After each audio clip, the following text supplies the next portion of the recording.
Hey, everyone! If you enjoy my quantum audiobooks, you can support me by becoming a Patreon member. Your support helps me keep creating, and you'll get exclusive perks. You can also access my audiobooks directly through Google Drive. Check out the link in the description. Now, let's get started. Fox TV, the interview program that is about to be broadcast live worldwide. After asking Steve Rogers for his autograph, the host began to check with him the program flow of the live interview. Captain Rogers, since this live interview program has been preheated 3 days in advance, according to the current popularity, there will be at least tens of millions of people watching online at the same time in the United States.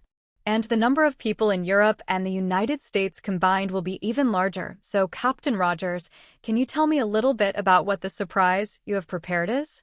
Faced with the curiosity of the female host, Steve just smiled but did not speak. Okay, Captain Rogers, the interview program will officially start in 10 minutes. I won't bother you here for now. Standing up and taking a look at the new shareholder Tony Stark in the lounge and Lin, who was wearing a mask and exuding a cold aura. The female host turned and left the lounge. After she left, Steve put down the script in his hand and then asked Lin, "Judge, is this the evidence Natasha obtained in Eastern Europe?" Faced with Steve's question, Lin nodded.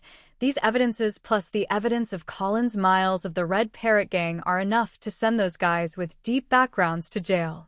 It's simply outrageous. On the side, Tony Stark said with a serious expression, "After watching how those beasts tortured those poor girls, I think I will have a nightmare tonight." But fortunately, this time the show will be watched by tens of millions of people. With such a large number of people, plus Steve's reputation and credibility among the people, this time we will definitely be able to completely bring those bastards down. Hearing what Tony Stark said, Steve nodded. Took a deep breath, and when the interview time was up, Steve, wearing a classic blue uniform, picked up the shield, stood up, and walked out. Looking at Steve's firm steps, Tony Stark turned to Lin and said, "I always feel that he is ready to go to the battlefield." Nodding, Lin whispered, "Isn't this another kind of battle? I am also ready to participate in this battle." Took out his mobile phone and dialed a number. After Tony Stark said that he could act, he hung up the phone and raised his eyebrows to Lin and said, "I can't trust the NYPD, so I asked my friends in the FBI to help. This time, they must be completely wiped out." At the same time, in Washington, at the home of a congressman. Looking at Steve Rogers, who caused warm cheers as soon as he appeared, the congressman smiled and said to his friend, "I have to say that under the vigorous publicity of the past 70 years, Steve Rogers, the soldier, has long been worshipped as a god among the people. You know, the main publicity of Steve Rogers in the past 70 years has been the military is the group of people who are responsible for Jess's deeds. It is estimated that this time, the military will ask Steve Rogers to go back." Hearing what Congressman Daniel said, a friend beside him shook his head and said with a smile, "The reason why America used Steve Rogers as a symbol to promote it. The biggest reason is that he is dead. After all, a dead person will not care how many soldiers the military and Congress recruited and how much money they made from him. But I didn't expect that a person who had been dead for 70 years would come back to life again. I don't know what those who made money with his name would think." As the two were talking, they saw Steve on the TV saying to the camera, "A friend of mine accidentally rescued a girl who was about to be kidnapped in New York half a month ago. At first, all of us thought that this was just a simple kidnapping case, but after our in-depth investigation, we found that things were not as simple as we thought." At this point, Steve took out a document and showed it to the camera.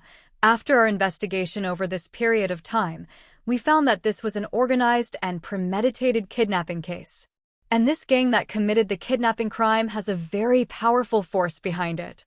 They not only kidnapped some young girls and transported them to Eastern Europe, sold them to the red light district and the hands of some celebrities and dignitaries, but also sold some children together. A few days ago, several of my friends went to Eastern Europe and successfully defeated a criminal organization that had business dealings with the Blood Parrot Gang. The evidence found was simply shocking." As he said, Steve pasted one of the documents on the camera. Those kidnapped children will be taken for matching, and then their organs will be removed and sold to those in need. And those girls will be treated as surname new and sold to the red light district after the big guys have had enough fun. Once those girls get sick, they will be imprisoned in a secret room, and then someone will broadcast their killing live on the dark web. Steve Rogers' words instantly shocked the entire studio audience. Not only that, even the audience watching the live broadcast in front of the camera were stunned by Steve's every word. Although we have rescued more than 700 girls and children in the transit island and Eastern Europe, there are still more people who have been trafficked to all parts of the world. You should know that tens of thousands of people disappear in America every year, and most of them are kidnapped and bought all over the world, and after matching, their organs are removed and supplied to those powerful and wealthy people for organ transplantation. The reason why these people carry out kidnapping in New York, Washington, California, Los Angeles, and other cities is that they have a huge network of relationships behind them. Watching Steve Rogers on TV, who was extremely angry at the moment, Congressman Daniel was suddenly panicked because his liver transplant was done through a special channel. Just as he was about to pick up the TV after the call was connected, Steve Rogers said in front of tens of millions of people, "I now have a list of people who are connected to the criminal organization of the Blood Parrot Gang. These people are either the umbrella behind the Blood Parrot Gang or the vested interests. I promise everyone in the name of Captain America that I will never let anyone on the list go. Next, I will announce all the people on the list, and I promise that I have mastered all the criminal affairs of these people. Alex Mack, Deputy Director of the New York NYPD, Daniel Buckley, Senator of Congress, Dick Sayre, Senator of New York, Forbes Rich List." Listening to Steve Rogers reading out the names on the list one by one. And these names are either officials promoted by old and upright families, business tycoons, or celebrities. Dan Early Buckley, who was about to make a phone call, suddenly collapsed on the sofa. It's over. He knew that as Captain America read out his name in front of tens of millions of people, his life was over. "Daniel, you actually participated in this?" Listening to Steve reading out his old friend's name, his friend looked at Daniel Buckley in disbelief. Just by looking at his old friend's pale face, the senator knew that everything Captain America said was true.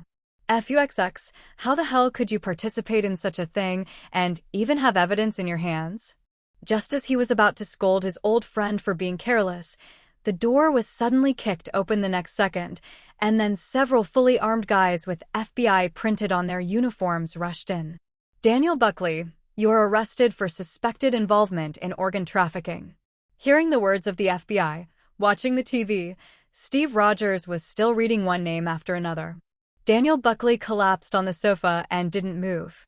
Seeing this, the FBI captain waved his hand, and two men immediately stepped forward to hold him up.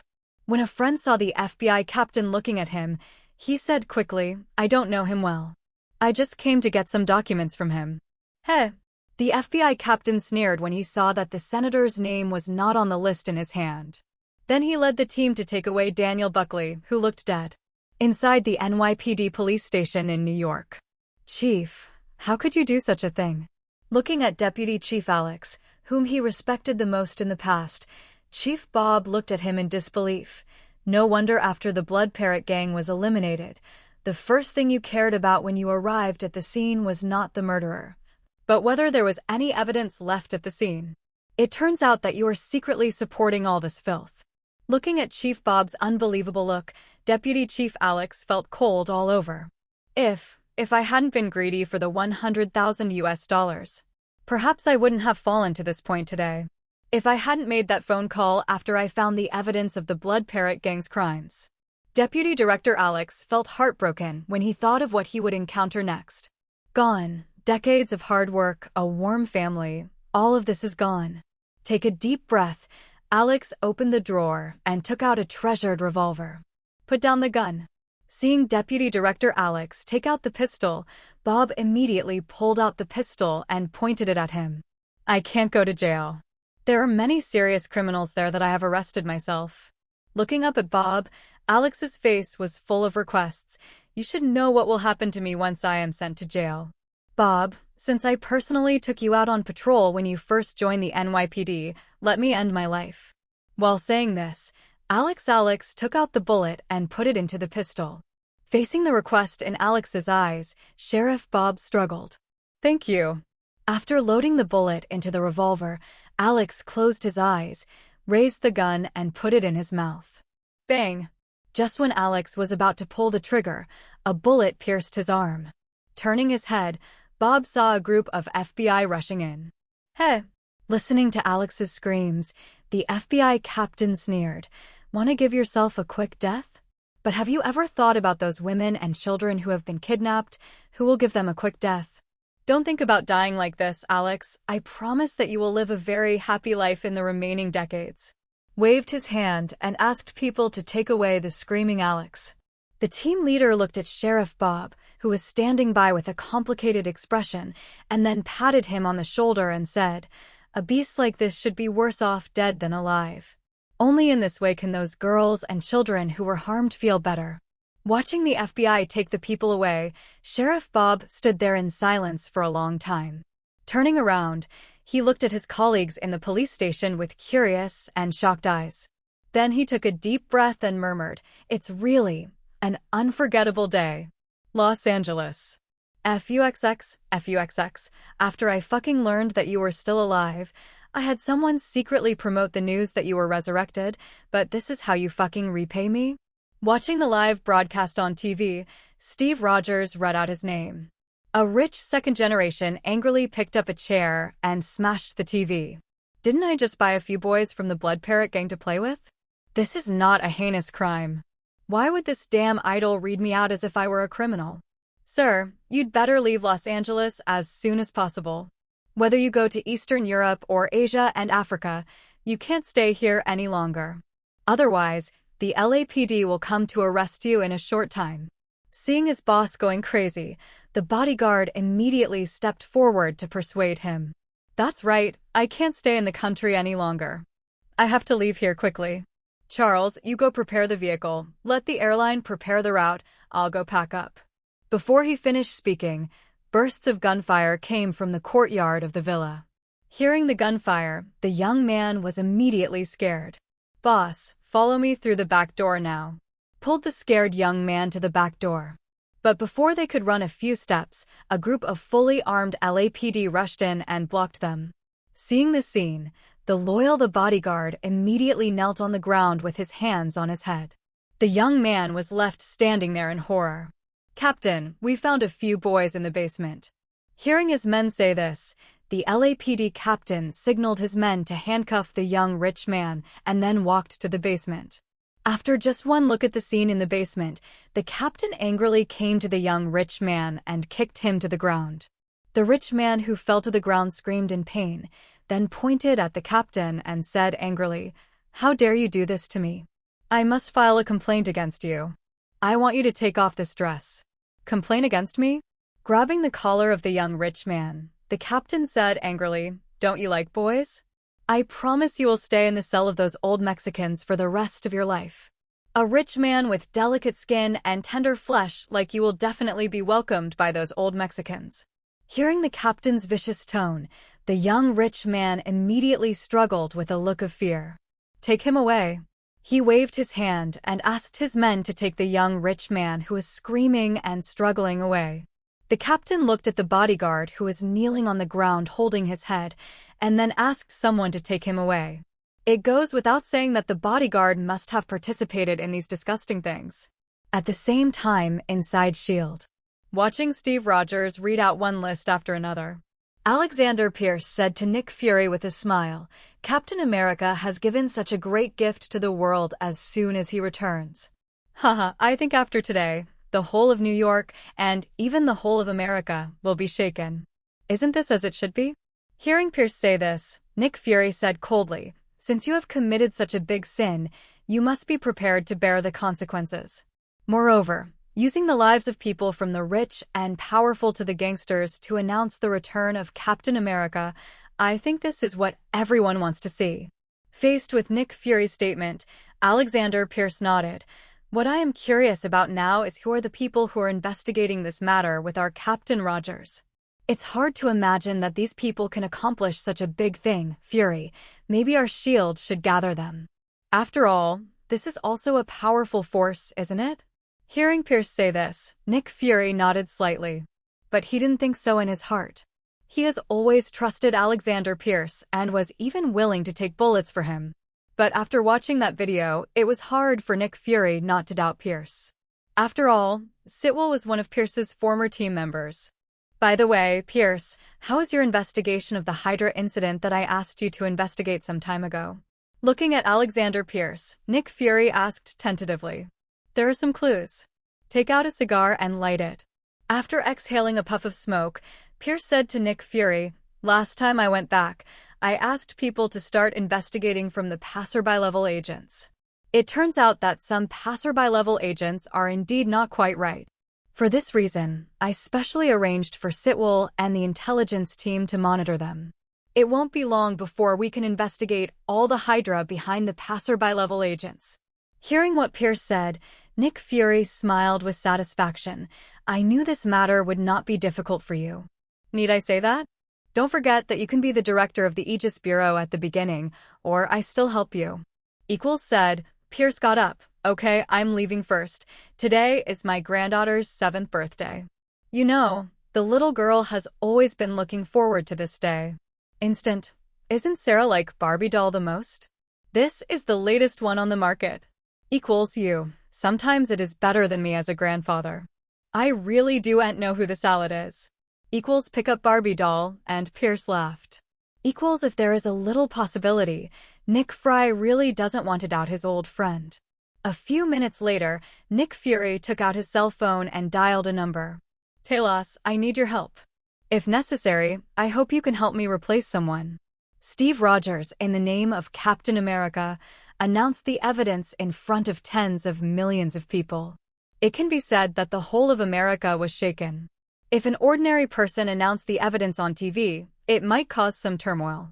But it is definitely not as shocking as Steve's personal announcement. After all, compared to the government and those senior officials, the people of America are more willing to believe in the legendary hero in their hearts.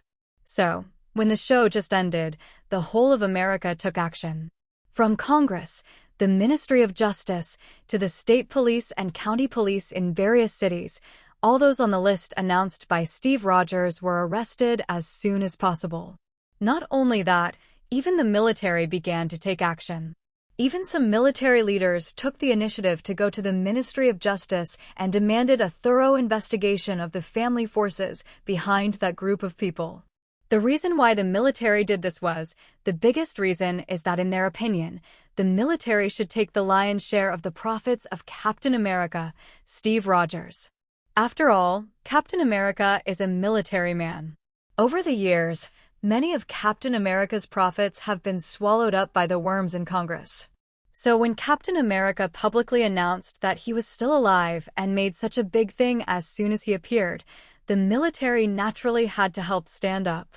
After all, he is one of them. As for when the incident is over. Anyway, the military has put in so much effort, and you, Captain America, were once a soldier. Even if you don't want to return to the army, the military can use your name to do some things, such as recruiting soldiers, isn't it right? On this day, the whole of America was shocked by Steve Rogers. On this day, countless wealthy and powerful people in the upper class were all worried. Who dares to say that they are clean if they can step into this class? So, they're afraid that this matter will implicate themselves. As for the people behind the scenes who set this matter off, come, let's toast to our great Captain America. Tony Stark picked up the wine glass and looked at everyone, smiling proudly. If he doesn't show up, it's fine. If he does, he will shake the whole of America and make countless celebrities and dignitaries tremble. He is worthy of being our great Captain America. Hearing Tony Stark's proposal, everyone raised their glasses to Steve. Looking at everyone's eyes, Steve smiled and shook his head. This matter is not my own credit. It was the judge who first found out about these things. He and the Punisher eliminated the Blood Parrot gang and got the evidence. It was Tony who spent money and effort to help with publicity. It was Natasha and the Punisher who went to Eastern Europe to eliminate criminal organizations and save civilians. And it was Matthew who sorted out all the evidence and prepared to keep these people in prison for life. It can be said that without you, I alone could not have accomplished such a feat. This reminds me of my Roaring Commandos 70 years ago. Although 70 years have passed, what we are doing now is actually no different from 70 years ago. It's all for justice, and to save innocent people. So, toast to everyone. Hearing Steve say this, everyone clinked their glasses and drank the wine in one gulp. After drinking a glass of wine, Tony Stark laughed and said, "It's great to see those celebrities and dignitaries who were high and mighty in the past being caught like dogs. This feeling is more exciting than the party I had with those Hollywood actresses." Looking at Tony's excited expression, Natasha smiled and said, "It's not over yet, although we have submitted enough evidence. But it is still very troublesome to convict them of serious crimes. After all, the family forces behind these people can't be underestimated." Natasha is right. Matthew Murdoch put down his glass and said, "I am going to help those kidnapped women and children get the compensation they deserve as a lawyer for free. This time, I will not only pay high compensation to these victims, but also convict all those scumbags of serious crimes." After hearing what Matthew said, Tony thought for a few seconds, "If this is the case, you can't do it alone. So, Matthew, I will form the most luxurious team of lawyers to assist you. And I will let the media and radio stations under my control cheer for you. Steve's work of showing up is over, and it's your turn next. By the way, I have to show some money skills." Looking at the crowd, Tony Stark spread his hands and said, "I received news that after the show was broadcast, some people in some cities spontaneously organized marches to demand severe punishment for the criminals who trafficked women and children. But these demonstrators are not fully organized at all. TSK. How can this be possible? So I plan to be a pusher and push the march to the highest level." Hearing what Tony said, Natasha frowned. "Tony, if you want to do this, it's best to do it secretly as a third party. Large-scale marches must be investigated. Once someone finds out that you are organizing the marches and demonstrations, then you are likely to get into trouble again." Faced with Natasha's advice, Tony Stark spread his hands. "King Ming Natasha, who am I? I am Tony Stark. Do you think I am afraid of these troubles? Come on, let the Congress hold another hearing against me if you can. I don't care about those fat pig-like congressmen." On the third floor of East Coast Studio, in Lin En's lounge. Side quest, Blood Parrot Gang, completion 100%. Reward, all current skill levels are upgraded. Special reward, self-gem. As the system's voice fell, a golden self-gem appeared in front of Lin En the next second. Raising his hand and holding the self-gem, Lin En could clearly feel the destructive power contained in the self-gem.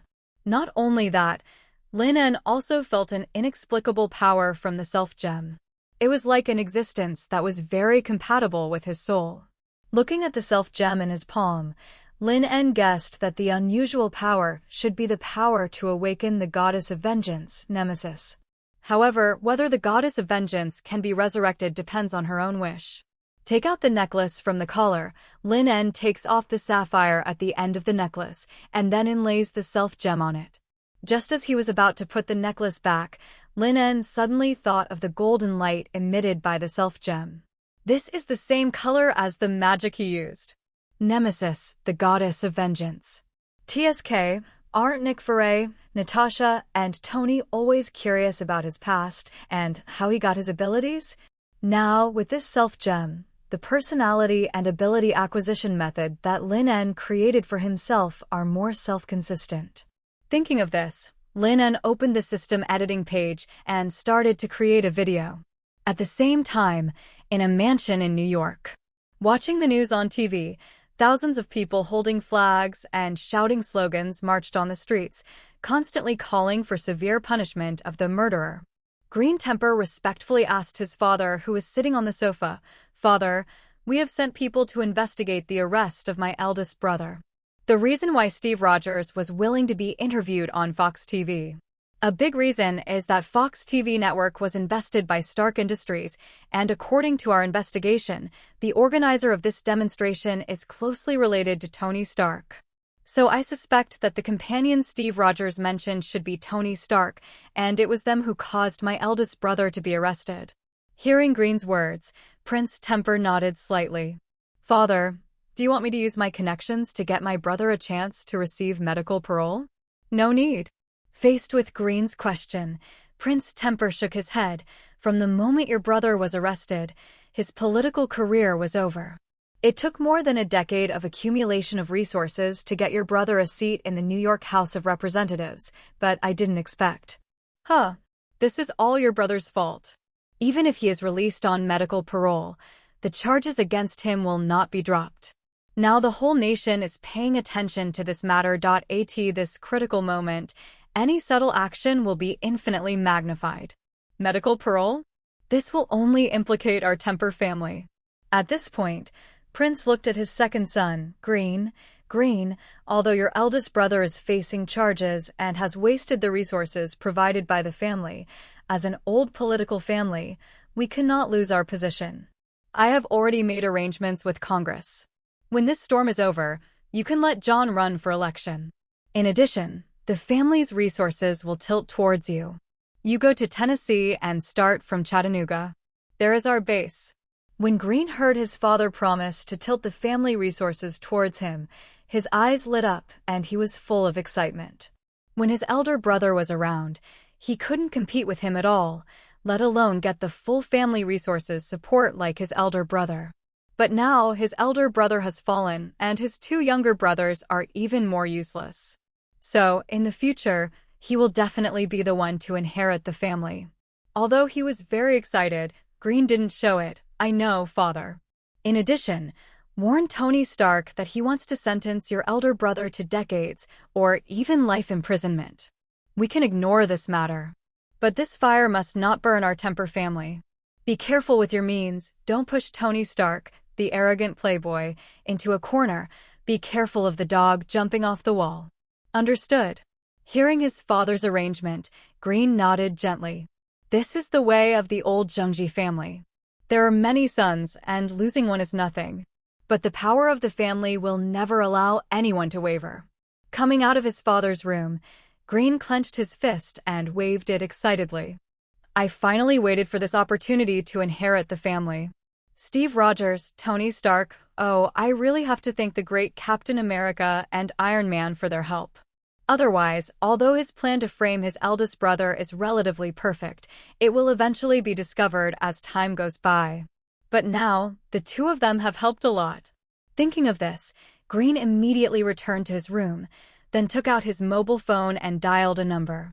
Inside Tony Stark's villa.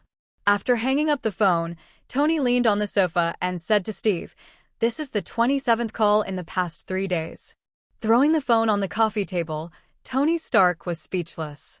Hearing what Tony said, Steve smiled. Do they want you to show mercy? Or threaten you? No, the purpose of these old guys calling me is not to let me let go of those guys who were arrested, but to prevent the trend of public opinion from being pushed to their family. They are very skilled in using the Dragon Country idiom of sacrificing the car to save the coach. Tisk, these honest people are so cruel that even a businessman like me feels chilled. Speaking of this, Tony Stark looked at Steve and said, I have asked the media to reduce your popularity. In half a month at most, you can travel normally, and there will be no more media chasing you. After hearing what Tony Stark said, Steve nodded and said, Thank you, but this should be difficult. It is indeed difficult, but it is still very simple to divert the public's attention. You only need a more explosive point to cover this point. But Fox TV now has a topic that can arouse heated discussion among the whole nation. Speaking of this, Tony Stark talked about the program of Lin Studios' partner, Jessica, and her brother, the executive of Fox TV network. You know, the public is quite superstitious about these mysterious events. So, after listening to Tony's explanation, Steve frowned. Why do I feel that this matter is also in Lin's plan? Is he really only 19 years old? When Steve mentioned Lin's age, Tony Stark was stunned for a moment. Damn it, when I was with Lin, I habitually ignored his age.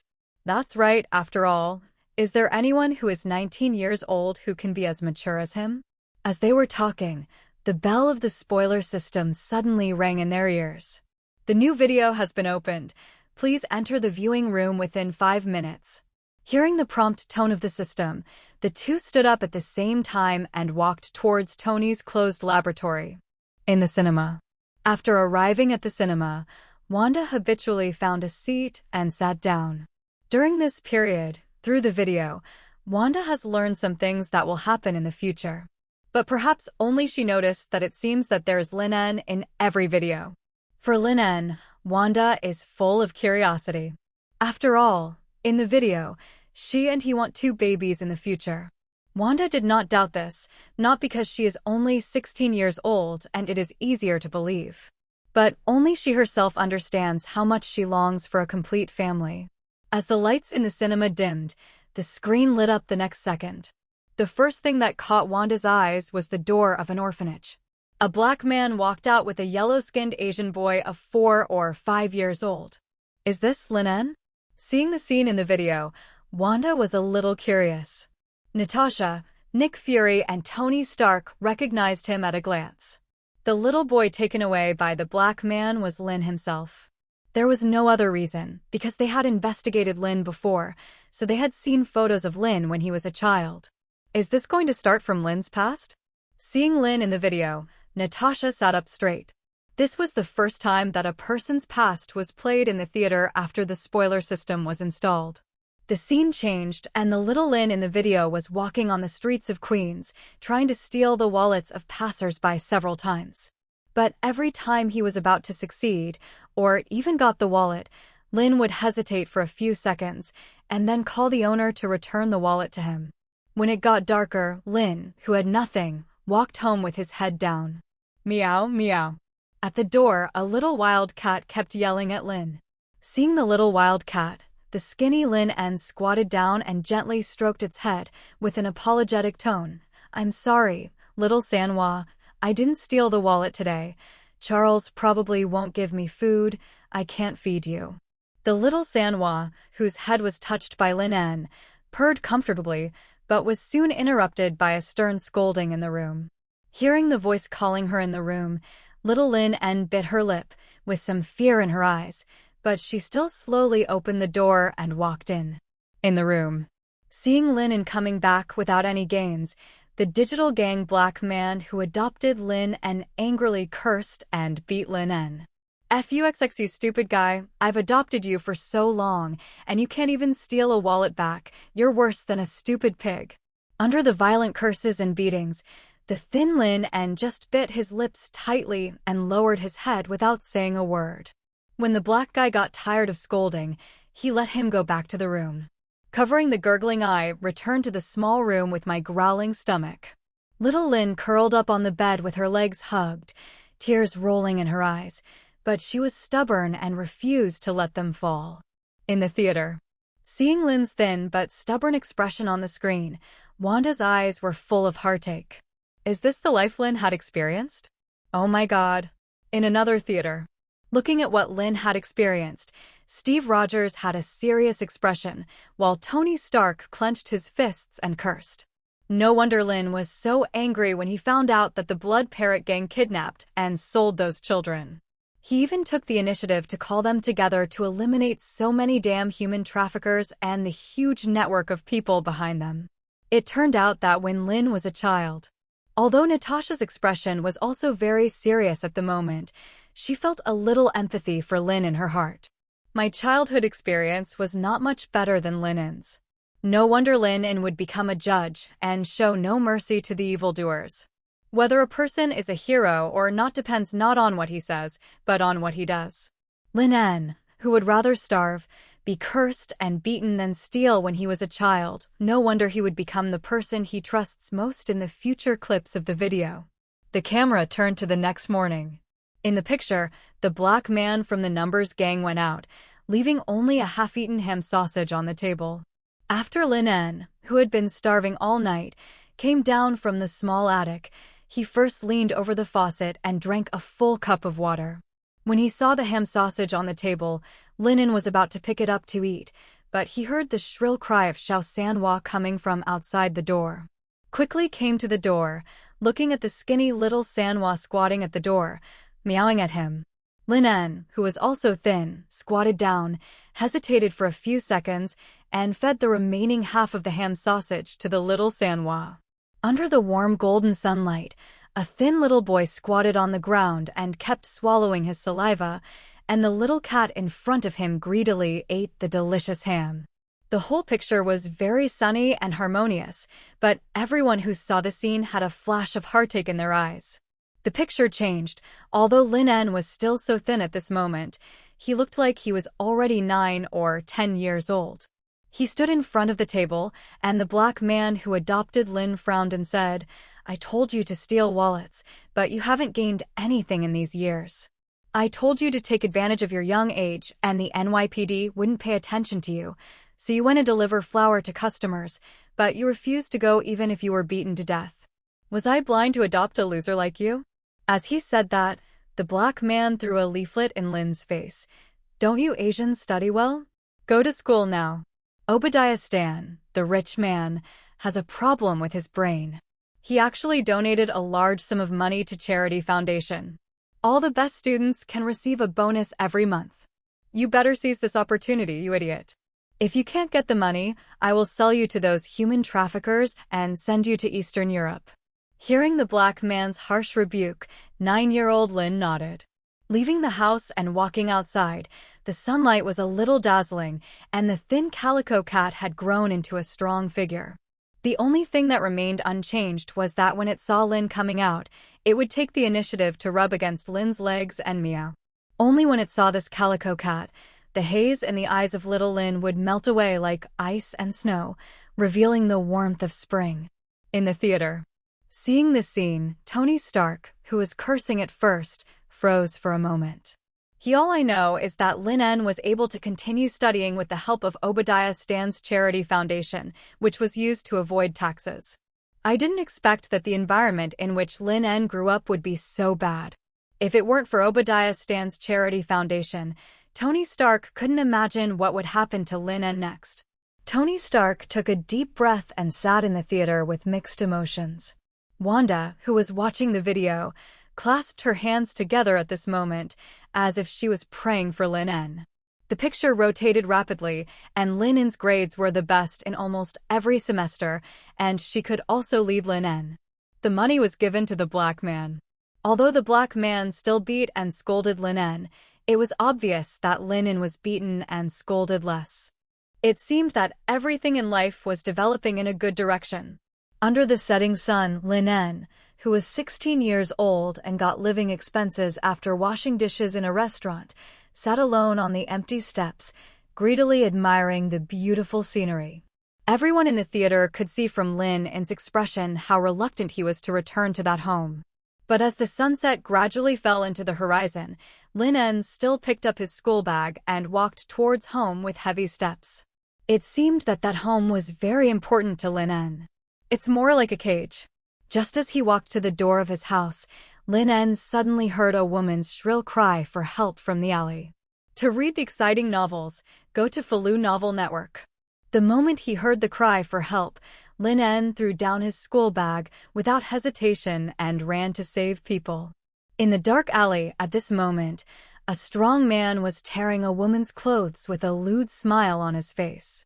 Hearing footsteps coming from behind, the strong man turned around suddenly.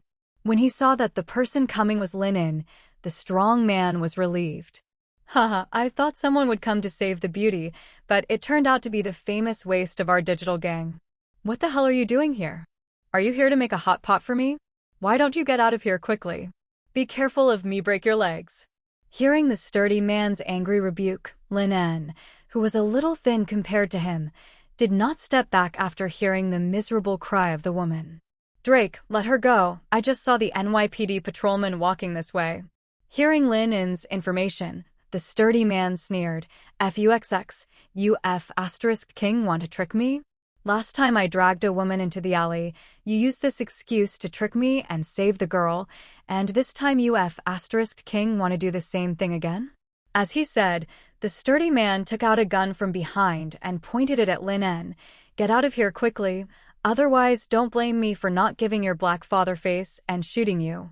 Seeing the black gun pointed at him, Lin En subconsciously took a few steps back, with a struggle written all over his face. Seeing Lin En being so docile, the strong man grinned with satisfaction, then turned around and began to tear off the woman's clothes.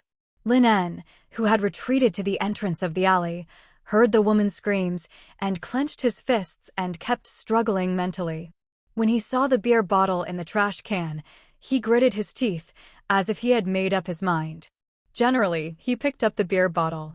In the alley, just when the sturdy man was about to untie his belt, there was another sound of hurried footsteps behind him. I turned my head impatiently and saw Lin En holding the bottle and smashing it down with a determined look. Puh!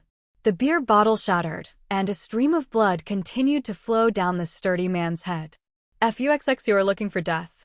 After covering his head and cursing, before Lin En could pull the woman out, he saw the sturdy man take out a pistol and shoot 3 shots at Lin En's body. Bang! Bang! Bang!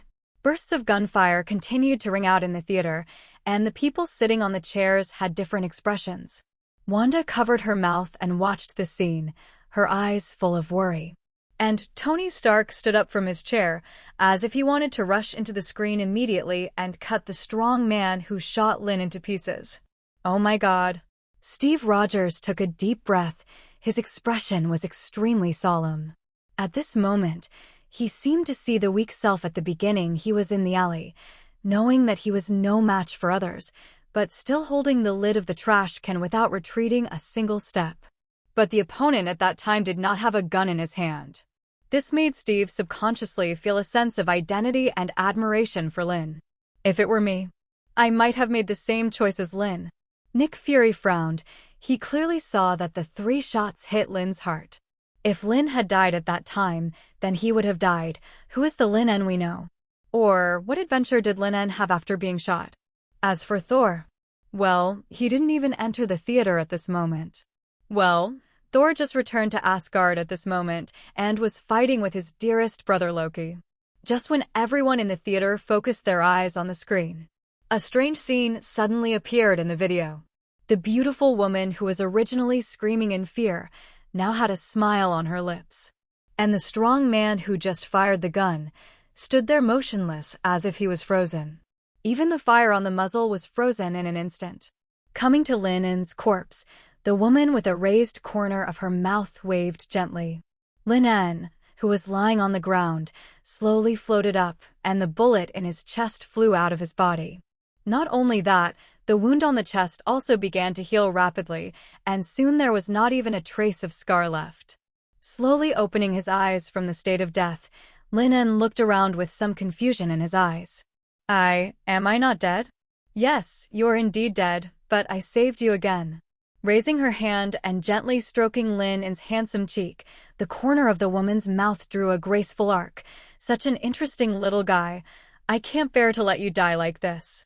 Looking at the interest in the woman's eyes and the frozen time and space around her, Lin En took a step back, looked at her warily and asked, "Who are you?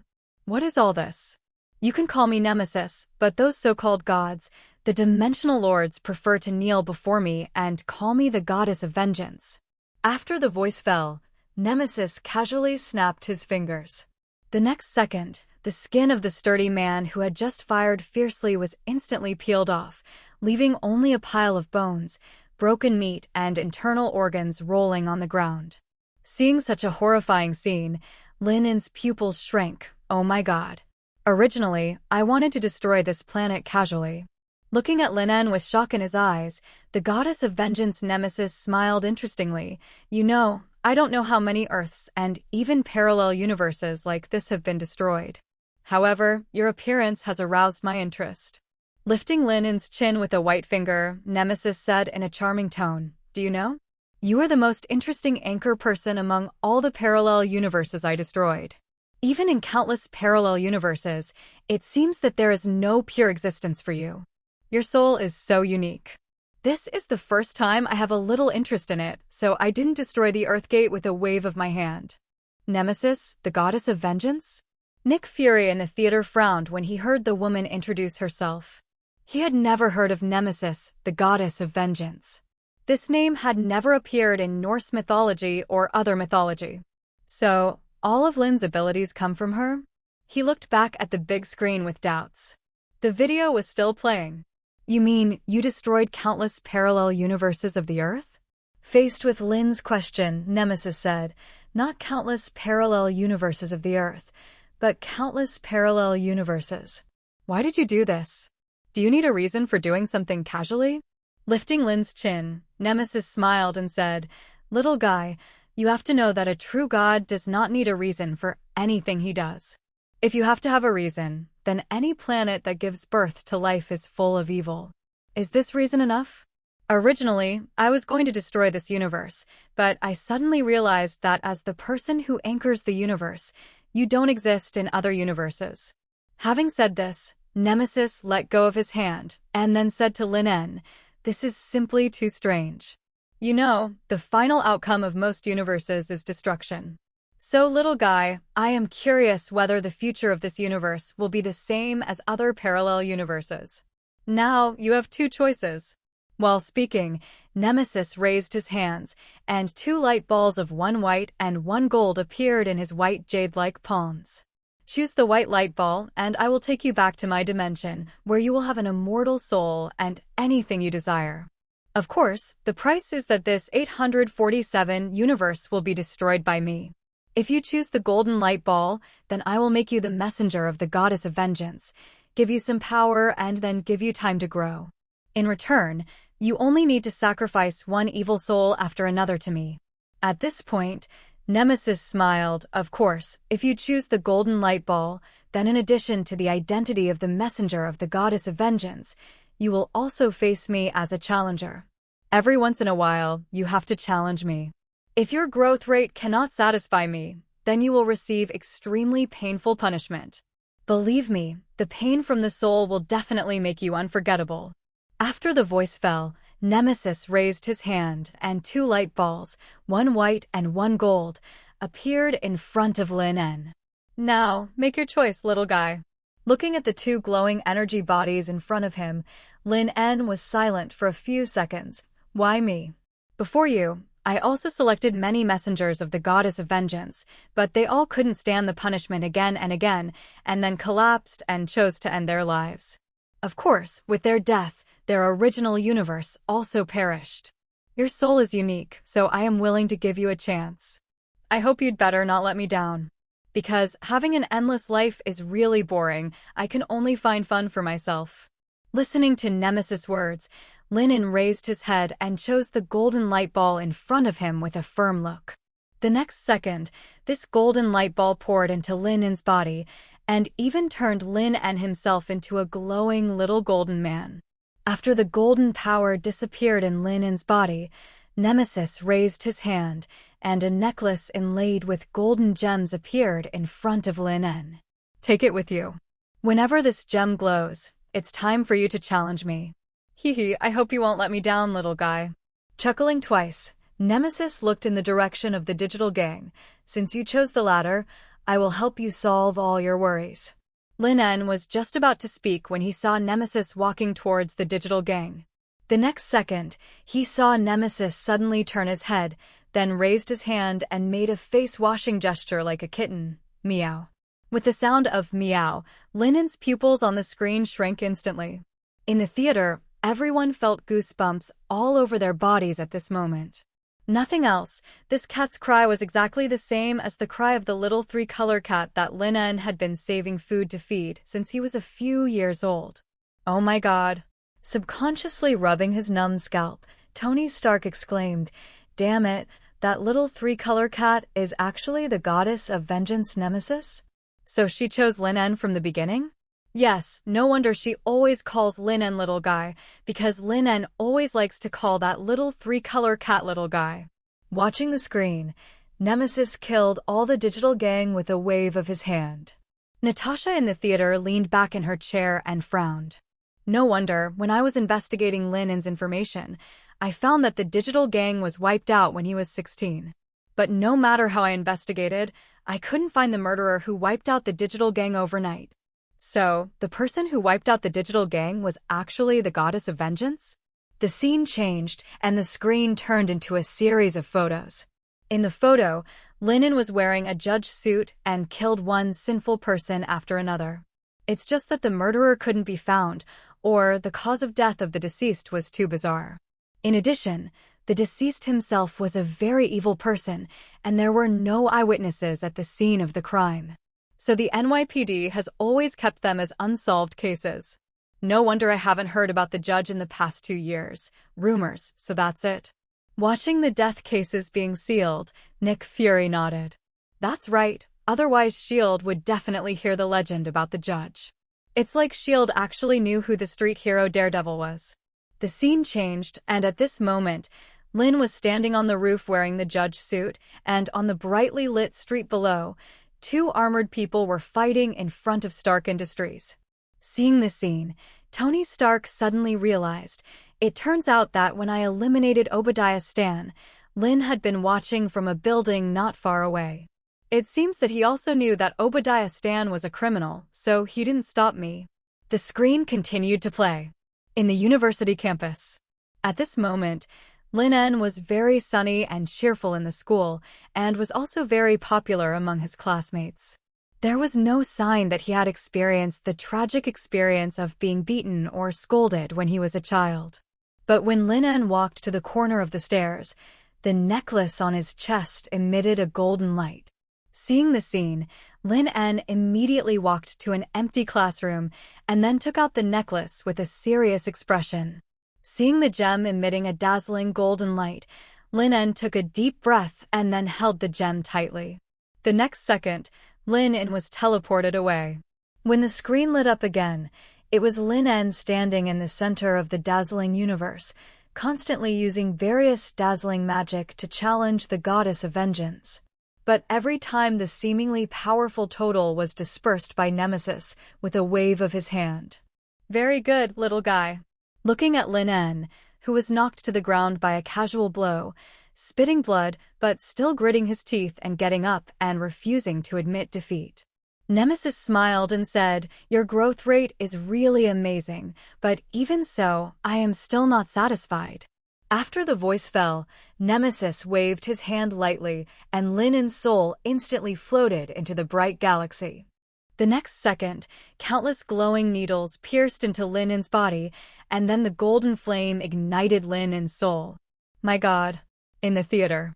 Looking at Lin En, who was suffering from the burning and piercing of the soul fire at this moment, his expression was distorted because of pain. Wanda immediately covered her mouth with both hands, her eyes full of heartache. But even so, Lin En, whose face was distorted to the extreme, still he gritted his teeth tightly, without making a sound of begging for mercy. To read the exciting novels, go to Falu Novel Network. Hiss. When the other people in the theater saw the scene, they all took a breath. The whole body was pierced by spikes, and he had to endure the burning of the fire. This kind of pain was hard for them to imagine. Just when Nemesis withdrew the punishment, Lin En's soul returned to his body, and big drops of sweat kept falling on his forehead. But Lin En's next words completely shocked everyone in the theater. It's not too late for you to regret now. That earth full of sin and evil is not worthy of you to bear such great pain. Faced with Nemesis's temptation, Lin En gasped heavily. After a long time, he looked up at her, his eyes full of determination. In fact, no matter how much my strength grows, I'm afraid you will not be satisfied, right? In the past 2 years, after every challenge, I will endure this kind of pain from the soul. So, the real purpose of your doing this is to destroy my will. Let me choose to give up and become your slave. If I'm not mistaken, you said at the beginning that the other messengers of the goddess of vengeance might have chosen to commit suicide because they saw this. Hearing Lin En say this, Nemesis did not instead of refutation. He suddenly laughed and said, "You are very smart, but since you are so smart, you should know that giving up is your best choice." Give up? Huh. Sitting in the bright stars, Lin En was laughing very happily at this moment. When I was 4 years old, I just gave up the concept of right and wrong and chose to steal the wallet of a stranger and give it to my nominal adoptive father so I would not be cursed and beaten. When I was 6 years old, if I chose to give up my conscience and gave the flower in my pocket to the guests, he would also hang me up and beat me with a wooden board. Equals. At the age of 12, if I had given up kindness and didn't save that girl, I wouldn't have been locked in a dog cage by the digital gang. At the age of 16, after obtaining the power you gave me, if I chose to give up my heart's persistence and use the power I have to do whatever I want, then I wouldn't have to work part-time washing dishes after class every day. Now, I'm 19 years old. You let me choose to give up? Huh. Take a deep breath. Lin En slowly stood up, looking at Nemesis with a firm look. Although the power you gave me is not a gift, but in fact it is more like a curse, a kind of curse that can never be escaped. Curse. But I have never given up this word in my life. You are right, the earth is indeed full of sin and evil, and even all kinds of despicable things are still happening. But I have seen the most beautiful flowers when spring comes, and heard the most beautiful birds in the world. I have seen how happy people in love are, and I have seen parents who are willing to do anything for their children. As a god, these are things you have never experienced. Hearing Lin En's words, Nemesis, who had a smile on his face, suddenly became gloomy. Little guy, you haven't experienced these so-called emotions, you said. But I have seen them. With a smile like sunshine, Lin En looked at Nemesis and said, that's enough, isn't it?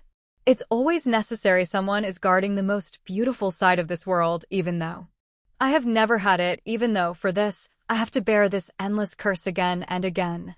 In front of the screen. Looking at Lin En saying these words to Nemesis with a sunny face. Everyone in the theater was moved.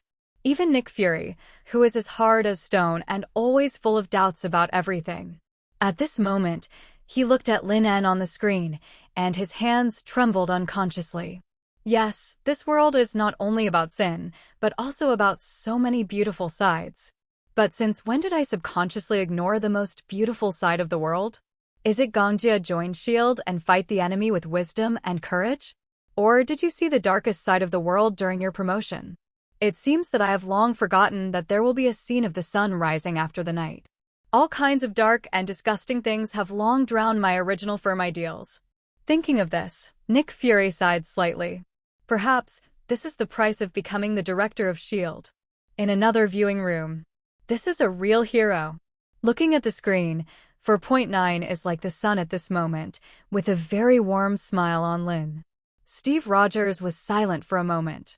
Fortunately, the world 70 years later did not disappoint him. It is precisely because of the existence of people like Lin that he, an old antique who is out of tune with the world, will not feel lonely. In every era, there will always be someone who stands up and protects the world in his own way. It used to be me, now it is Lin. Is this my future husband? Staring at the screen with shining eyes, Lin En's smile was as dazzling as a god. For the first time, Wanda had the urge to go to New York immediately to find Lin En.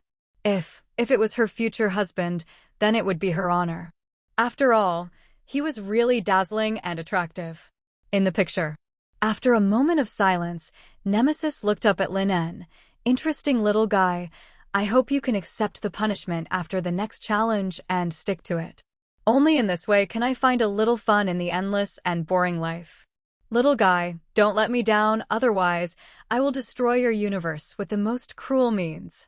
After saying that, Nemesis waved his hand gently, and the next second, Lin En disappeared in the bright galaxy. As Lin En disappeared, 3 people in cloaks appeared beside Nemesis, who was originally empty. Is this the new messenger you chose? Compared with the previous messengers, this little guy is quite interesting. Perhaps, in the future, he can persist in completing the trial road, uncertain. Hearing the words of the woman in white robe beside him, Nemesis chuckled. I hope he won't let me down. In the East Coast studio, in Lin's lounge. Done. Watching the video finish, Lin sat on the chair and stretched. Not all the videos about himself were true. On the one hand, it was to stop S.H.I.E.L.D. and Tony's investigation into his past. On the other hand, it was to continue to enhance his personality. After all, The subsystem, that is, the spoiler system, must have his own figure in every video. The Avengers will doubt this sooner or later, so it is better to throw out the concept of anchor person and let the Avengers fill in the blanks themselves. After all, filling in the blanks is the most deadly thing. Besides, how can the facts spoken from their own mouths be more shocking and convincing than the facts they have seen with their own eyes? Of course, the video is true and false to highlight the authenticity. For example, I didn't want to steal people's wallets, and I didn't want to rely on my young age plus skin plus to attract the attention of the NYPD, so I helped digital gangs sell flour. This is true. And the calico cat is also true. It's just that the stray calico cat that I raised was not the goddess of vengeance nemesis. Now, the source of their curious abilities has been explained, and the concept of anchoring people has been proposed. So no matter what I do next, I can justify myself, and they even take the initiative to find reasons for me. Maybe if I suddenly have a whim one day and run to the White Palace to kill the president, they will think that what they did is right. But who is the anchor of this universe? Lin only knows that there is a mutant universe anchored by Wolverine Logan. Reopening the system, Lin is very curious about what the reward for making up the video this time is. Tip: the subsystem owner has finished watching the video, and the trust level exceeds 90%, and he will get a reward flight. Note: there is no upper limit to the flying skill. According to the host's current strength, it is recommended that the host should not fly into the universe. Looking at the prompt given by the system, Lin En was stunned for a moment. No, I am not stupid. Do I need to remind myself not to fly into the universe? However, the 19th flight with unlimited ability means that after I get this ability, if I have a biological position in the future or the ability to survive in the universe, then I can fly into the universe at any time. Thinking of this, Lin En turned off the system. With a move of his mind, the whole person floated up directly from the chair. At the same time, in Tony Stark's laboratory. After coming out of the viewing room, Tony Stark's expression was a little solemn. I didn't expect that Lin En had experienced so many things at such a young age. Looking at Steve Rogers sitting opposite him, Tony Stark said, Lin En once told me that if yes, he would rather not have this ability. And in our eyes, the powerful ability he possesses is a curse that he can never get rid of in his eyes. Now, I finally know why he said that. Hearing Tony Stark's words, Steve nodded. I also knew that he has been silently protecting the Earth. Lin En is indeed a respectable person. As soon as Steve's voice fell, Tony Stark seemed to think of something. Jarvis, help me call up the video taken by the satellite when I killed Obadiah Stane. Hearing Tony Stark's instructions, Jarvis said, Okay, sir, I'm helping you find the video. After the words fell, the video recorded by his private satellite was played. Looking at the video, he was wearing a battle armor and fighting with Obadiah Stane. Tony Stark focused on the building opposite Stark Industries. Jarvis, zoom in on this part of the video. Pointing to the roof of the building opposite, Tony Stark said. Zooming in, sir.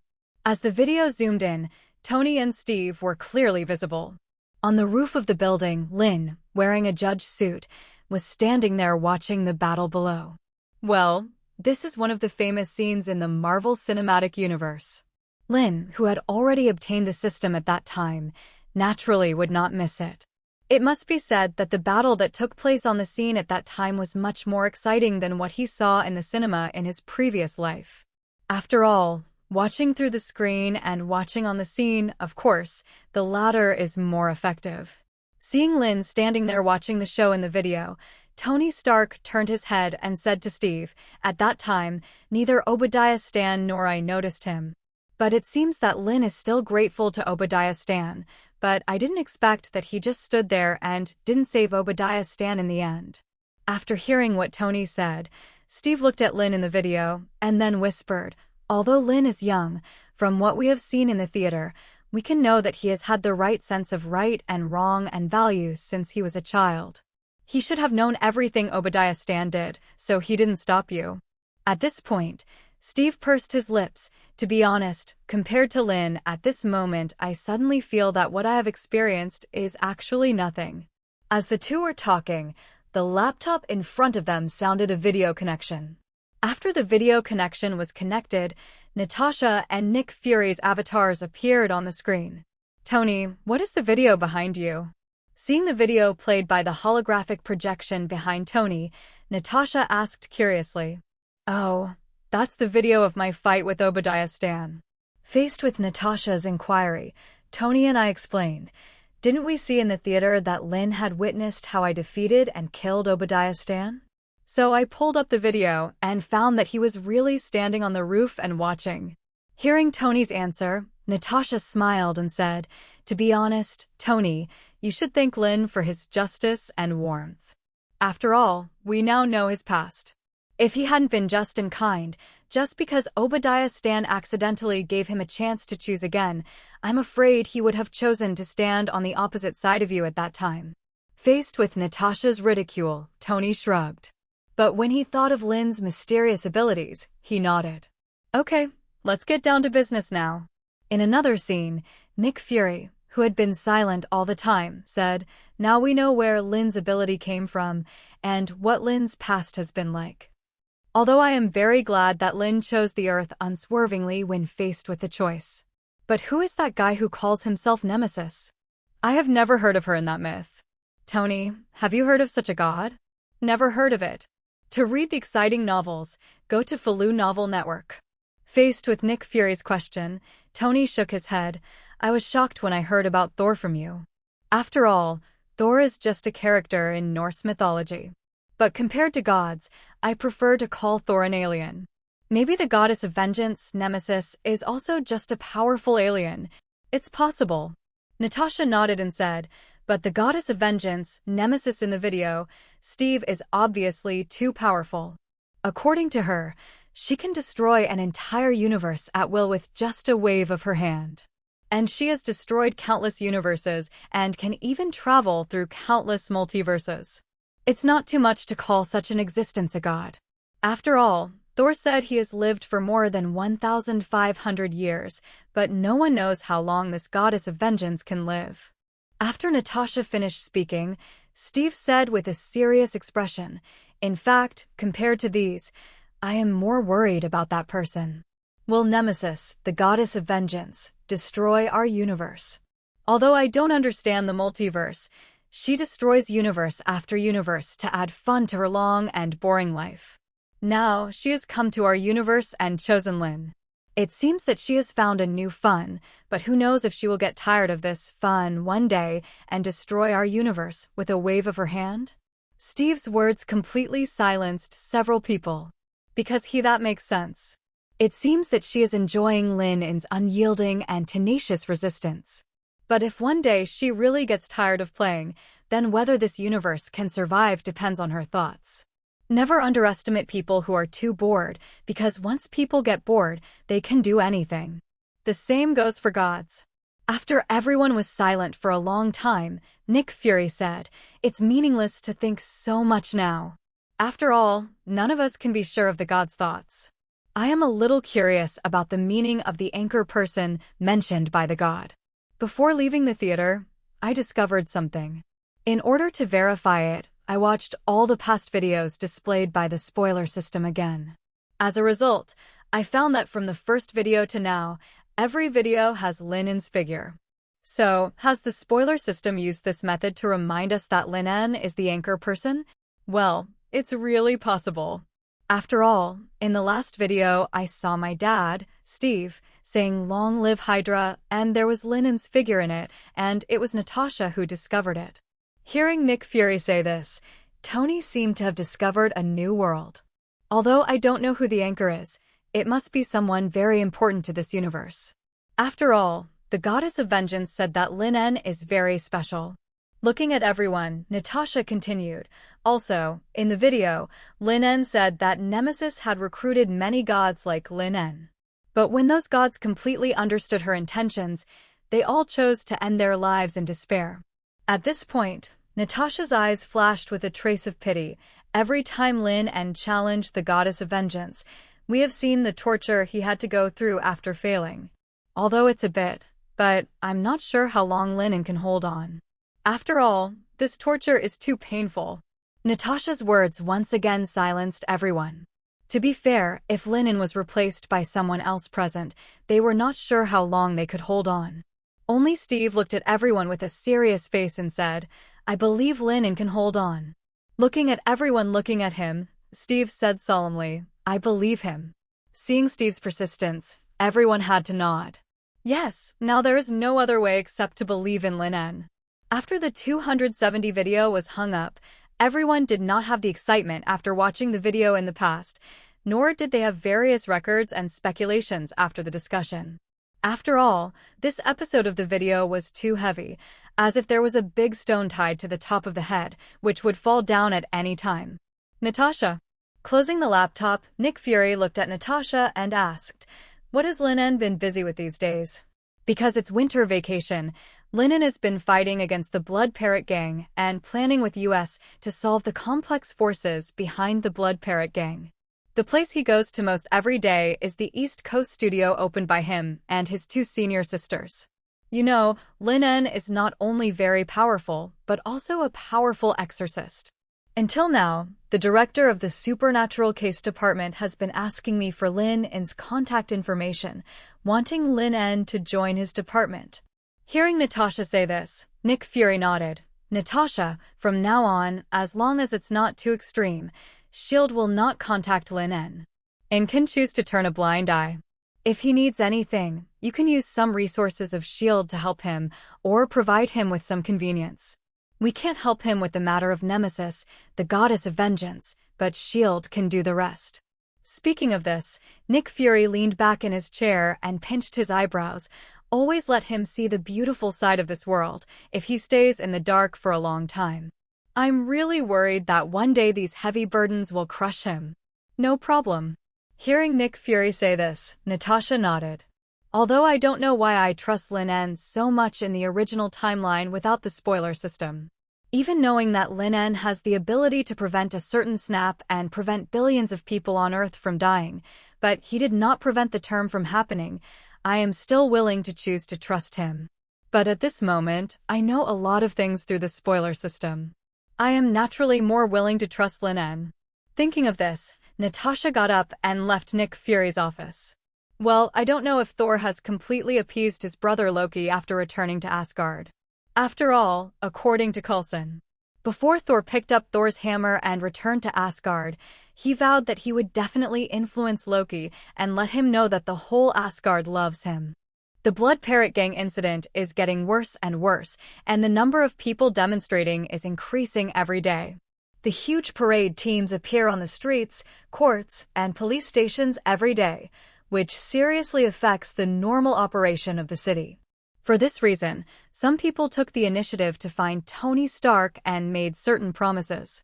After all, if the trouble continues, no one dares to be sure what will happen. Fox TV, which has been prepared for this, immediately launched a very eye-catching, mysterious files.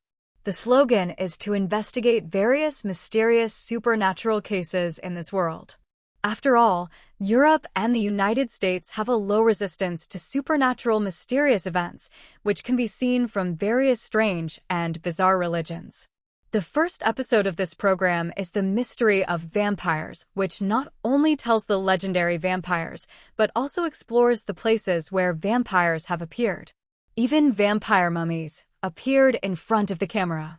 Add to that the mysterious analysis of various experts and the fact that various forces began to add fuel to the flames to divert the public's attention, and the program became popular as soon as it was broadcast. After seeing the popularity of the program, Fox TV quickly launched the second episode. In the second episode, the program team directly visited the famous haunted manor in America. The supernatural incidents that suddenly occurred in the program attracted the attention of countless people, and even the craze on the internet overwhelmed the impact of the Blood Parrot Gang case. The third episode is the top priority. After all, the heroine of this episode is Kelly, who has been troubled by evil spirits in recent times. Facing the camera, Kelly told about how she and her companions played a psychic game, and the result was that the evil spirit was really summoned. After a period of time, she was tortured by the female ghost every night. At first, the audience did not believe it, But when the program team played the scene recorded by the night vision camera, all the audience were shocked. First, the temperature in the room dropped, and then the furnishings in the room floated in the air. The blanket on Kelly, who was sleeping soundly on the bed, was suddenly lifted, and the whole person was pulled off the bed by an invisible force while sleeping. This scene in the program shocked countless viewers, and some people even looked for clips or evidence of fraud in the videos replayed on the internet. But after these people's fake work, they found that the video of Kelly being attacked by evil spirits was completely real, and there was no evidence of fabrication at all. At this time, Kenny, with a haggard face, told the camera about his daughter's experience. As soon as the video asking for help from the pastor came out, 90% of the audience believed that this matter was true. After all, after investigation, it was found that Kelly's father Kenny was actually a senator from New York State. Oh my God, this is so scary. Is there really an evil spirit in this world? I can't believe my eyes, but it must be true. Otherwise, how could a senator would he fabricate such facts just to attract attention? He can't even give up his future. I am more concerned about the third episode of this program. Can the pastor invited by the program team drive away the evil spirits around Kelly? She is so beautiful. Is there no one who cares about the human trafficking of the Blood Parrot gang? Even the demonstration team. Your comment has been deleted and your account has been banned for 180 days. Under the promotion of various forces, the ratings of this mysterious files have soared all the way and have begun to break the circle. Just when countless people were sitting in front of the TV to watch this program. On Christmas Eve, Southeast Street in Manhattan. Have you watched the Mysterious Files program on Fox TV recently? Sitting side by side with Lin En in the front of the car, Natasha smiled and said to Lin En, looking at the crowded crowd in front, everyone holding their mobile phones and cameras waiting for the beautiful scenery that only comes twice a year. It's just a way for Tony and various forces to divert people's attention. Open the pizza box, pick up a piece of pizza and hand it to Natasha. Thank you. Take the pizza with a smile. Natasha took a bite and said, but this show is considered to be popular outside the circle. After all, bizarre and supernatural cases are always the best way to attract people's attention. By the way, I heard that you. Before Natasha finished speaking, Lin En suddenly said, here you are. As soon as the voice fell, the setting sun hung in the sky, pierced through the steel jungle, and spread the golden afterglow all over the avenue. The beautiful clouds in the low sky showed beautiful colors under the golden sunset. As the sunset gradually turned golden red, the crowd bathed in the afterglow of the sunset cheered warmly. The men and women around hugged each other to celebrate that they saw the magnificent and extremely beautiful Manhattan sunrise again this year. Looking at the sunset in the sky fixed between the two buildings, Natasha raised the corners of her mouth, and her profile looked so beautiful in the afterglow. I can't remember the last time I saw such a beautiful view. With her feet on the bumper, Natasha leaned on her chin and looked at the beautiful sunset. Lin, you know, as an agent of S.H.I.E.L.D., sometimes I can't stop my hurried steps even if I am in a beautiful scenery. After seeing all kinds of dirty, disgusting, and infuriating darkness, sometimes I wonder if I have lost the ability to appreciate all kinds of beauty in the world. Speaking of this, Natasha turned her head and smiled at Lin. Her eyes were particularly beautiful in the afterglow of the sunset. What did you dream of when you were a child? In fact, I wanted to be a doctor or a lawyer when I was a child. Because at that time I always thought it was a cool thing to walk in the hospital in a white coat and save one life after another from the hands of the god of death. Or become a lawyer and then save one life after another. A criminal is sent to prison. What a pity. Speaking of this, Natasha looked at Lin En with a smile. What were your dreams when you were a child? Looking at Natasha, who seemed willing to talk to him openly in the afterglow of the sunset. Lin En thought for a few seconds, then shook his head. What I wanted to do most when I was a child was to escape the control of the nominal adoptive father of Digital Gang. Hearing Lin En's dream, Natasha was silent for a few seconds. Having seen Lin En's past in the viewing room of the spoiler system, Natasha knew what Lin En had experienced when he was a child. Actually, the reason why I became an agent was that I was forcibly sent to the Red House. Do you know the Red House? It is a place dedicated to training agents and spies. The torture I experienced there is the shadow of my life. I was sent in with my sister, and then I escaped from the Red House. After joining S.H.I.E.L.D., I blew up the Red House with Clint. I thought I had completely gotten rid of the control and pursuit of the Red House, but when she thought about what she saw in the theater, she didn't really destroy the Red House. Natasha's tone was a little heavy. I want to know more now whether my sister Yelena is still alive, even if. Before she finished her words, she saw Lin En's eyes fixed, and then he got off the front of the car and onto the ground. What's wrong? Seeing Lin's movements, Natasha also jumped down and at the same time put one hand on the weapon at her waist. Before Lin could speak, a wave flashed in the space in front of him, and then Loki, wearing a gray uniform with a TVA logo on his chest, appeared in front of them. Who? I finally found you, Lin. I don't have much time now. Listen to me. I know you don't know me yet, but it doesn't matter. Everything will be messed up in the future. Even Thanos, the purple potato spirit you mentioned, broke into the Time Administration and stole some Infinity Stones. Several identical Infinity Stones appearing in the same universe will even. The multiverse will be affected by different Thanos. Richard helped me travel here. Before he finished speaking, Loki's figure in front of him began to flicker. To read the novel, go to Falu Novel Network. It was like a bad video call signal. Sometimes it was stuck, and sometimes it was fluctuating. Time Management Bureau. Thor asked me to find you, don't. The sentence was said in a broken way, but neither Lin En nor Natasha could hear it clearly. Trust me, Lin En, the future. Halfway through the words, Loki's figure disappeared, leaving only two people looking at each other. A foreshadowing that had been thought of long ago, and also to complete a line of Pompeii. That guy just now, he said Thor asked him to come to you? He should be Loki, Thor's younger brother. Natasha had seen Loki in the cinema, so she knew him. But Loki hadn't appeared on Earth yet, so Natasha naturally pretended not to know him. I don't know. Seeing Natasha's doubts, Lin En shook his head to indicate that he didn't know. Well, Loki hadn't led the Chitauri to invade Earth yet. At this point in time, Lin En had to pretend not to know Loki. Just TVA Loki? Why did Loki, who hadn't become the god of time, suddenly appear here and take the initiative to find him? The amount of information in his intermittent words just now was so huge. Did Thanos enter the Time Administration and steal several Infinity Stones? Was Thanos captured by the Time Administration, or did he discover that the Time Administration took the initiative to invade? Why did Thor let Loki find him again? In addition, this Loki mentioned the multiverse and said that Richard helped him cross here. So, is this stuck version of Loki the Loki of this universe, or the Loki of other multiverses? Who is Richard? Mr. Fantastic of other universes? Lin En felt a headache when he thought of this. Because he heard too little key information and couldn't sort out more clues at all. Natasha, who failed to talk, looked at the sun sinking into the horizon and smiled at Lin En. There are too few useful clues. Thinking too much will only add to the troubles.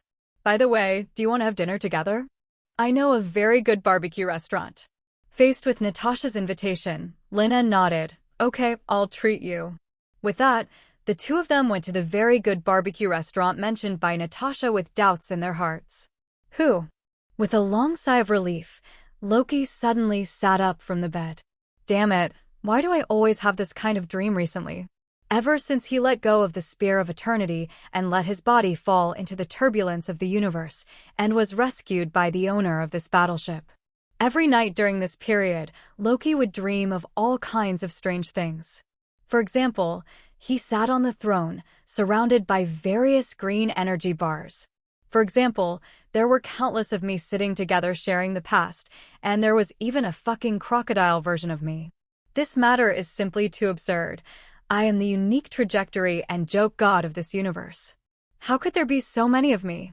Thinking of this, Loki chuckled, took the water cup next to him, and took a sip. Getting up and going to the bathroom, looking at himself in the mirror, Loki's mind emerged with what he said when he fought Thor. What about his father and mother who loved him very much? What about the two of them fighting side by side? What about his neck being strangled by the Titans? Hey, When I asked him how he knew this when asked about some things, he was so hesitant that he couldn't say anything. It seems that during the time he was on the earth, Thor, the arrogant and reckless idiot, had also learned to lie. Just as Loki was recalling what Thor said, there was a knock on the door. Who? Loki, the great master wants to see you.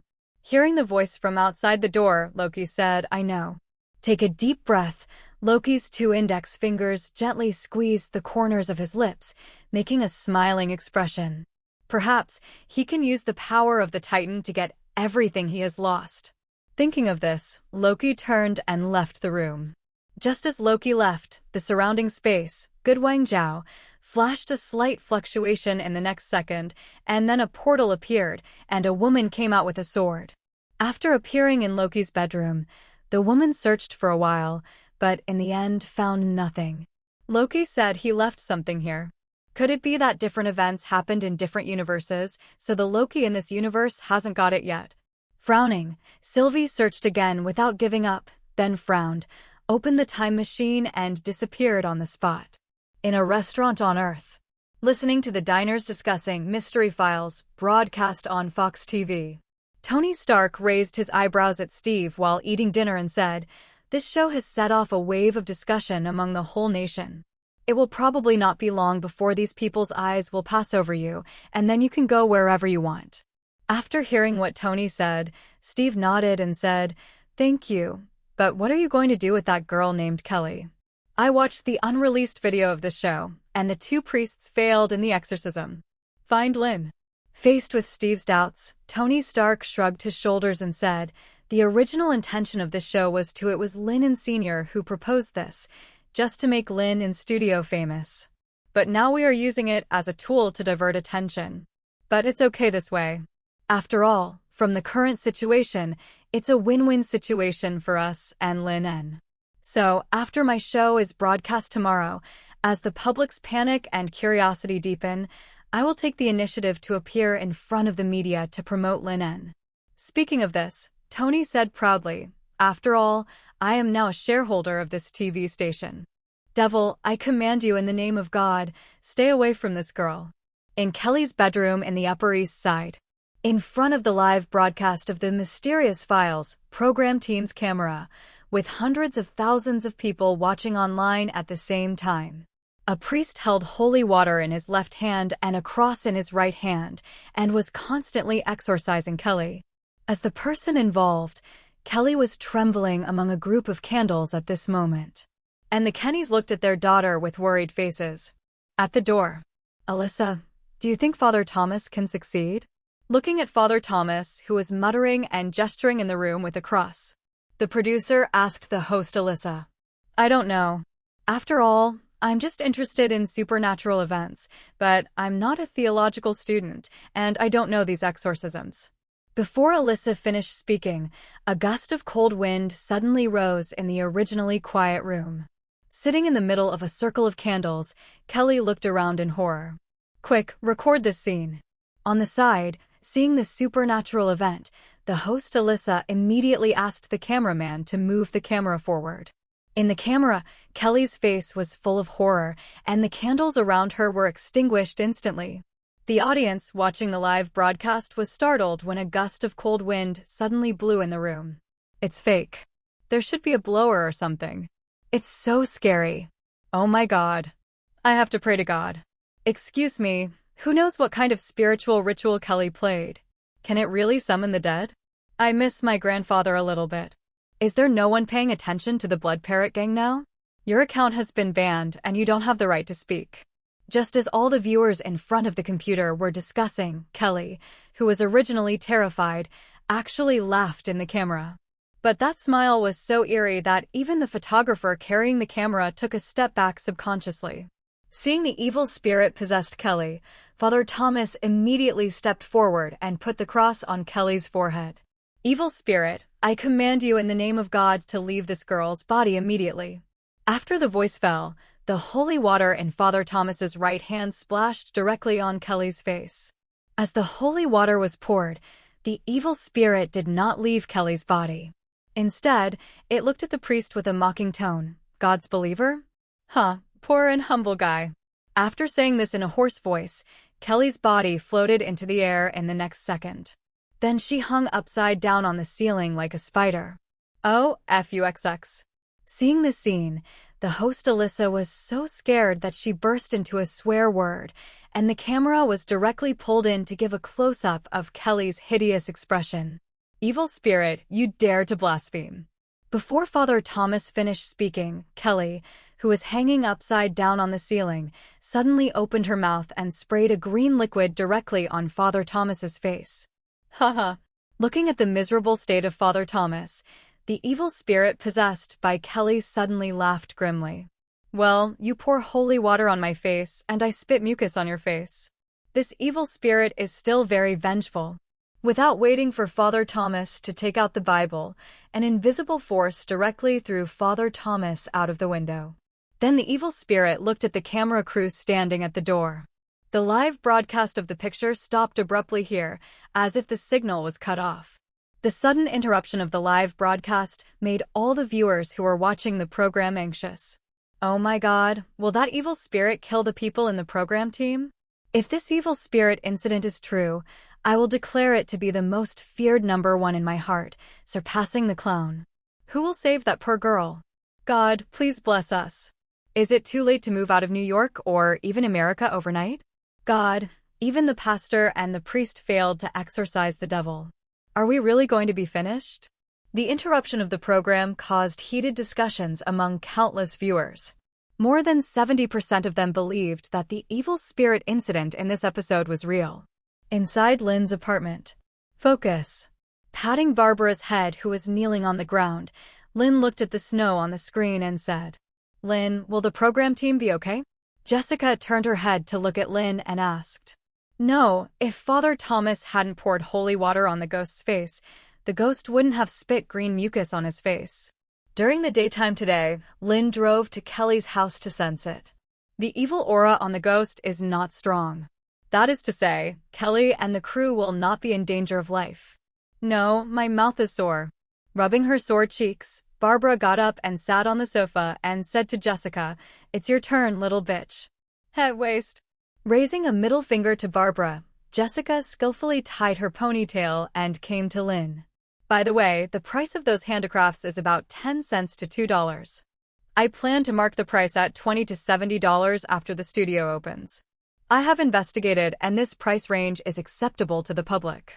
Of course, if some rich people or wealthy people want to buy, I will sell them the custom-made ones for $10 in the warehouse on the second floor.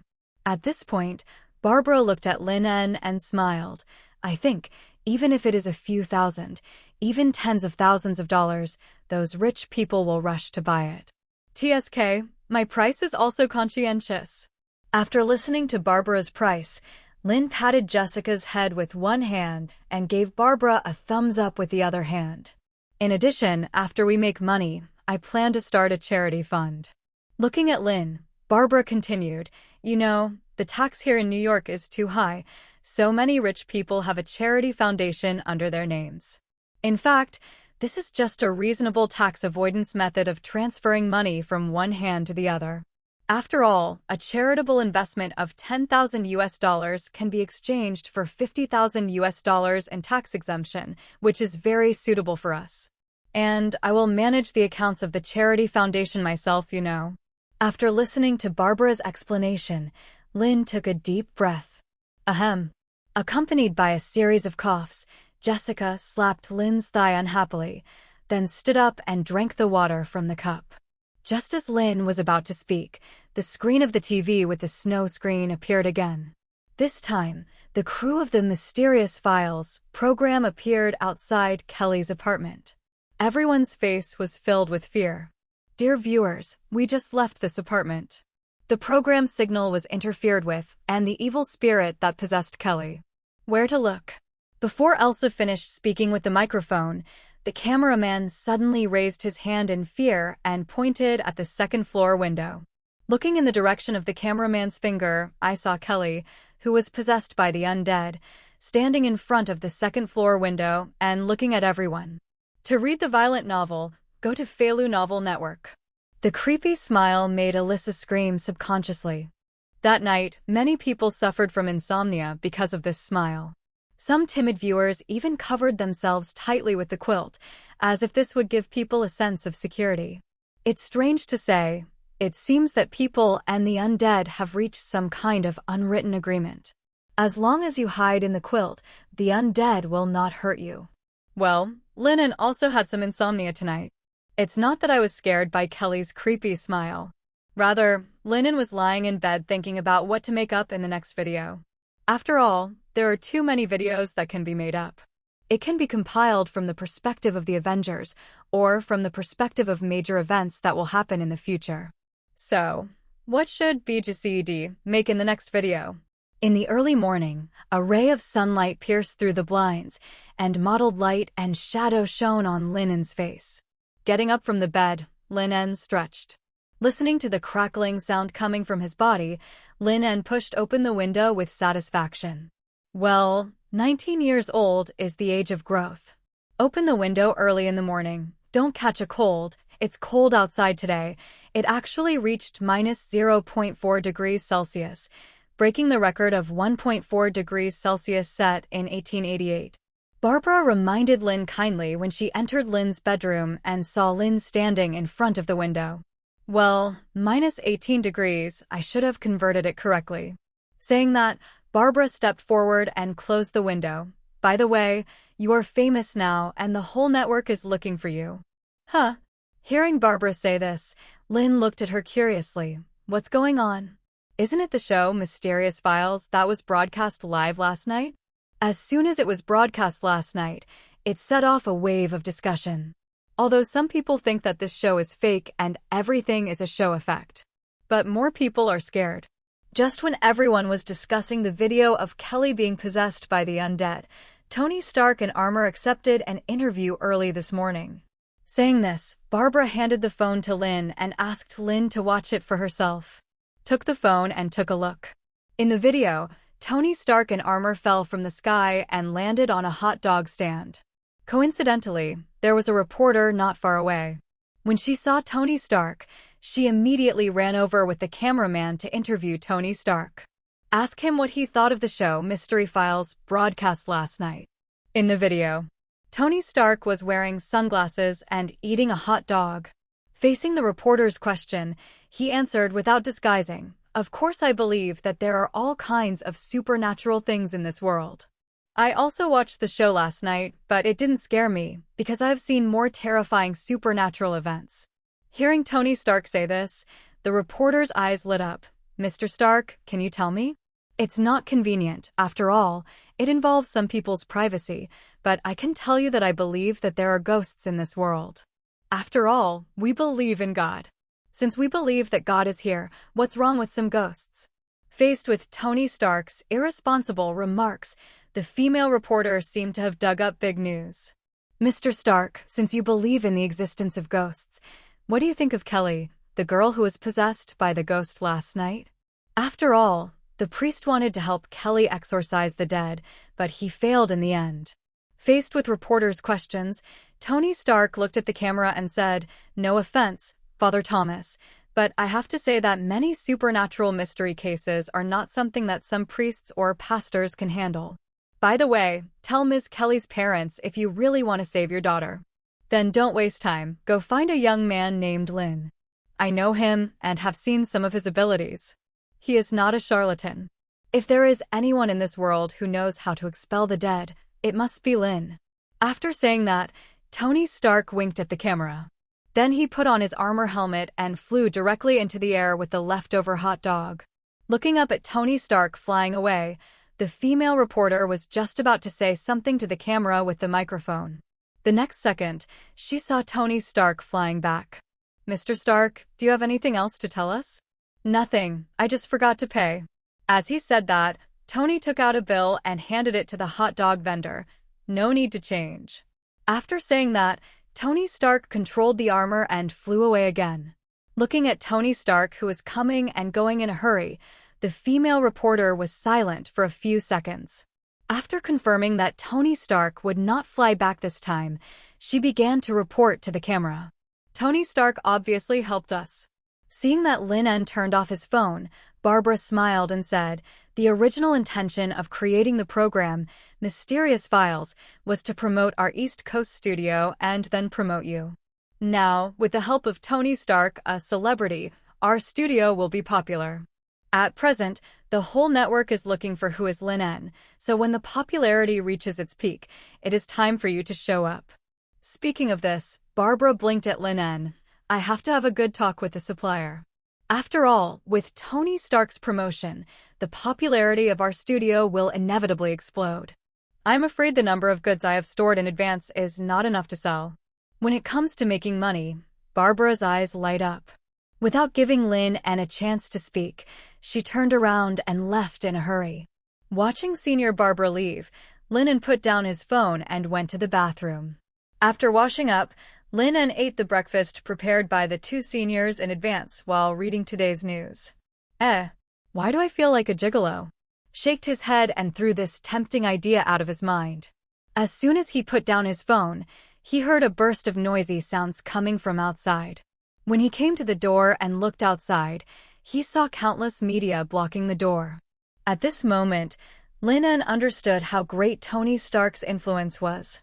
Looking at the reporters crowded outside the door, Lin En was also a little curious. How did these reporters find this place through a name Tony said? Just when Lin En was thinking about how to face those reporters, Tony Stark in armor fell from the sky. Seeing Tony appear, the reporters immediately surrounded him. "Mr. Stark, are you here to find that Mr. Lin En? Do you think Mr. Lin En can solve the recent Kelly incident?" "Mr. Stark." Listening to the reporters' questions, Tony Stark raised his hand to signal everyone to be quiet. After all the reporters were quiet and looked at him eagerly, Tony Stark said with satisfaction, "Everyone, I said that if anyone can solve the Kelly incident, it must be Lin. You know, in my heart, Lin is the real first psychic in Europe and the United States." This is not that Tony Stark deliberately praised Lin. It was because he saw Lin summon a ghost in broad daylight in the park. That moment overturned his worldview. Later, he talked about this with Natasha. As the department that has the most contact with mysterious supernatural events, Natasha's recognition of Lin's ability in the field of ghosts is quite high. So, in Tony Stark's heart, Lin is the first psychic in Europe and the United States. Hearing Tony Stark's unhesitating praise for Lin, these reporters' eyes lit up. Just as he was about to speak, he heard Tony Stark continue, "Everyone, I know what you want to ask, but it's better to let me go first. You are guarding here with long guns and short guns. Aren't you afraid that our Lin En will be scared away? Anyway, you won't be able to see Lin En, and you will be the ones who suffer." Hearing Tony Stark say this, all the reporters made way. Seeing that these reporters were so sensible, Tony Stark nodded with satisfaction. He likes these things that make him stand out. Coming to Lin En's door, Tony Stark pressed the doorbell. Before Lin En came to open the door, he heard Tony Stark shouting outside the door, "Hey, Lin En, open the door, I know you are at home. You have the exorcist, then open the door, I know you are at home." Listening to Tony Stark, who was now Aunt Shue outside the door, Lin shook his head helplessly, then walked forward and opened the door.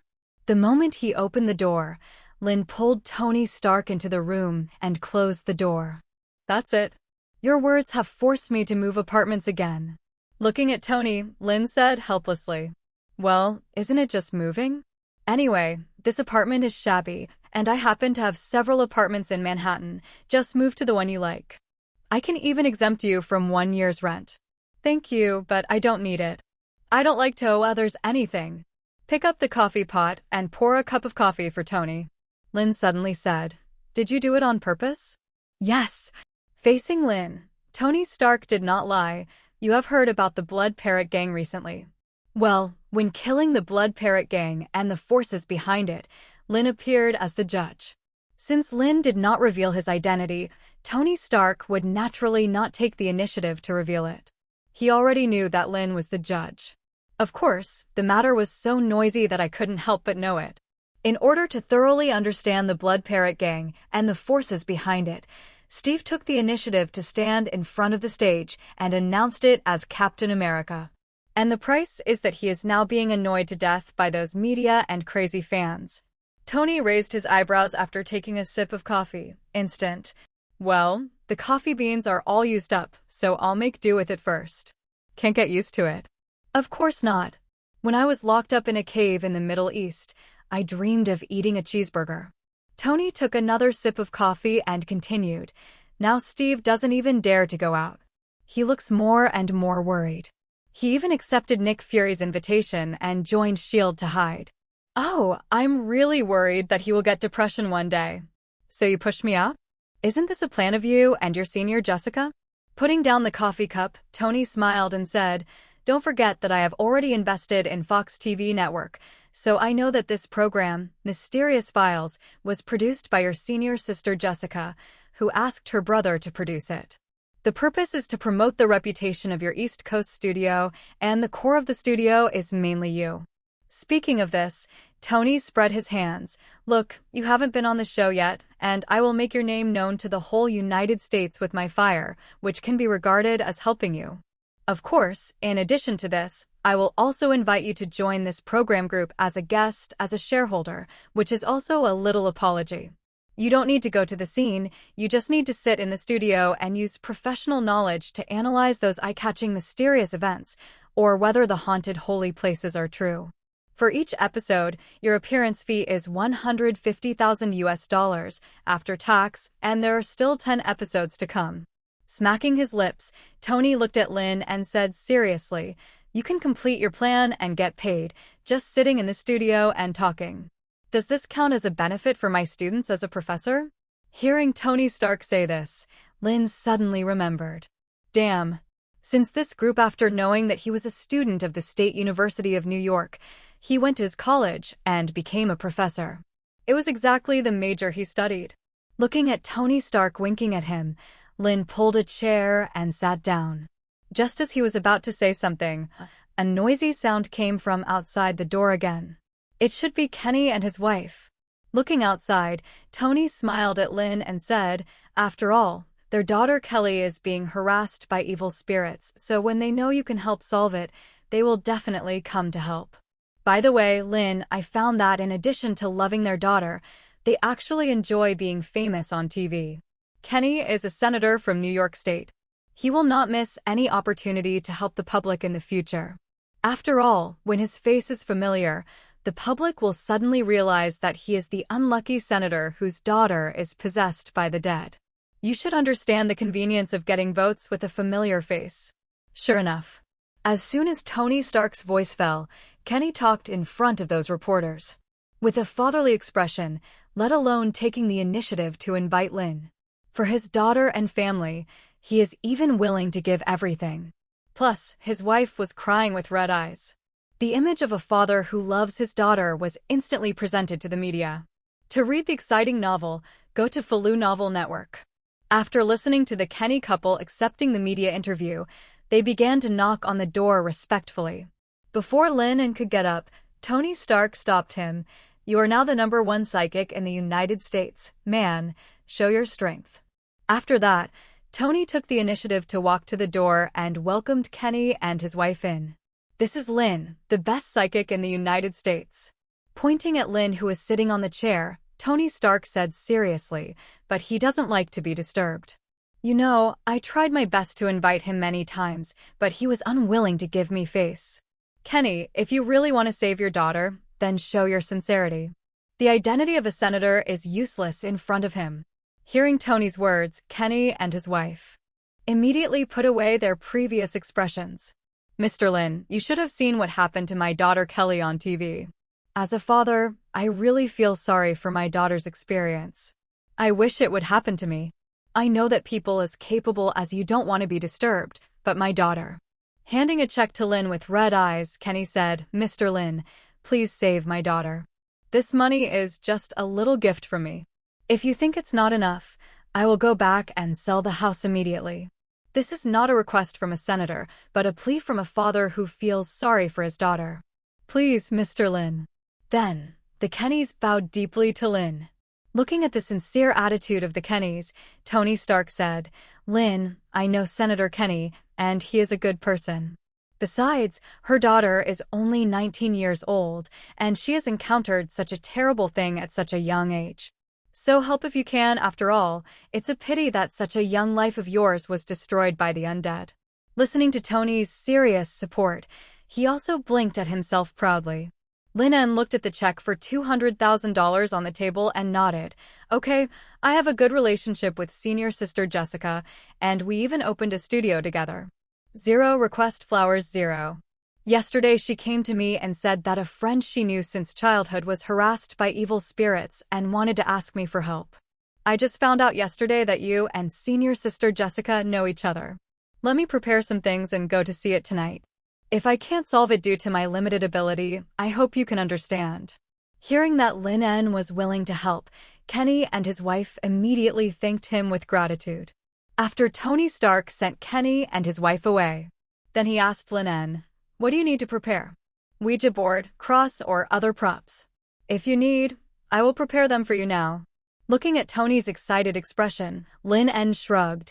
"I have prepared these things a long time ago." Lin En didn't need these things at all. Isn't it easy to do exorcism magic? But Jessica said that we should pretend to be more serious so that we can be more bluffing. It can also make the studio's products sell well and make more money. So, Lin En still prepared some small props in advance. Wait, you are going there tonight too?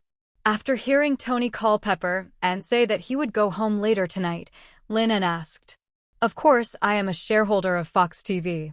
If I want, I can even become the producer of this show." Looking at Lin as a matter of course, Tony raised his eyebrows and said, "Besides, since the last time you summoned the undead and overturned my cognition, I have been looking forward to this time. If I can decipher the frequency of the undead, maybe I can create a battle armor that can be used specifically to deal with the invasion of the undead. By the way, Lin, the undead should have a special frequency or a special magnetic field." Hearing Tony Stark's inquiry, Lin nodded. In the evening, outside the apartment of Kenny and his wife in the Upper East Side, watching the host Alyssa introduce the situation in front of the camera, in front of the TV and computer. "Here we come. I heard from the program team that this time they invited the entire European and American the strongest psychic. I don't know if he can save poor Kelly. That is the #1 psychic in the United States, certified by billionaire Tony Stark. My God, is this Oriental psychic so young? I still doubt that all this is a script. It's all fake, although it's scary. God bless Kelly." At the same time, in a villa, looking at Lin being interviewed by the host Alyssa in the Mysterious Files program and Tony Stark standing next to Lin with a smug look on his face. A beautiful woman was stunned for a moment and then said to her daughter on the second floor, "Lily, come here quickly." "What's wrong, Mom?" Hearing her mother calling her, Lily ran down from the second floor barefoot. "Look, isn't the young man being interviewed on TV the junior who saved you from the alley some time ago? Oh my God, he's actually a psychic?" Hearing her mother's words, senior Lily looked at the TV. When she saw the shot of Lin En, she was also a little surprised and said, "Yes, Mom, this is really junior Lin En. When we were in school, Lin En was very popular with other students. I also heard that he, Barbara, and Jessica formed a paranormal investigation club. I always thought that this was just an interest club formed to increase credits. I didn't expect that junior Lin En was actually a psychic." Hearing her daughter's words, the beautiful woman's eyes lit up. Ever since her daughter almost met with misfortune, she knew that her daughter would have nightmares every night. Even after asking a psychologist to come and see her, there was no obvious relief. So, when she knew that Lin En was a psychic, Lily's mother thought that maybe this young man could help. After all, psychics always have some mysterious abilities, don't they? Besides, her family has been trying to find a way to relieve her daughter's psychological trauma. I haven't had time to thank this young man yet. Thinking of this, the beautiful woman turned to Lily and said, "Lily, you should have Lin En's contact information. You can invite him to visit when you have time. It just so happens that your father and I want to thank him." Hiss. Is there no air conditioning in the apartment? Following the camera into the apartment, Tony Stark couldn't help but shiver. This feels like entering an ice cellar. I regret not wearing a battle armor now. Tony Stark rubbed his arms while looking around the furnishings in the apartment. The female host and the photographer also echoed the words of this new shareholder. This is because the magnetic field of the undead is contrary to the magnetic field of normal humans, so you feel cold. As he said, Lin En took out a pendant and handed it to Tony Stark. Take it, you won't feel cold. Well, this small pendant was cast by Lin En, but the crafts in the store were not. After all, there are too many crafts, and Lin En doesn't have so much energy to cast exorcism magic one by one. Looking at the pendant handed over by Lin En, Tony Stark hesitated for a few seconds, then reached out to take it. Although he was not used to receiving things from others, Pepper was not here after all. The moment he took the pendant, Tony Stark felt a little warmth in his palm.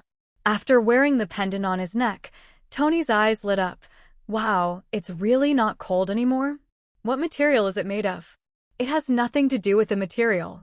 As he said, Lin took out the other two pendants and handed them to the female host Alyssa and the cameraman. After taking the pendant from Lin, Alyssa put it on without hesitation. Oh my god, I really don't feel cold anymore. This is amazing. In front of the camera, Alyssa kept shouting, Robert, what do you think? The cameraman carrying the camera shook the lens up and down, indicating that it was indeed true. This scene surprised many viewers who were watching the show in front of the 280 TV. Although some viewers doubted that this was a show effect, more viewers had already searched online to find out where they could buy this kind of pendant. Well, according to Jessica's request, after the advertisement, Lin looked towards the second floor.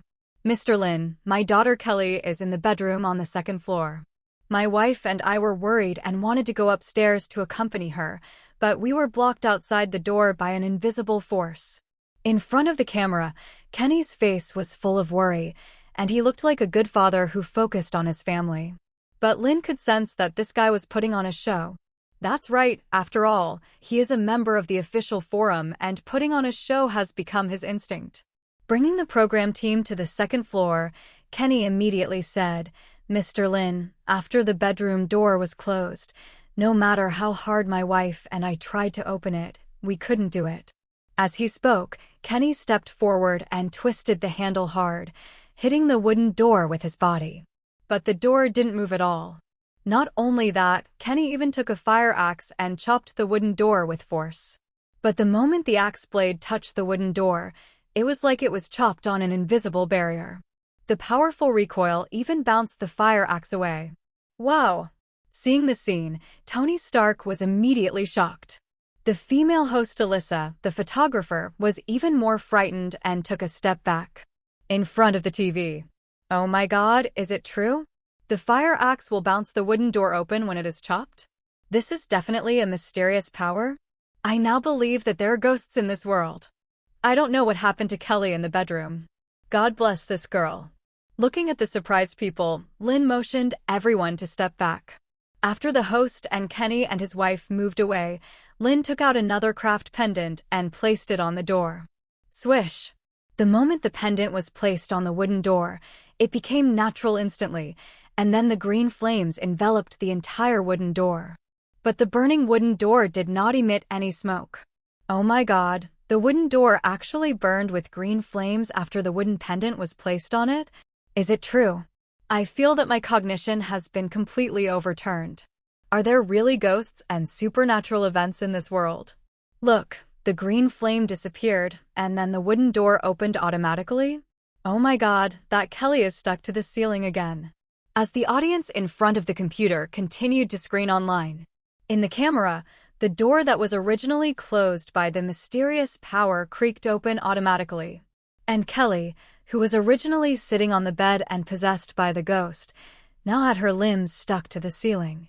He showed an evil smile to everyone. Oh my god, my daughter. Seeing this scene, Kenny's wife screamed and fainted on the ground. Fortunately, she was supported by her husband beside her. And Alyssa, who was holding the microphone, was trembling and kept saying something to the camera. Hiss, Lin, can you handle it?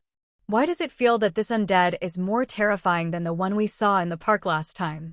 Looking at the creepy smile on Kelly's face, Tony Stark gasped and said, Fucks, I feel like I'm going to have a nightmare again tonight. Hearing Tony Stark's low curse, the female host Alyssa, who was already trembling with fear, he immediately asked with a trembling voice, very professionally, "Mr. Stark, you just said that you saw the dead in the park last time?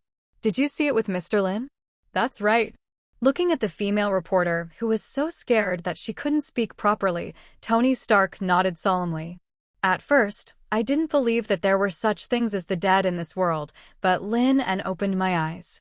That's why I declare that Lin is the best psychic in the United States." Listening to Tony Stark's solemn words in the camera, all the viewers in front of the TV suddenly realized why Tony Stark would brag about Lin so much. "Shoo." Making a shushing gesture, Lin said to everyone, "Now, I'm going to go in and negotiate with the undead attached to Ms. Kelly. No matter what happens in a while, you are not allowed to shout or enter the room." Faced with Lin's solemn warning, everyone present nodded. The female host Alyssa covered her mouth tightly, fearing that she would make the slightest movement. Seeing Lin enter the room, Alyssa kept winking at the cameraman. The cameraman, who understood Alyssa's eyes, zoomed in directly.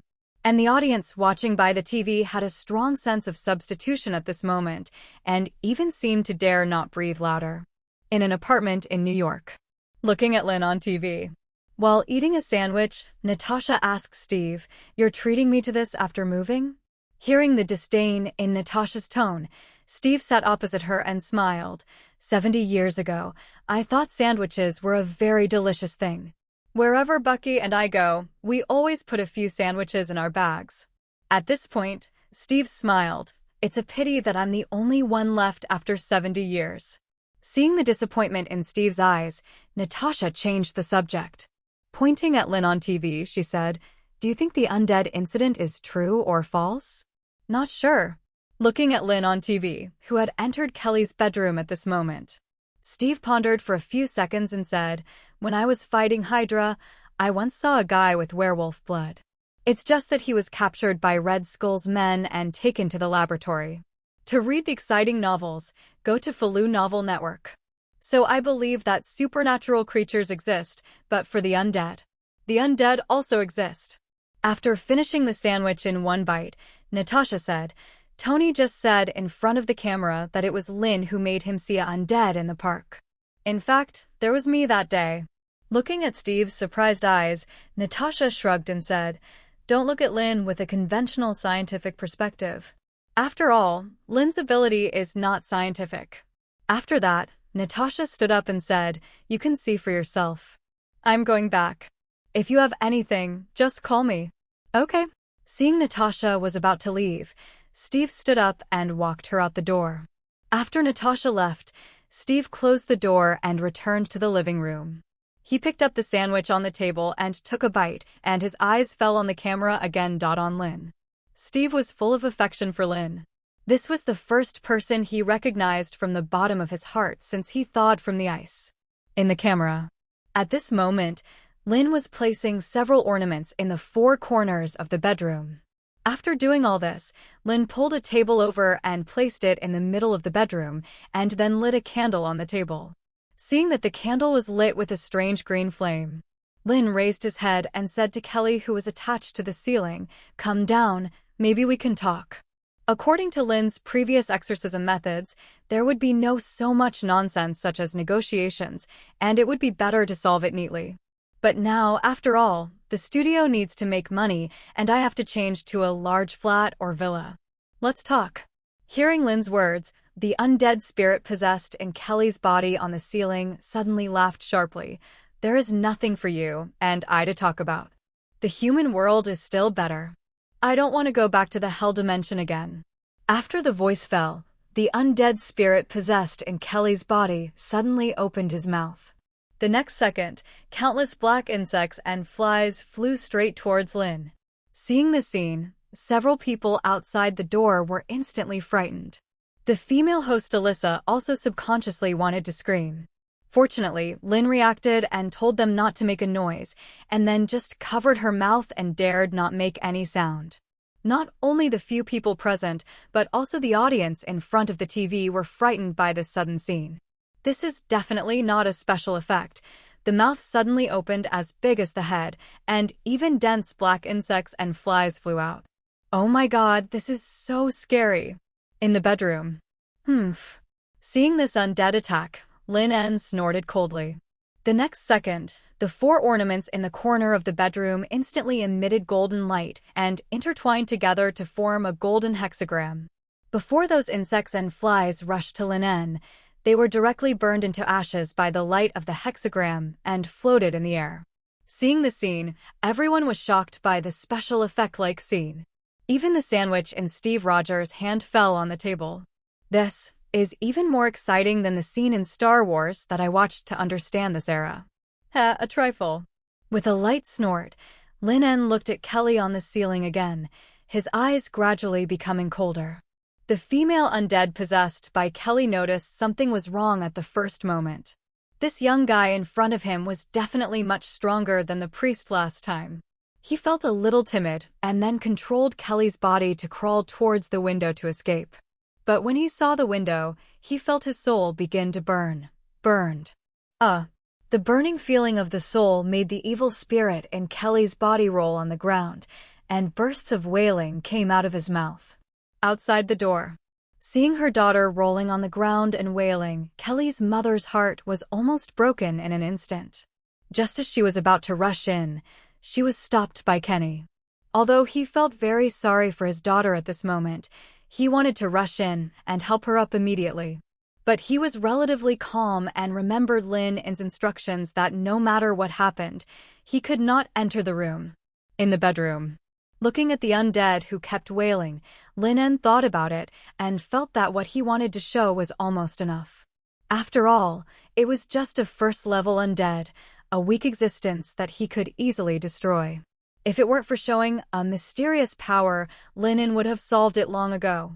However, what was just displayed is attractive enough to make people buy handicrafts. Thinking of this, Lin En was ready to destroy it. I am willing to surrender. Before Lin En could make a move, the undead spirit in Kelly's body sat up instantly. I am willing to sign a soul contract with you, and from now on I will be willing to obey your orders and never betray you. As long as you don't send me back to hell or destroy me, then from this moment on, I will become your most loyal servant. As soon as the voice fell, the undead spirit floated out of Kelly's body. The moment he saw this female undead spirit, Lin En was a little surprised.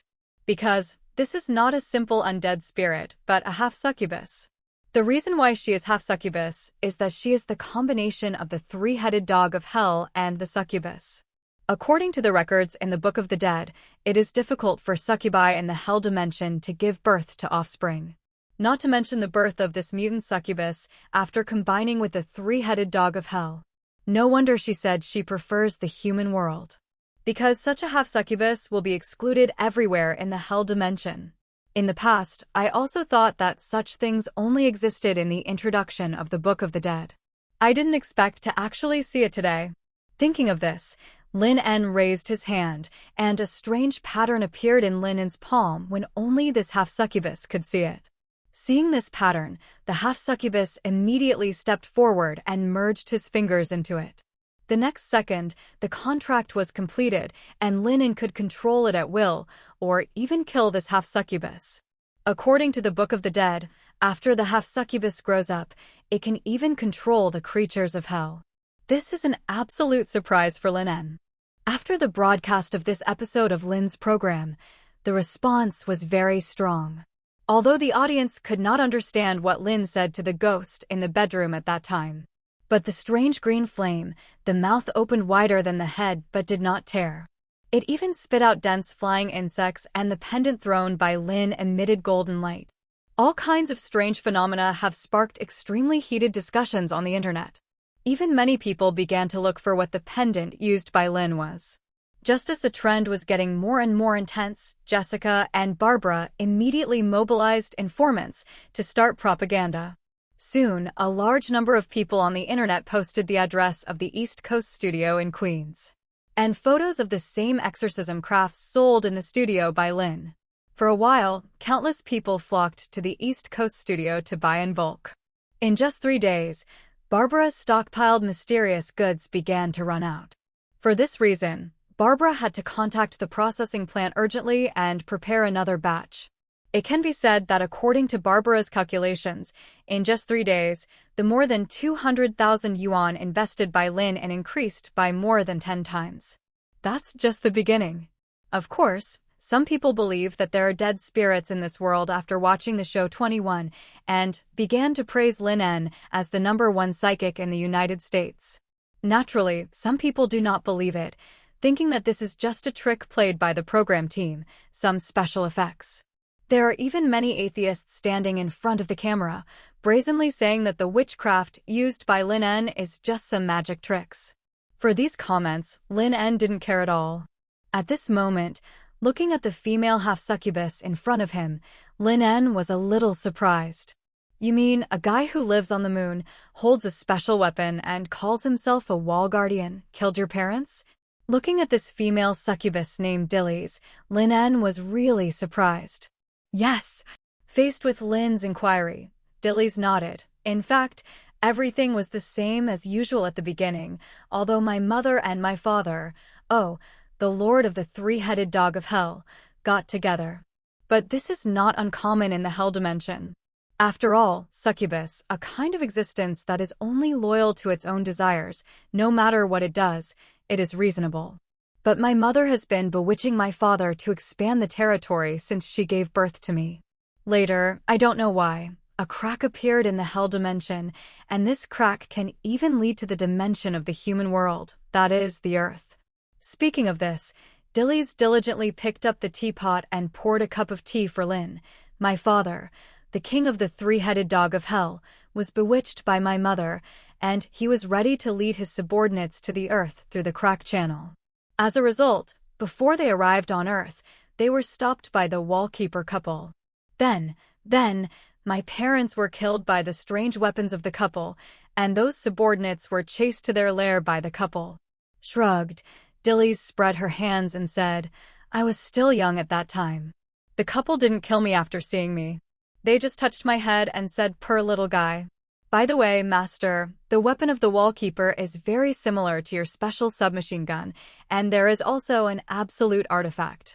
It can even smooth out the cracks leading to various dimensions with a casual touch. Anyway, since my parents were killed by the couple, I have been ostracized in the Hell dimension. Who made me neither a purebred hellhound nor a pure succubus? Lin nodded after hearing what Dilly said. The Book of the Dead recorded that in the Hell dimension, those without pure bloodlines are most ostracized by their own kind. And Lin did not expect that Dilly's parents actually died at the hands of Howard and Stark. However, it seems that Dilly's does not hate Howard and his wife. Instead, she was relieved by the death of her parents. Of course, I have to be thankful that my parents were killed by the wall guards. They hate me very much and even insult and beat me at every turn, just because I am not a purebred hell three-headed dog or a pure succubus. They even want to wait until I grow up and give me as a gift to other three-headed dogs. By the way, Master, can I go see the Earth? Looking up at Lin with hopeful eyes, Dillies blinked and said, The Earth is much more beautiful than the Hell dimension, so I want to go see it. I promise not to hurt anyone or create any chaos. Looking at Dillies' pleading eyes, Lin En thought for a moment, then opened the drawer and picked up a wooden sign to carve. After a moment, he blew away the sawdust and then handed the wooden sign to Dillies.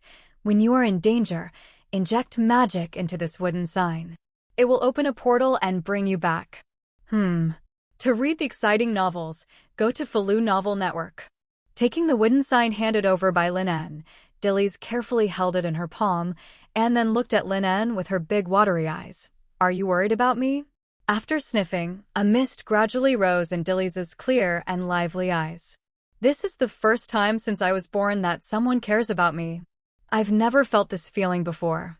Rubbing her head against Lin's palm like a kitten, Dillies' mouth curled up. Then her soul gradually faded and disappeared from Lin's sight. Lin was not worried about whether Dillies would be in danger. After all, since she appeared on Earth, Master Gui and other mystic masters did not take action, so everything should be normal. That's right, a half-succubus that can only confuse other people's minds at present. When it grows up, it can only summon the three-headed dog of hell. It does not have the strength to threaten the Earth like other dimensional lords. Thinking of this, Lin En opened the system editing page and prepared to write a new video. At the same time, outside the East Coast studio. Look, Aunt May, I got the exorcist pendant used by Mr. Lin En. Running home excitedly, little Peter Parker held up the pendant he used on TV 3 days ago. Said to Aunt May with a happy face, Aunt May, hang this on your door or in your room. You don't have to be afraid of demons or anything like that, and you can sleep well at night.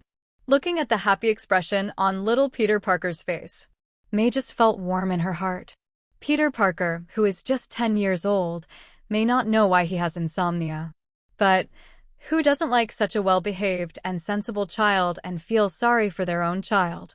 After smiling and hugging Peter Parker, Aunt May opened her wallet and said with a smile, I'm afraid that selling this pendant has used up all your pocket money. Come, Aunt May will make up for it for you. No need, Aunt May. Hearing Aunt May say this, Peter Parker shook his head, and his little face was full of seriousness. It was given to me by Sister Jessica. When she heard me buy it for you, Aunt May, she praised me for being sensible, and then refused to take my money no matter what. Look, Lin's East Coast studio is quite popular. Looking at the long queues of people outside the studio, Natasha smiled as she sat in the car. After hearing what Natasha said, Steve glanced at the crowd and then whispered, as far as I can remember, the only time there was a long queue was during the conscription 70 years ago. But in order to become a soldier, I went to the conscription offices in several cities. If it weren't for Dr. Erskine's help, I'm afraid I wouldn't be who I am now. As he spoke, Steve turned his head and looked at Natasha. By the way, where are you taking me today? To deal with 2 traitors. Nick Fury originally planned to let me clean them up. But thinking that you have been idle these days since joining S.H.I.E.L.D., I specially pulled you here. How about it, legendary hero who is immortal and lives up to his reputation? Are you ready for the battle? After hearing Natasha use the media's evaluation of him some time ago, Steve smiled and shook his head. I can fight those enemies all day now. As the two were talking, the sound of the spoiler system suddenly came to their ears. The video has been refreshed. Please enter the viewing room within 5 minutes. After hearing the system prompt, the two looked at each other and drove into a small alley. In a room in an apartment in Queens. In the viewing room. Are there any more videos about the future? Wanda found the best viewing position and sat down immediately. After watching Lin's video last time, Wanda wanted to go to New York to find Lin right now. But when she thought that Lin didn't spoil the system, so she didn't know herself yet, Wanda had to give up this idea. Besides, she couldn't explain to Pietro why she wanted to go to New York. You can't say that it's to find your future brother-in-law? If she really said that, Pietro would probably think she had a brain injury.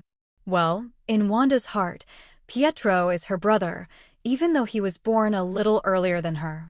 In another theater, Nick Fury also found a seat and sat down, looking at the screen with a serious expression. During this period of secret investigation, Nick Fury felt that the current situation of S.H.I.E.L.D. could be described as shocking. At first, I thought that Hydra was just some passerby-level agents who infiltrated the bottom of S.H.I.E.L.D. But after knowing from the video that Sitwell and Rumlow were also Hydra, I asked the 2 most trusted Hill and Coulson to investigate secretly. The result? Just the suspicious list investigated by the 2 made me dizzy. Not to mention, this is only a part, and no matter what, I can't think of those fearless. The person who is willing to sacrifice his life at any time for the mission. His real identity is also Hydra. Damn it, they really treat S.H.I.E.L.D. as the nest of Hydra. And there must be other people behind Sitwell and Rumlow. Hey, S.H.I.E.L.D.? Just change the name to S.H.I.E.L.D. in the future. Thinking of this, Nick Fury took a deep breath and then looked at the big screen. I hope the video played in the future will be good news. As the lights in the theater dimmed, the screen began to light up. The first scene of the video is Nick Fury driving a black Chevrolet on the streets of Washington. Seeing himself on the screen, Nick Fury sat up straight. It seems that today's video should be about himself. In the video, Nick Fury was driving and stopped the car when passing a street intersection to wait for the red light. As soon as the car stopped, a police car drove over and stopped next to his car. Looking inside the police car, The patrolman wearing sunglasses looked him up and down. To read the exciting novels, go to Faloo Novel Network. Nick Fury said coldly, "Why, do you want to check my ID?" Thinking that he was discriminated against because of his black skin, Nick Fury's tone was a bit stiff. Faced with Fury's tough attitude, the patrolman sitting in the passenger seat chewed gum to confirm his identity and then drove away in the police car. Fuck. Watching the police car drive away, Nick Fury cursed and was about to start the car. The next moment, a car behind him hit him heavily. The sudden inertia of the collision made Nick Fury's head hit the steering wheel. Before he could react, other cars around him also hit him. It was obvious that this was a premeditated attack. The patrolman just now was not being racist, but was trying to make sure that the person sitting in the car was him. Nick Fury, who reacted, immediately raised the window and wanted to drive away quickly. But a car in front of him was blocking his car and preventing him from moving. A group of people around him even shot at the car with submachine guns. In the theater. Seeing the scene, Nick Fury's expression immediately became solemn. If nothing unexpected happened, this was definitely an assassination by Hydra. Either it was because they found out that he was secretly investigating Hydra in S.H.I.E.L.D., or they felt that Hydra had mastered enough power to conquer the world, so they wanted to get rid of him and take over S.H.I.E.L.D. No matter which one it was, it meant that things were going to develop in the worst direction. Thinking of this, Nick Fury took a deep breath, then stared at the big screen with a serious look, not wanting to miss any details. In another theater. Black Braised Egg, Nick Fury actually encountered assassination? Watching an elite team shoot at Nick Fury's car. Seeing that the car was bulletproof, they actually took out a high-tech door-breaking device and tried to open the car door. Tony Stark, who was sitting in a chair, also watched it carefully. But when he heard the reminder from the artificial intelligence in the car and the air conditioning system was very good, he immediately shook his head. It seems that the artificial intelligence system of S.H.I.E.L.D. can only be called an artificial mental retardation system. Fortunately, my own Jarvis is still quite considerate. On the screen. As the car window finally couldn't stand it and began to shatter, Nick Fury immediately pulled the trigger of the machine gun mounted in the car. The bullets penetrated the bodies of the attackers in an instant, and then stepped on the accelerator and fled. Seeing Nick Fury escape, Natasha and Steve in the theater breathed a sigh of relief at the same time. After all, whether Nick Fury was alive or dead would have a great impact on S.H.I.E.L.D. However, this reminded Natasha of the video in the past, in which her future self told Lin that it was she and Lin who led people to destroy S.H.I.E.L.D. Could it be because of this time? But before they could celebrate for a few seconds, they saw the scene change, and Nick Fury was lying on the hospital bed and lost his life. Nick Fury is dead? Natasha frowned immediately after seeing Nick Fury dead. But before Natasha could react, she saw Alexander Pierce on the screen announcing that Nick Fury was killed by Steve Rogers. And S.H.I.E.L.D. has already launched a wanted list for Steve Rogers. Fuck. Seeing this scene, Nick Fury's face in the theater became even darker. Compared to the clip of his death in the hospital, Alexander Pierce's words made him feel cold in his heart. At the beginning, he only suspected that Sitwell was the boss of Hydra because he was his subordinate. Now he is 90% sure. Alexander Pierce, the guy he trusts most, has an absolute relationship with Hydra. Insight Project. In an instant, Nick Fury thought of the Insight Project. This is the plan that Alexander Pierce has been leading. Once the mothership carrying the chip flies into space, then anyone who opposes Hydra or threatens Hydra or even threatens Hydra in the future will be killed immediately. After all, the algorithm is too terrifying. Thinking of this, Nick Fury wanted to leave the theater immediately and kill Alexander Pierce, the bastard. Take a deep breath. Nick Fury forced himself to suppress the impulse in his heart. Fortunately, he knew these things in advance through the spoiler system. The current situation is in his favor. Thinking of this, Nick Fury continued to look at the screen. In the hospital in the camera, Steve Rogers, who was wanted by S.H.I.E.L.D., was standing in the corridor of the hospital with a hood on. After standing in the ward where Nick Fury died for a long time, he turned and walked to the vending machine on the side. Just as I was about to buy some food, I saw Natasha's figure on the glass of the vending machine. At this moment, she was still chewing gum leisurely. The moment he saw Natasha, Steve immediately pushed her into a hidden room. "Where is that you?" Faced with Steve's harsh questioning, Natasha replied slowly, "It's safe." "Tell me more details." "Steve, you have to tell me where you got you first." "Why should I believe you?" "Fury gave it to you. I want to know why." "Do you know those pirates were hired by Fury?" "I know who killed Fury. It was the Winter Soldier." Listening to the conversation between the two in the video, Steve, who was sitting in the theater, frowned. In the video, he seemed to not trust Natasha. But why? "You should know that this video will happen in the future, and at this moment, I trust Natasha very much. After all, through the previous videos, I know that Natasha is trustworthy. But why did I not trust him in the video?" Thinking of Nick Fury and Natasha's guess a few days ago. The video played in the theater is likely to be their original life trajectory before they got the spoiler system. Steve was relieved. That's right, if there was no spoiler system, then he would be wanted by S.H.I.E.L.D. and would definitely not trust Natasha. At this moment, Steve was extremely glad that he was also selected by the spoiler system. But if he, Peggy, Howard and others had the spoiler system 70 years ago, then Dr. Erkins would not be killed by Hydra, Bucky would not fall off the cliff from the train, and the members of the Howling Commandos. If there was a spoiler system 70 years ago, then so many regrets would not have happened. Watching the video, Steve and Natasha were wanted by S.H.I.E.L.D. and hid all the way. Finally escaped to the military base in Tennessee, where they learned about Dr. Zola's plan. Even after the two were almost blown to death. To read the violent novel, go to Falu Novel Network. Tony Stark in the theater hugged his arms and said nothing. Such a critical matter, the two did not ask for help from me? Are they afraid of getting involved? What a joke, I am afraid of being involved. Besides, even if they don't ask for me, they should ask for Lin. After all, neither I nor Lin would refuse to help them. What's more, Dr. Zora's algorithm and insight plan can even threaten the whole world. In this case, he and Lin will definitely stand up. While chewing gum, Tony Stark secretly memorized the address of the abandoned military base in Tennessee.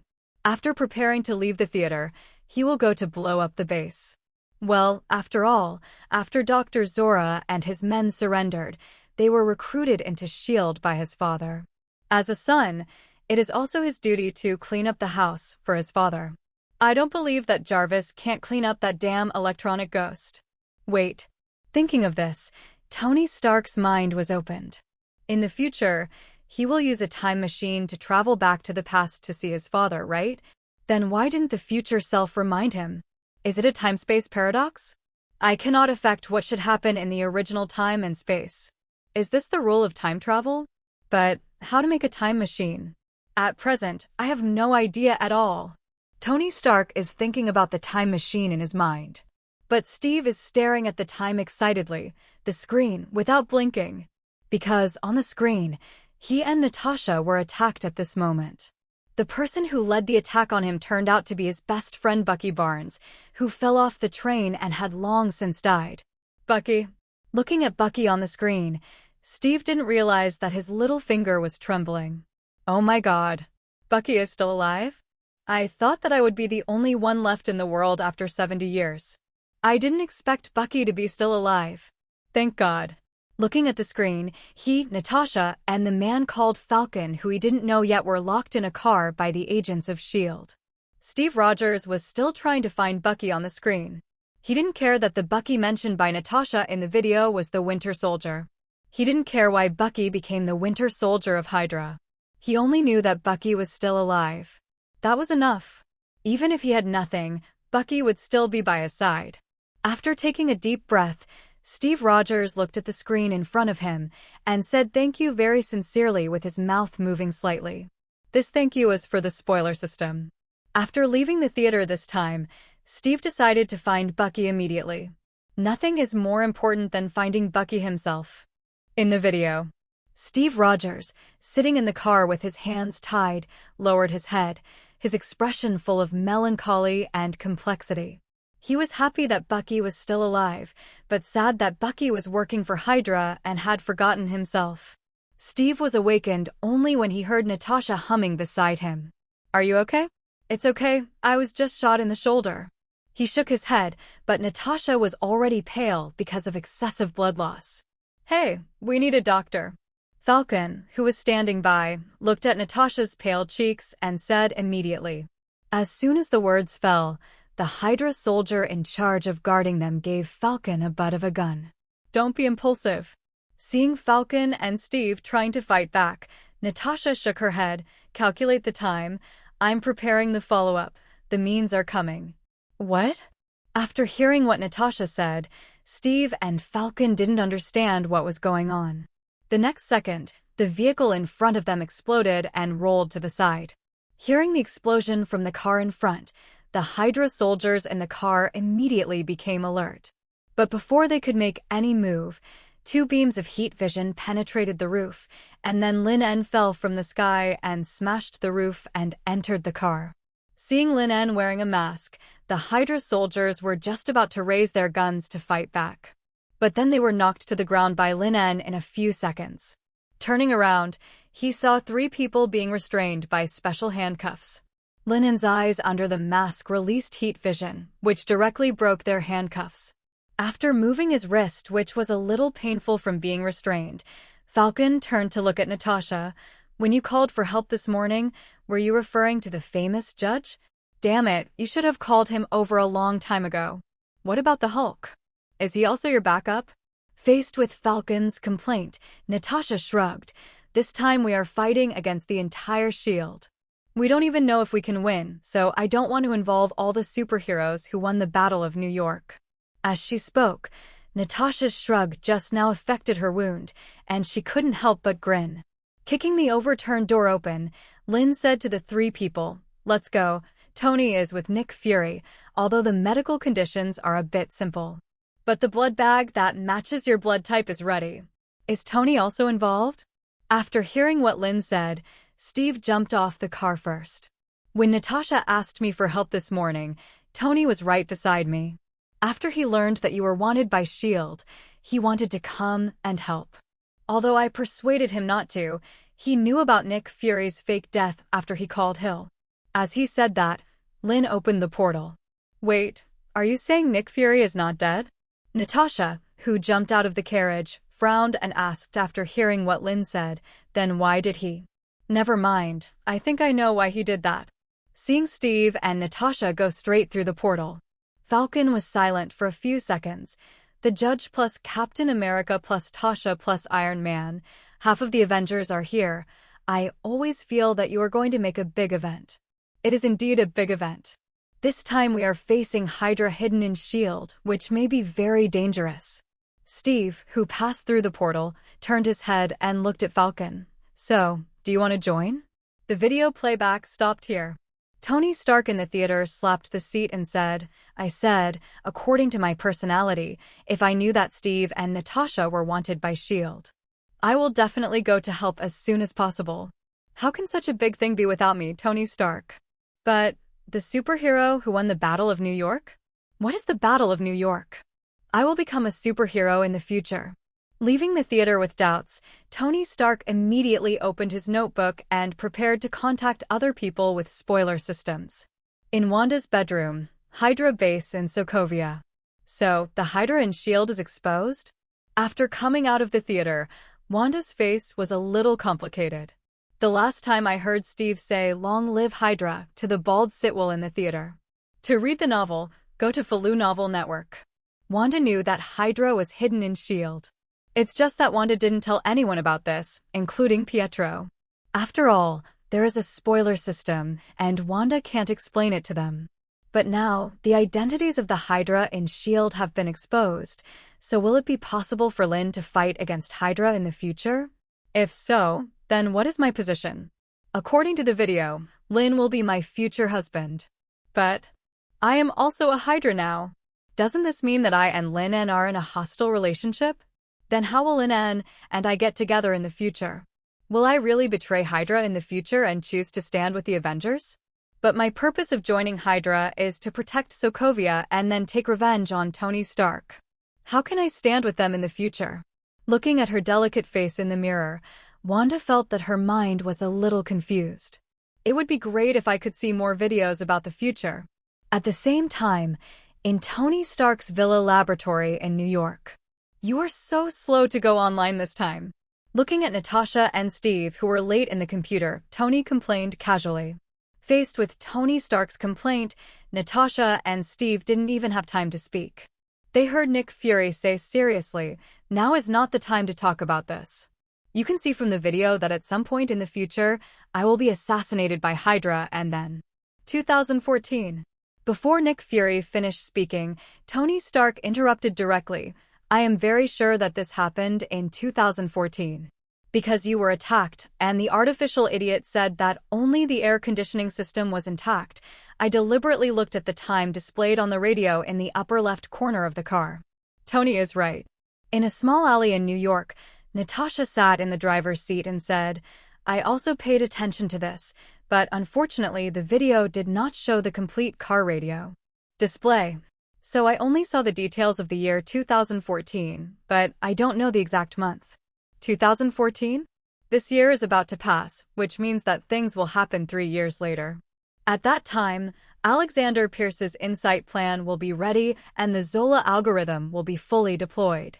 Nodding, Nick Fury said, "It seems that we still have 3 years to completely eradicate Hydra."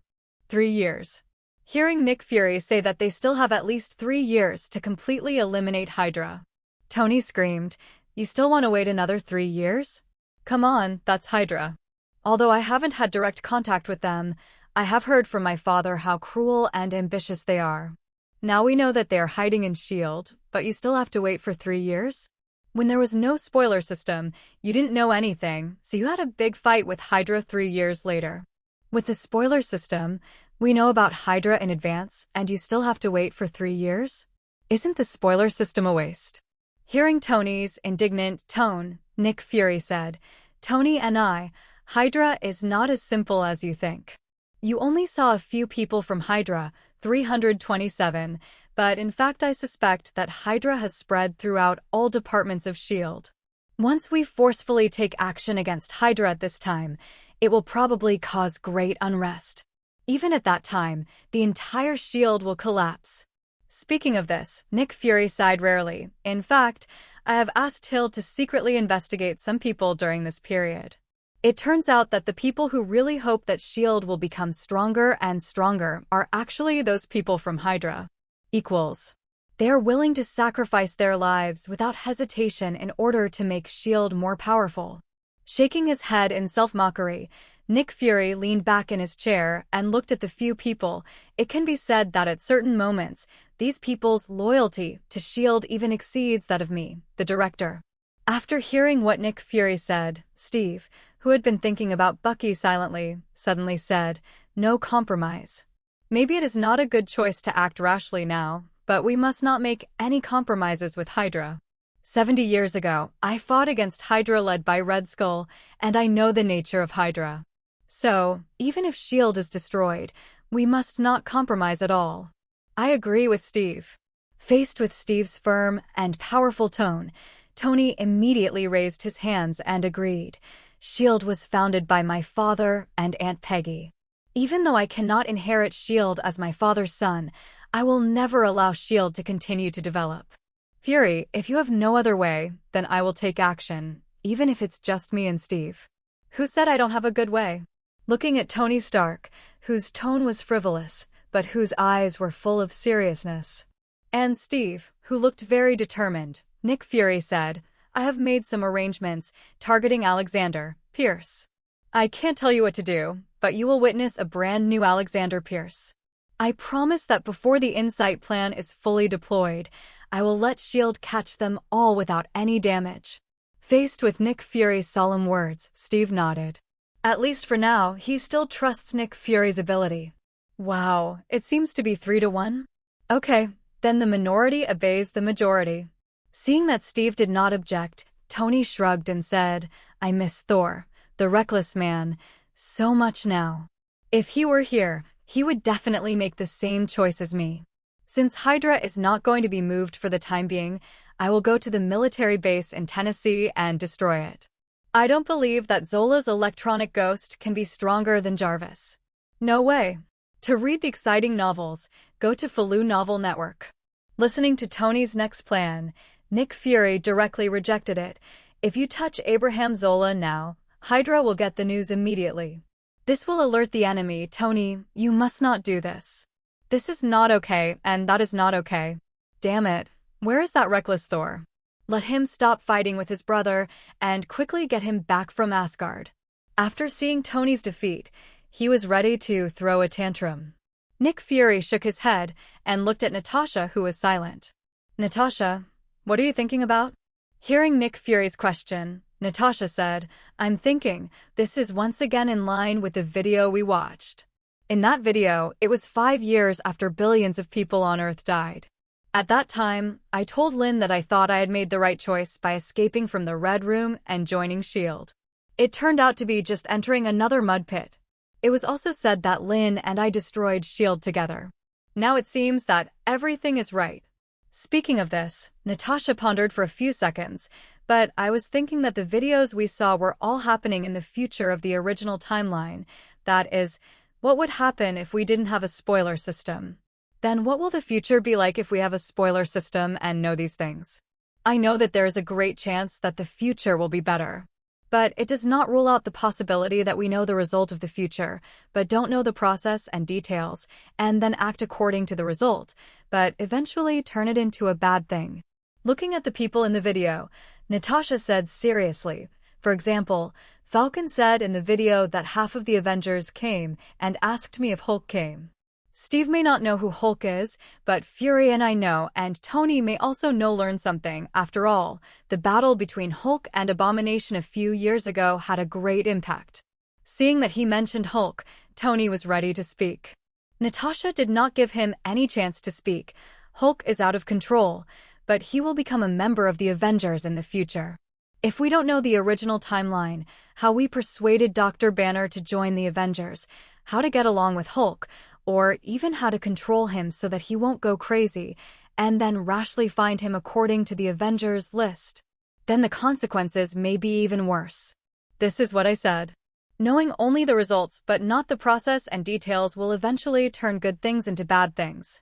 Speaking of this, Natasha looked at the 3 people. By the way, since Fury was assassinated in 2014, and I also said in the video that I don't want to involve all the superheroes who won the Battle of New York. Then it means that the Battle of New York may be just around the corner. I just don't know what the war is that can involve all of us to win. I guess it is very likely that it was caused by the captured Loki in the previous videos. The trust of the spoiler system owner reaches 90%, and the host obtains a new skill, immunity. Skill introduction. With this skill, the host can be immune to all mental control, mind reading, mental pollution, and other effects. Mental pollution? Looking at the system introducing his newly acquired skills, Lin En was a little curious. System, what does mental pollution mean? A certain multiverse has developed into a cancerous universe, and all creatures have evolved into indescribable things. If the host accidentally steps into the cancerous universe when traveling to the multiverse in the future, mental pollution can be avoided and thus become indescribable things. Hearing the system's explanation, Lin En was stunned. Cancerous universe? All creatures have become indescribable things? Where did I seem to have heard of this universe? After thinking for a few seconds, Lin En shook his head. Still can't remember, but indescribable things? The universe of the system? Unable to remember, Lin En put it aside. Now the viewing room has been upgraded to level 225.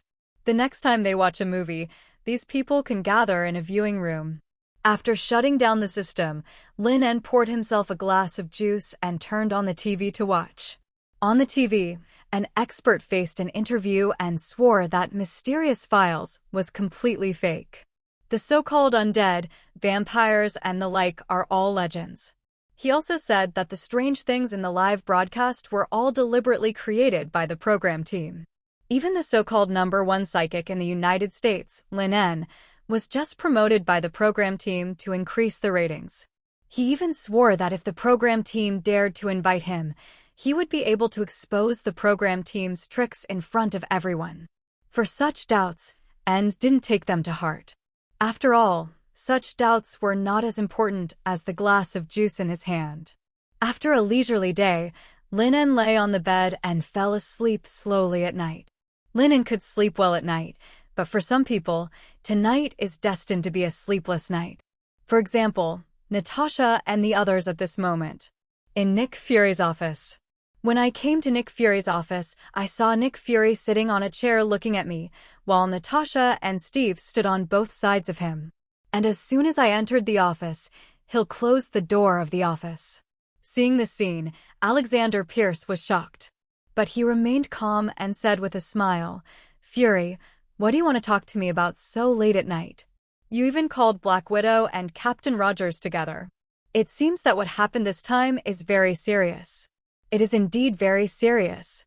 Looking at the smiling Alexander Pierce, Nick Fury stared at him coldly with his only remaining eye. "I never thought the person I trust the most is actually the leader of Hydra. Pierce, you betrayed my trust." Hearing Nick Fury say this, Alexander Pierce felt his heart tighten, but he still smiled calmly. "This joke is not funny, Fury.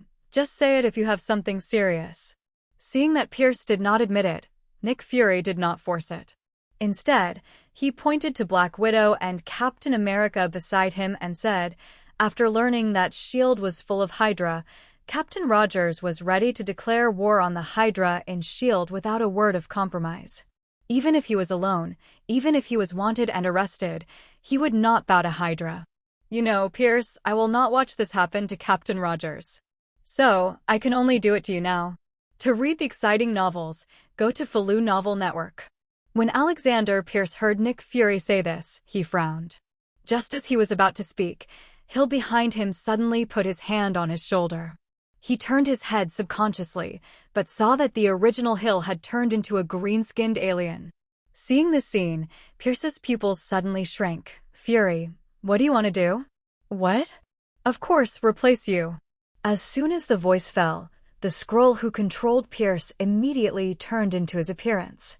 Seeing this scene, not only Alexander Pierce was shocked, but even Natasha and Steve found it incredible. Director Fury, Pierce is indeed the leader of Hydra. According to his memory, the number of Hydra is really huge. As soon as the Skrull finished speaking, Alexander Pierce began to struggle frantically. "Damn you." Before Pierce could finish struggling, the Skrull raised his hand and knocked him unconscious. What is going on? Why did Hill become an alien and then Pierce? Steve looked at Nick Fury in shock, and his brows knitted. "She is a Skrull, an alien race that can transform into anyone and have the same memory as long as they come into contact with it." Seeing the shocked expressions of Captain America and Natasha, Nick Fury waved his hand, and the Skrull left with the unconscious Pierce.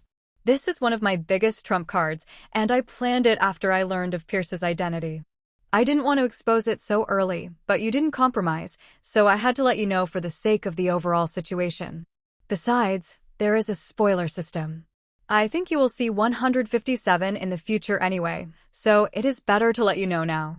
After all, if Alexander Pierce is eliminated now, or all Hydras in S.H.I.E.L.D. are directly attacked, then S.H.I.L.D., the lightest consequence of the Bureau, is a serious injury, and it may even be dismantled."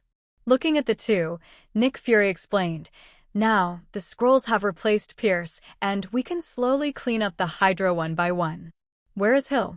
After hearing what Fury said, Steve's eyes were full of shock, and Natasha asked the most critical question, "Where is the real Hill?" In addition, since the Skrulls can replace anyone, how can we distinguish them? "I even suspect that you are fake now. Of course Hill is resting in her apartment. As for how to distinguish, take out a knife and gently scratch your fingertips." A drop of red blood appears on Fury's fingertips. Human blood is red, and Skrull blood is blue. As for whether they will replace me, don't worry, unless I take the initiative to ask, they don't have the courage.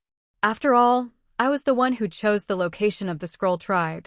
Once they have other intentions, Fury didn't continue, but Natasha and Steve both heard a strong chill in his voice. In the early morning, a ray of sunlight shone into the bedroom through the blinds. On the bed, Lin En, who was sleeping soundly at the moment, frowned subconsciously. The white jade pillar seemed to be held by someone. Half asleep and half awake, Lin En said, "Don't make trouble, you are so angry early in the morning." Just halfway through the words, Lin En noticed something was wrong and opened his eyes instantly. Not to mention that neither Jessica nor Barbara had this habit when they spent the night with him. The most important thing is that they didn't spend the night in their apartment during holidays. Turning his head to the right vigilantly, Lin En was a little confused the next second. On the pillow on the right, Wanda supported her head with one hand and looked at herself with a smile, while holding her weakness with the other hand. "You're awake, dear. I'll go get you breakfast." Seeing Lin wake up from his sleep, he was looking at him with a vigilant face. Wanda smiled and leaned her head over, kissed Lin on the cheek, then lifted the quilt and walked towards the kitchen in her pajamas. Looking at Wanda's back, Lin was a little confused for a moment. "Isn't it, I've traveled through time again? How come Wanda is in his bed so early in the morning?" Subconsciously, he looked around and found that the bedroom was still the one he had decorated himself. All the furnishings around him were not redundant or missing.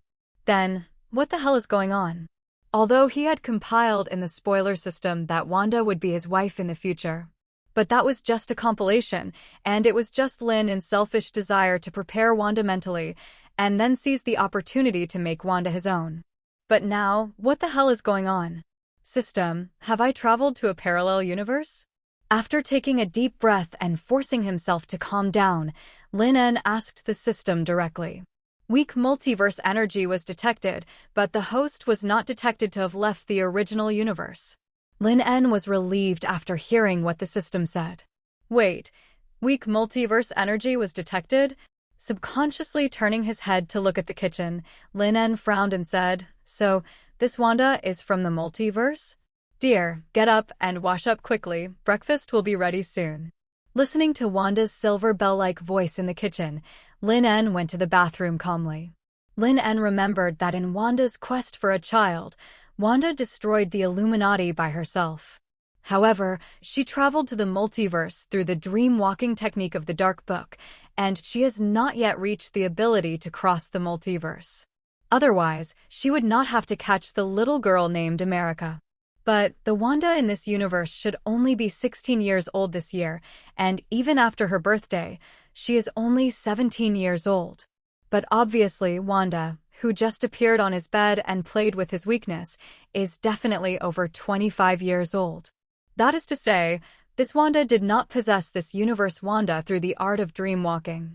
Doesn't that mean that she has the ability to cross the multiverse and her strength is definitely above the Wanda of the Dark Book?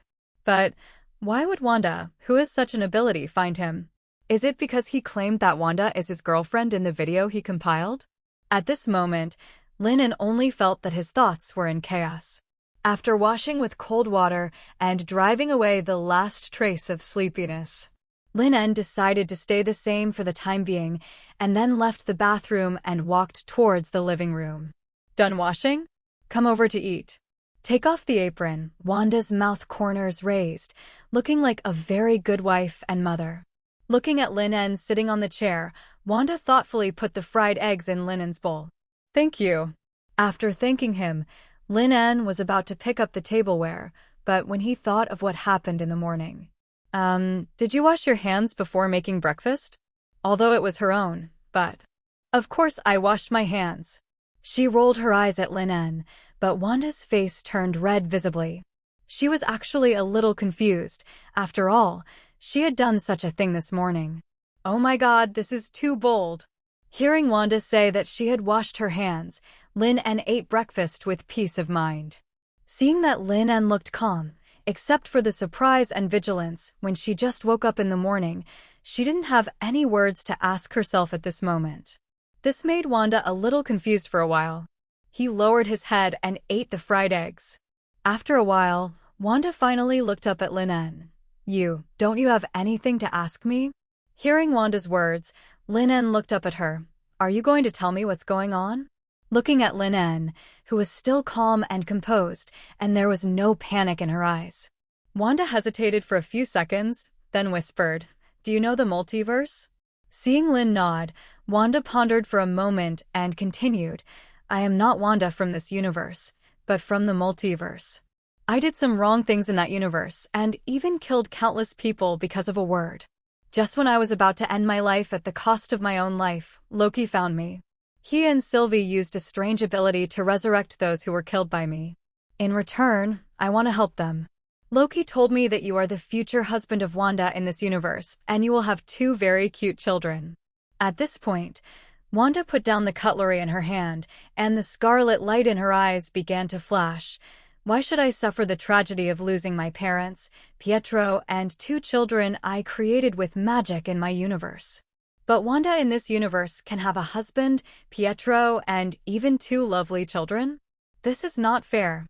Seeing the scarlet light flashing in Wanda's eyes, the furniture in the room began to shake and rise. Lin put down the tableware in her hand and said, "Calm down. Money. Sorry." Realizing that she had lost her composure, the scarlet light in Wanda's eyes disappeared, and the floating furniture around her fell to the ground again. Seeing the messy breakfast on the table, Wanda quickly stood up and said, "I'll prepare another one for you." "No need." Seeing Wanda get up to make breakfast again, Lin stopped her. "So, because you encountered misfortune in your universe, you want Wanda in this universe?" "Of course not." Hearing Lin En say this, Wanda immediately waved her hand. In Sylvie's words, "I haven't turned evil yet, I just a little unwilling. I also want to have my own children in the true sense, and want to give birth to 2 lovely babies with my body." Speaking of this, Wanda looked at Lin En with her beautiful eyes. "Anyway, you are Wanda's future husband, so why can't I borrow it?" Borrow? Lin was slightly surprised when he heard Wanda say that. "Oh no, I mean, Seemingly unable to find the right words, Wanda shrugged. "Anyway, as long as you understand what I mean." "I think I understand." Looking at Wanda, who nodded uncontrollably after listening to what she said, Lin put down the cutlery and said, "But have you ever thought about one thing?" "What is it?" Looking at Lin curiously, Wanda asked. "First, I don't know Wanda in this universe. Second, how do I know if you're lying to me? Who can know what will happen in the future if it hasn't happened yet? Maybe what you said about me being Wanda's husband in the future is just your imagination. Third, I don't know who Loki is, but I always feel that Loki is lying to you. How can he know what will happen in my future?"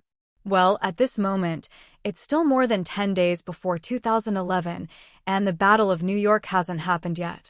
At this point in time, it's normal that I don't know Loki. After all, no one knows that I actually know this universe very well. As for whether Wanda's ability can read his own opinions, Lin En doesn't care even more. "I didn't expect that the new ability I got yesterday, the ability to prevent others from reading my thoughts, would be used so soon."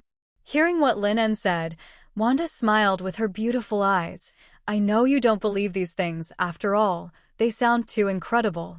But in fact, all this will really happen in the future, and this morning, except for being a little wary and surprised when you saw me for the first time, you remained calm throughout the morning. I think I know why Wanda in this universe is attracted to you." At this point, Wanda sat up straight and said seriously, "I can't tell you too much about the future of this universe. After all, when constantly traveling through the timeline, the first thing to ensure is that the normal operation of this universe cannot be disturbed. As for the fact that Wanda in this universe is your wife, I am very sure because I have seen the future through TVA. In addition, although Loki is the god of lies and tricks, he dare not deceive me in this matter, because he can't bear my anger." At this point, Wanda stood up from the chair. A ray of scarlet magic appeared in the palm of his hand and wrapped up Lin En. "What do you want to do?"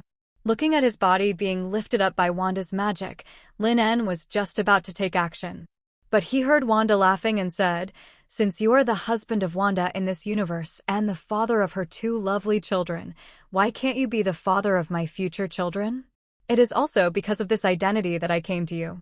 I don't want other men to touch me. Also, you don't have to worry about me interfering with the development of this universe, otherwise the living supreme sorcerer would have come to me long ago. Before Sylvie and I leave, dear, I hope you can let me have a real child." Using scarlet magic to lift Lin and fly to the bedroom, Wanda gently held Lin's hands between her white lips. Otherwise, I will come to you often. Dear, don't think of using your magic to open the portal and escape. It's very dangerous to refuse me. Brooklyn, in Steve Rogers' apartment. What are you thinking about? The breakfast I brought is not to your taste. Looking at Steve, who was sitting at the dining table and didn't know what he was thinking, Natasha asked with a smile. Of course not, it's just that the scroll who worried you last night made you lose sleep? I didn't expect that there are a group of aliens living on Earth. That's not the case. Since Fury said he can control the scrolls, there's nothing to worry about. Looking up at Natasha, Steve's eyes flickered with disappointment. Bucky is still alive, but now he is in the hands of Hydra. I'm thinking I should go to CAG to find Bucky. I can't. Even if I lost everything before, I still have Bucky with me. Now, Bucky is bewitched and brainwashed by Hydra. When he needs me the most, I can't pretend to know nothing. Seeing Steve's firm eyes, Natasha shrugged. It seems that you and Bucky have a good relationship. Fortunately, this is America. If it was the sun never sets, I seriously doubt that you two are a couple. Hearing Natasha's joke, Steve shook his head and smiled. It's not easy to find the Winter Soldier. I've fought with the Winter Soldier before and tried to track him, but unfortunately I got nothing. So, it's hard for you to track the Winter Soldier alone. What do you think? Hearing Natasha say this, Steve looked at her expectantly. No, unless S.H.I.E.L.D. is mobilized to find him, but using S.H.I.E.L.D.'s power will definitely be noticed by Hydra. Hasn't that Skrull disguised himself as Alexander Pierce? Fury said that he is Pierce's memory. Then we can ask him. Speaking of this, Natasha took out 2 photos. These 2 people are Hydra agents, and they will go on a mission today. And our mission is to kill them secretly after they complete their mission. We will kill 2 today and 2 tomorrow. Sooner or later, we will completely eliminate all Hydra. After hearing what Natasha said, Steve picked up the photo on the table and took a look. But in his mind, all he could see was Bucky's figure in the theater. Noon. To read exciting novels, go to Falu Novel Network. I got up from the bed after lifting the quilt and listened to the sound of Wanda cooking in the kitchen. Lin En looked back at the dazzling bed sheet. No wonder this Wanda used magic to create 2 children. It's just, I was given. It seems a bit shameless to say so, but I have to say that the Wanda in front of me is really very strong. Lin En even guessed that this Wanda's strength is definitely better than the Wanda of the Dark Book. She might even master chaos magic. But why do Loki and Sivir need her help? Wanda thought she didn't know what TVA was, but Lin En had seen a TV series about Loki. So it is clear that Loki didn't need Wanda's help before he became the god of time. And she just said that the reason she and Sivir came to this universe was to find something. On the day of the sun hanging, Natasha and I saw the cardpin version of Loki. He was still wearing TVA clothes, so he should not have become the god of time yet. Unless, the Loki that Natasha and I saw was not the Loki in Wanda's mouth in this multiverse. However, this world is really getting more and more interesting. Put on clothes and move my body. Hiss, some back pain. The last day of 2010. In the suburbs outside New York City. Looking at the fireworks in the city, Natasha chewed gum and said to Steve, there are still 20 minutes until the new year. Now many people in the city are gathered at the big screen in Times Square. Wait for the clock to return to 0 and celebrate the coming of the new year. If we can get rid of the 2 Hydra traitors in 20 minutes, maybe we can rush back to celebrate with them. After hearing what Natasha said, Steve subconsciously turned his head and looked at the city. In his time, Times Square didn't have that huge screen. But every time the new year came, he and Bucky would participate in the celebration.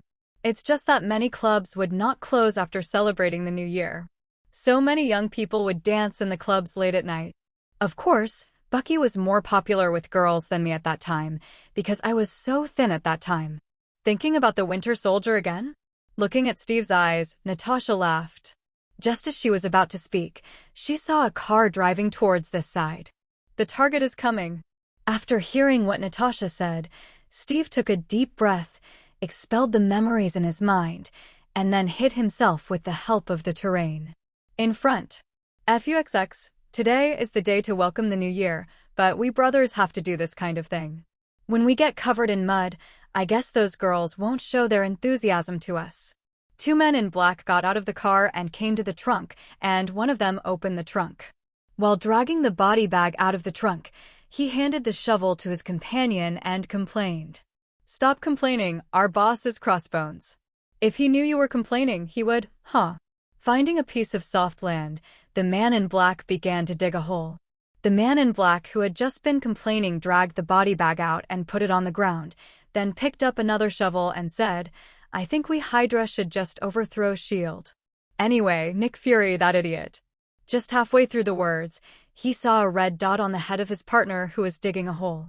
Subconsciously preparing to remind him, a bullet directly shot his partner in the head. FUXX. Seeing the scene, the Hydra was about to escape, but another bullet pierced his heart without hesitation. The second before he lost consciousness, he saw clearly that it was Black Widow and Captain Rogers who killed his brothers. Did they find out who we are? With the last bit of consciousness, this guy took his last breath. Walked by Steve, who came, opened the body bag, looked at the body inside, and shook his head to Natasha, saying, "I don't know him." A gang leader on 27th Street. Squatting down to check the body, Natasha said, "He must be unwilling to surrender his gang to Hydra, so he was killed by them." I didn't expect the Hydra people to have extended their hands to the streets. "Steve, it seems that Hydra..." Before she could finish her words, Natasha suddenly saw a burning object flying towards the two of them in the air behind Steve. "Rocket." Hearing Natasha's reminder, Steve immediately grabbed Natasha and hid behind the car, and at the same time picked up the shield to protect the two of them. Boom! As the rocket hit the black Chevrolet, the violent explosion in the next second directly blew up the entire car. The powerful impact wave blew Steve and Natasha several meters away. The impact of the air wave made Steve a little dizzy and his ears buzzed. He supported himself with his shield and tried to get up to see how Natasha was doing, but found a guy in a black cloak approaching the unconscious Natasha. Although he didn't know who the attacker was, Steve immediately threw his shield at him. At the same time, he rushed over to rescue Natasha from him. But the guy in the black cloak caught the thrown shield with one hand and threw it back. Steve rushed over and caught the shield, but it was just a second. The man in black actually carried the unconscious Natasha and flew into the night sky. Almost in the blink of an eye, the two disappeared in the thick night. Seeing the black-clad man kidnap Natasha, Steve sat on the ground, panting, holding his bruised arm. Not caring about the dust on his face, he took out his phone and called. "Hill, Natasha and I were attacked, and Natasha was kidnapped by a mysterious man." In the crowd of Times Square. It's really a nostalgic scene. Standing in the middle of the crowd with Lin's arm around her, Wanda watched the countdown that kept appearing on the big screen in the square. To read the exciting novels, go to Faloo Novel Network. Then he smiled at Lin. "Dear, in my universe, at this time, Pietro and I were still in the Hydra base in Sokovia. After joining the Avengers, I only had time to live my own life in the first 2 years. After the civil war between Tony Stark and Steve Rogers, the Avengers fell apart. Especially after the appearance of the Prophet, Hawkeye killed the Hulk, and Carol severely injured Tony Stark and almost killed him. From that time on, there was no more Avengers." Before Wanda finished speaking, the voice suddenly sounded wildly. "Danger detected. Please dodge in time." At the same time, Wanda, who was halfway through her words, turned her head and looked at the roof of the opposite building.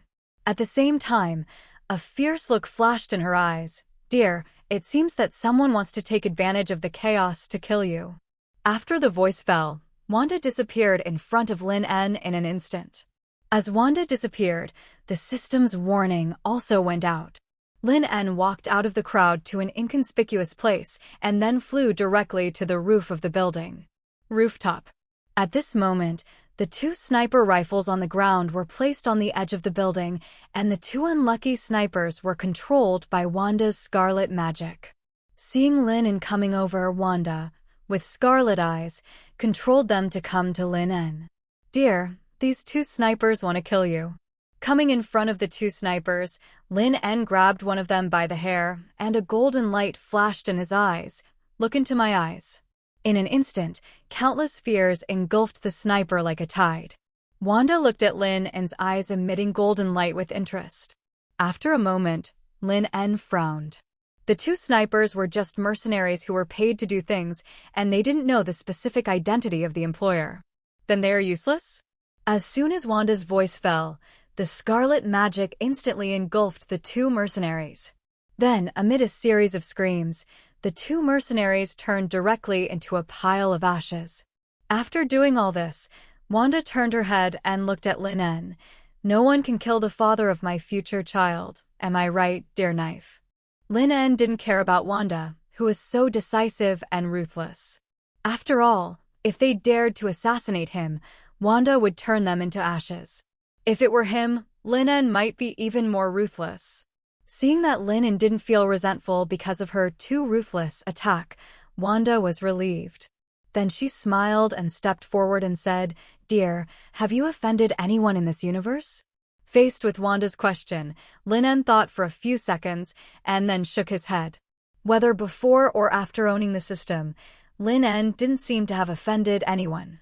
Even when the show Mysterious Files was broadcast, those so-called atheist scientists came out to fake, but Lin En didn't just laugh it off. It's not that Lin En is generous, but as a tiger, if he faces a lion, he might go all out. But getting angry at a group of chirping ants would be too embarrassing. As for the others, Lin En had never sinned against anyone, even if he was solving some side quests as a judge. Lin En also wore a mask all the time. No one knew his true identity except those who had revealed the system. Seeing Lin En shaking her head, Wanda stepped forward and gently fell into Lin En's arms. She looked like a little girl. If Lin En didn't know how strong Wanda was and how ruthless she was, I'm afraid he would really be deceived by her weak appearance. At the same time, FUXX. Looking at the guys who were lying on the ground and wailing, Tony Stark, who was wearing armor, cursed. Then he turned around and looked at Pepper apologetically and said, "Sorry, the appearance of these guys disturbed our midnight snack time to welcome the new year." After hearing what Tony said, Pepper's expression was full of seriousness. "It doesn't matter, Tony, you have to figure out who wants you to attack, or even kill you. If you can't find out who is behind it, you may be in danger at any time."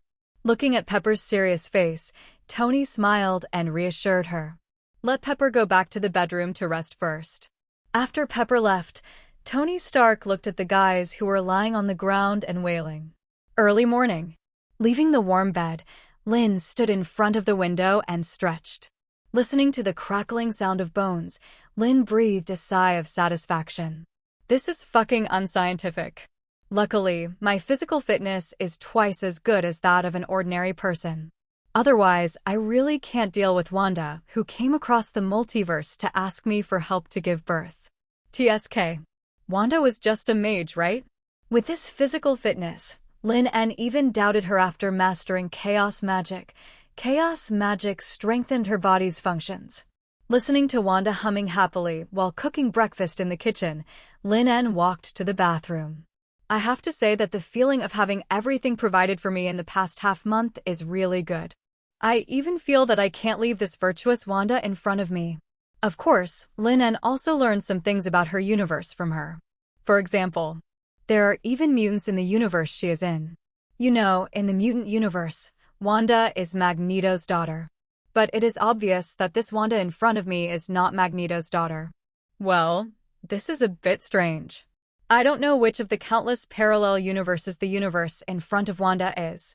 In addition, Lin En has always been wondering whether the TVA base that found him on the day of the hanging sun is Loki in this universe. Wanda was not sure, after all, she had seen many Lokis at TVA. After washing up and sitting at the dining table, Lin and Wanda were eating breakfast when their cell phones suddenly rang. As soon as she picked up the phone, she heard Tony Stark ask, "Lin, have you been attacked?" Huh? Hearing Tony's question, Lin frowned. "You mean, you were attacked too?" "That's right." Inside Tony Stark's villa. Tony looked at Steve and Hill sitting on the sofa and said seriously, "A group of guys came to my villa and attacked me last night. Fortunately, Jarvis warned me in advance, so I put on my armor and caught them. Unfortunately, these guys are a group of mercenaries smuggled from Europe, and I don't know who is the mastermind behind the scenes. I checked the account where the employer paid the deposit and found that it was an offshore account. But fortunately, after my tracking, I found that the account holder is in Europe." Speaking of this, Tony Tucker said seriously, "Not only you and I were attacked, Natasha was also attacked last night, and that guy also took Natasha away. Now the European Shield branch has gone to capture that guy, Lin. The attacks on us may not stop. As the person involved, you have to come over. We can also take this opportunity to see who attacked us." Hearing Tony say this, Lin nodded. "Got it. To read the violent novel, go to Faloo Novel Network." After hanging up the phone, Lin continued to eat breakfast. Tony Stark. Yes. Seeing the curiosity in Wanda's eyes, Lin told the process of his acquaintance with Tony Stark and Natasha. Well, Lin did not contact Tony Stark, as a judge said. "Now I have to pretend that Tony and the others don't know my identity as a judge." After breakfast, Lin drove to Tony's villa, and Wanda naturally followed him. After arriving at Tony's villa, Steve and Tony were a little surprised to see Wanda, who came with Lin. "Wow, Lin, is this lady your girlfriend? She's very beautiful." Faced with Tony's inquiry, before Lin could speak, Wanda smiled and said, "My name is Wanda, and I'm Lin's girlfriend." Wanda. Hearing Wanda's self-introduction, Tony Stark and Steve looked at each other. In the viewing room of the spoiler system, Lin once said that Wanda was his wife. But after coming out of the viewing room, Nick Fury once ordered to find Wanda. But he didn't find her. The only name of Wanda Django Maximoff found was in Sokovia, Eastern Europe. But now, Wanda actually appeared next to Lin En? Just when the two were a little surprised, Hill suddenly said, "There is news in Europe, Lin En. This matter may have a lot to do with you." Hearing Hill say this, Lin En walked forward and asked curiously, "Is it related to me? I don't remember that I have any enemies in Europe." Watching Lin walk towards Hill, Tony Stark immediately asked Wanda, "How did you find Lin?" You know, in the spoiler. Just halfway through his words, Tony Stark suddenly felt a palpitation. No matter what, the spoiler system could not be said.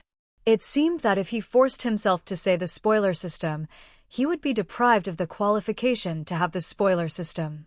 Looking at Tony Stark, who suddenly panted heavily and sweated profusely, Wanda looked at him in confusion. Could it be that Tony Stark in this universe has a physical problem? Steve Rogers, who was also puzzled, also looked at Tony curiously. Seeing Tony stop talking halfway and sweating profusely, as if his body was overdrawn, he then stepped forward and asked with concern, "Tony, are you okay?" "It's okay." Tony Stark took a deep breath and shook his head. Seeing this, Wanda frowned and then walked towards Lin and Hill. After all, 23 was hers before Lin and Wanda in this universe came into contact. Wanda didn't want anyone to hurt Lin. Seeing Wanda leave, Tony Stark gave Steve a look. Steve, who didn't quite understand Tony's look, was stunned for a moment. "She is not the Wanda we know." Seeing Steve puzzled, Tony whispered, "She doesn't have a spoiler system. I just wanted to try to ask her about the spoiler system, but I was almost deprived of the qualification to have a spoiler system." This is exactly the same feeling as the last time I almost let the cat out of the bag in front of Pepper. Hearing Tony say this, Steve looked at Wanda's back with a serious expression. In the video he watched in the theater, when the snap killed billions of people, Lin said that Wanda was allowed to enter the theater. Being able to enter the theater proves that Wanda has a spoiler system. And Wanda is among those who have a spoiler system now. But now Wanda, who follows Lin and claims to be Lin's girlfriend, doesn't have a spoiler system? Doesn't that mean that the Wanda in front of him is an imposter? Who is she? Why did she pretend to be Wanda and come to Lin? Instantly, various conspiracy theories appeared in Steve's mind. For example, this fake Wanda was sent by Nemesis, the goddess of vengeance. She knew that Lin's future wife would be Wanda, and that Lin's repeated unyielding angered her. So she sent the fake Wanda to undermine Lin's will? Looking at each other, Steve and Tony both understood the speculation in their eyes. At least, this Wanda's purpose of approaching Lin was definitely not simple. After understanding the other party's intention, after thinking about it, the two of them were a little distressed. How to remind Lin En? After all, Lin En didn't have a spoiler system, so they couldn't just say to Lin En, "Hey, your girlfriend is fake, leave her quickly." It is estimated that the two of them would say this in front of Lin En. Lin En would definitely think that they were mentally ill. Just when the two were feeling distressed, they heard Lin En frowning and saying, "You mean, the person that S.H.I.E.L.D. caught in Europe who paid the mercenaries the down payment and asked them to attack us was a blood slave?" To read the novels of Bao Shuang, go to Feilu Novel Network. That's right. Seeing that Lin En was a little surprised, Hill nodded and said, "According to our interrogation, it is indeed the case. It should be the last time you, Natasha, and Tony Stark dealt with the Devil's Advent ritual and killed the blood slave named Kenneth Becky. You angered the vampire behind Kenneth, so he would retaliate against you in this way." Hearing Hill say this, Tony Stark, who had recovered from his weak state, stepped forward.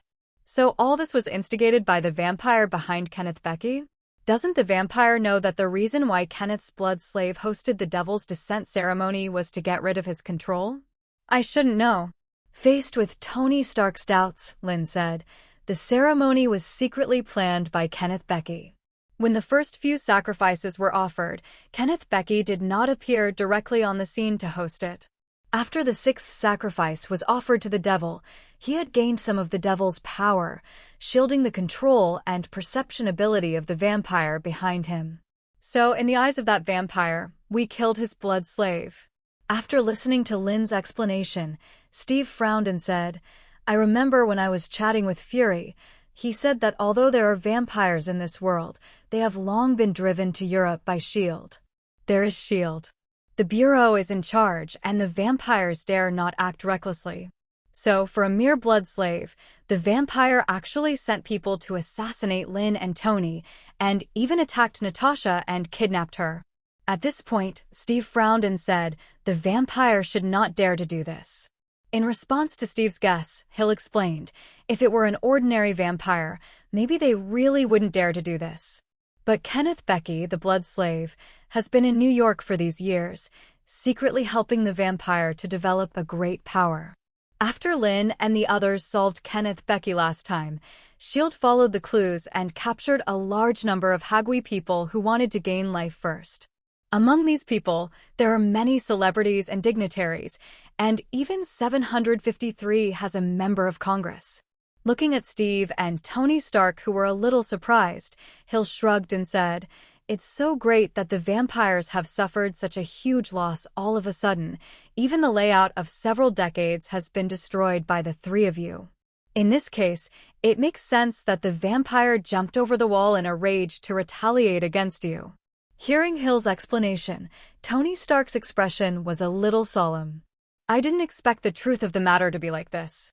The most important thing at the moment is to find out where the vampire who ordered the attack on us is through the mouth of the blood slave, so that we can rescue Natasha. I'm worried that Natasha will be in danger if the time is too long." Speaking of this, Tony Stark said to Jarvis, "Jarvis, activate the anti-vampire armor I made earlier." "Okay, sir." After hearing Tony's order, Jarvis immediately prepared the anti-vampire armor. When several people were discussing how to save Natasha, Wanda, who had always been sitting next to Lin, suddenly turned her head and looked to the other side, as if she had sensed something. Seeing Wanda's action, Tony and Steve looked at her immediately. They really wanted to know what this fake Wanda wanted to do. As everyone followed Wanda's line of sight, they saw a time gate suddenly appear in the empty space in the villa's living room. Then Sylvie, with a little blood on her face, walked out of the time gate. The sudden appearance of the time gate and Sylvie made Tony and Steve frown. Wanda immediately stood up and walked forward. "Sylvie, are you okay?" "It's okay." Raising her hand to wipe the blood off her face, Sylvie shook her head and said, "Loki is right. No matter which universe's Loki is, before he experienced those things, he was a bastard who liked to betray and stab in the back. Damn, I was almost caught by that ebony maw under Thanos. Speaking of this, Sylvie looked at Lin, long time no see, Judge. Hearing Sylvie directly call Lin the Judge, Tony Stark, Steve, and Hill all looked at Lin at the same time. Although they knew Lin's identity, Lin didn't reveal this identity in front of them after all. But now, since the woman who suddenly appeared said it, Tony and the others cooperated and showed a surprised expression as expected. Only Pepper looked at Lin in genuine surprise. Oh my god, Tony, Lin is the mysterious judge you mentioned? Looking at the expressions of these people, Lin was silent for a few seconds. Damn, pretending to be surprised is too exaggerated, especially for that guy Tony Stark. Why is he holding his head with both hands and opening his mouth so wide? Sure enough, only Pepper is a real person. Ignoring the expressions of these people, Lin looked at Sylvie, who greeted him and said, "Long time no see? Do we know each other?" Hearing what Lin said, Sylvie turned her head and looked at Wanda. Seeing Wanda shook her head, Sylvie knew that Wanda had not told Lin about the Time Management Bureau. "We will know each other in the future. You have even saved my life and Loki's life more than once." At this point, Sylvie said to Wanda, "I haven't found that thing yet, but Pharaoh Kang and Thanos have reached an alliance, and Thanos even got the heart of the universe from Pharaoh Kang. Wanda, we must find other ways to stop them now." Hearing Sylvie's words, Wanda's expression suddenly became serious. Turning around and hugging Lin En, Wanda smiled and said, "It's a pity that we didn't give birth to a real child in these 23 days.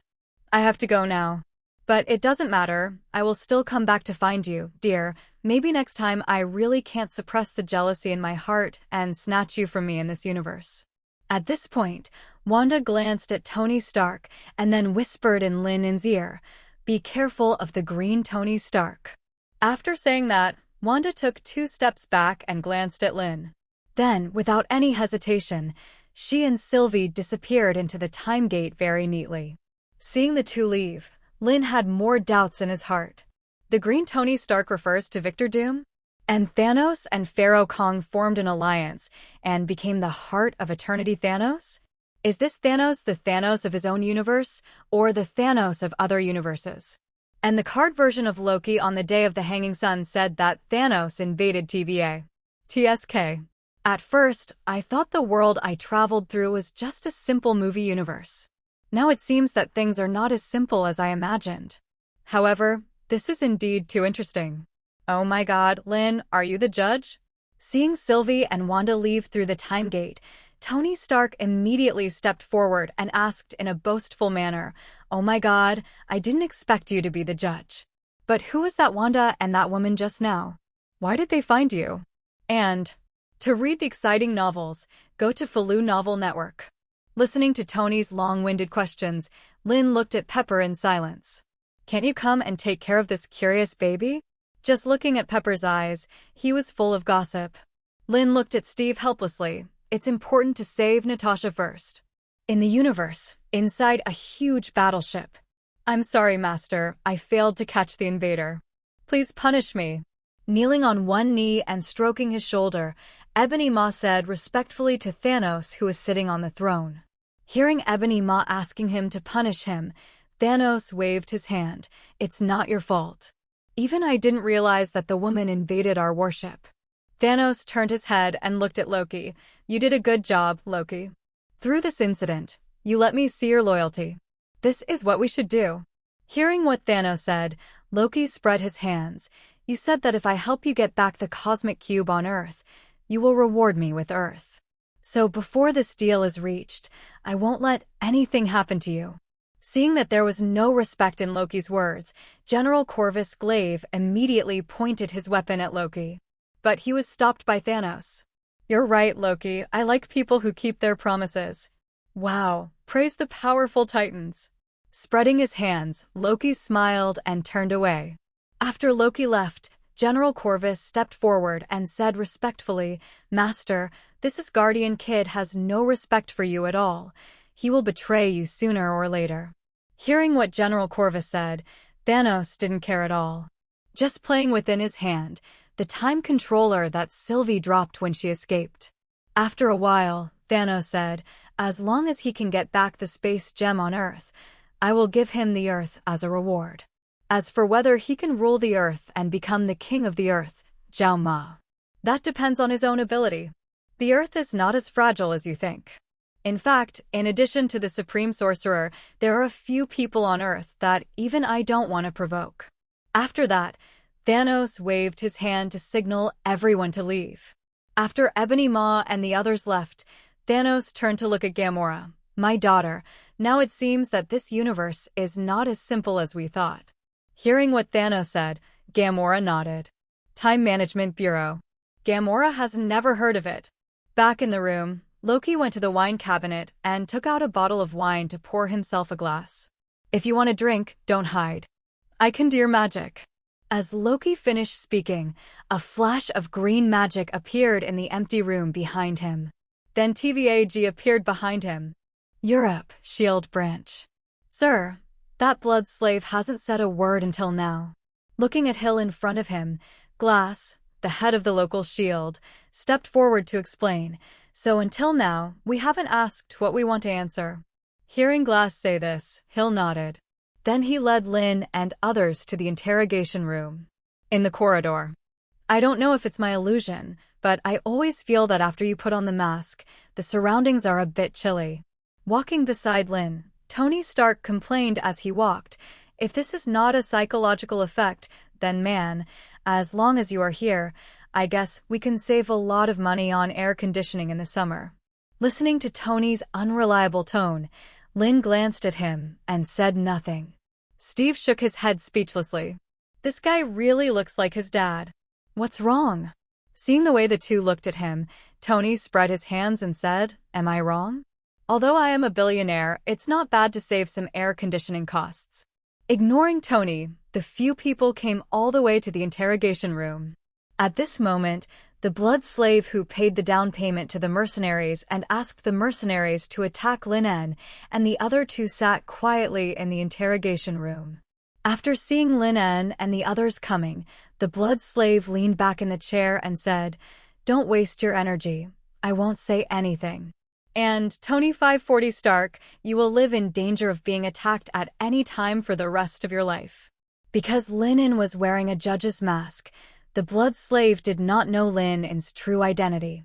Tony Stark didn't care at all after hearing the threat from the blood slave. You're going to live under threat for the rest of your life?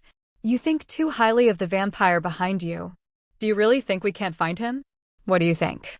Looking at Tony Stark with pity, the blood slave once again looked at Hill.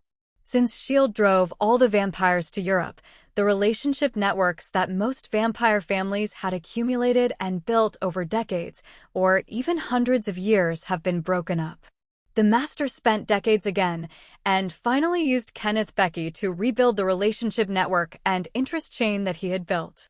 But it was discovered by Tony Stark and others, and finally destroyed by your S.H.I.E.L.D. You know, the Master has almost found the whereabouts of the Ancestor Stone through these relationships. That was the only opportunity for the Master to surpass the Ancestor Dracula, and for this he even sacrificed most of the family members, Sebj, but now it has been cut off so easily by you. At this point, the blood slave spread his hands. So, this is an endless hatred. Don't waste your time on me. I suggest that you protect Tony at all times, Stark and the young man named Lin. Maybe one day, they will be killed. Hearing the blood slave's understatement, his tone fully showed the attitude of the vampire behind him. Tony Stark, who was originally relaxed, now looked a little solemn. The vampire spent decades building it, and even sacrificed family vampire members for this purpose, in order to surpass Dracula. But in the end, this only chance was accidentally shattered by himself. TSK. I can imagine how angry the vampire would be when he learned the news. So he wants to find the ancestral stone, huh? I thought he wanted to find Dracula's burial place. Hearing Lin's cold voice, Tony Stark subconsciously looked at him. Do you know what the ancestral stone is? The Ancestor Stone, also known as the Vampire Stone, was used by Dracula to improve his bloodline and is regarded as a holy object by all vampires. It's just that the Ancestor Stone was lost in the war between the Blood Clan and the Werewolf Clan. Later, Dracula wanted to find it, but he was hunted by the Hunter clan. Until Dracula's death, there was no news about the Ancestor Stone. To read the exciting novels, go to Falu Novel Network. After hearing Lin En's explanation, the blood slave looked at him curiously. I didn't expect that you actually knew about our vampire family. A friend of mine from the Hunter family told me. Having said this, Lin En took a step forward and looked at the blood slave. Being stared at by the pair of eyes under Lin En's mask that had no emotion and seemed to be extremely indifferent. In an instant, the blood slave felt his blood coagulate, and the whole person felt as if he had fallen into an ice cellar. Gulp. Subconsciously swallowing a mouthful of saliva, the body unconsciously leaned back against the chair. It's useless. I can't tell the master's name, and I can't tell any news about the master and the master's family. Otherwise, I will be retaliated and will immediately turn into ashes. Listening to the blood slave's trembling answer, Lin En turned his head and looked at the other people and nodded. What he said is true. As long as he has the idea of betraying the vampire, the whole person will be retaliated.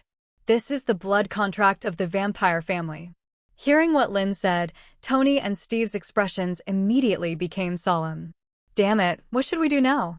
Looking at Lin, Tony Stark frowned and said, he is now our only way to find the vampire family. Natasha is still in the hands of the vampire. If he can't say it, then we are. Seeing Tony's somewhat impatient look, Hill on the side immediately stepped forward to calm him down. Calm down, Tony Lin. Since the judge is not in a hurry, it means that he still has a way. Is that right? Is that right, was what Hill said to Lin. Seeing Steve and the others looking at him, Lin nodded. I said, I have a friend from a Hunter family. Her family has been hunting vampires and werewolves for generations. She knows more about this than any of us.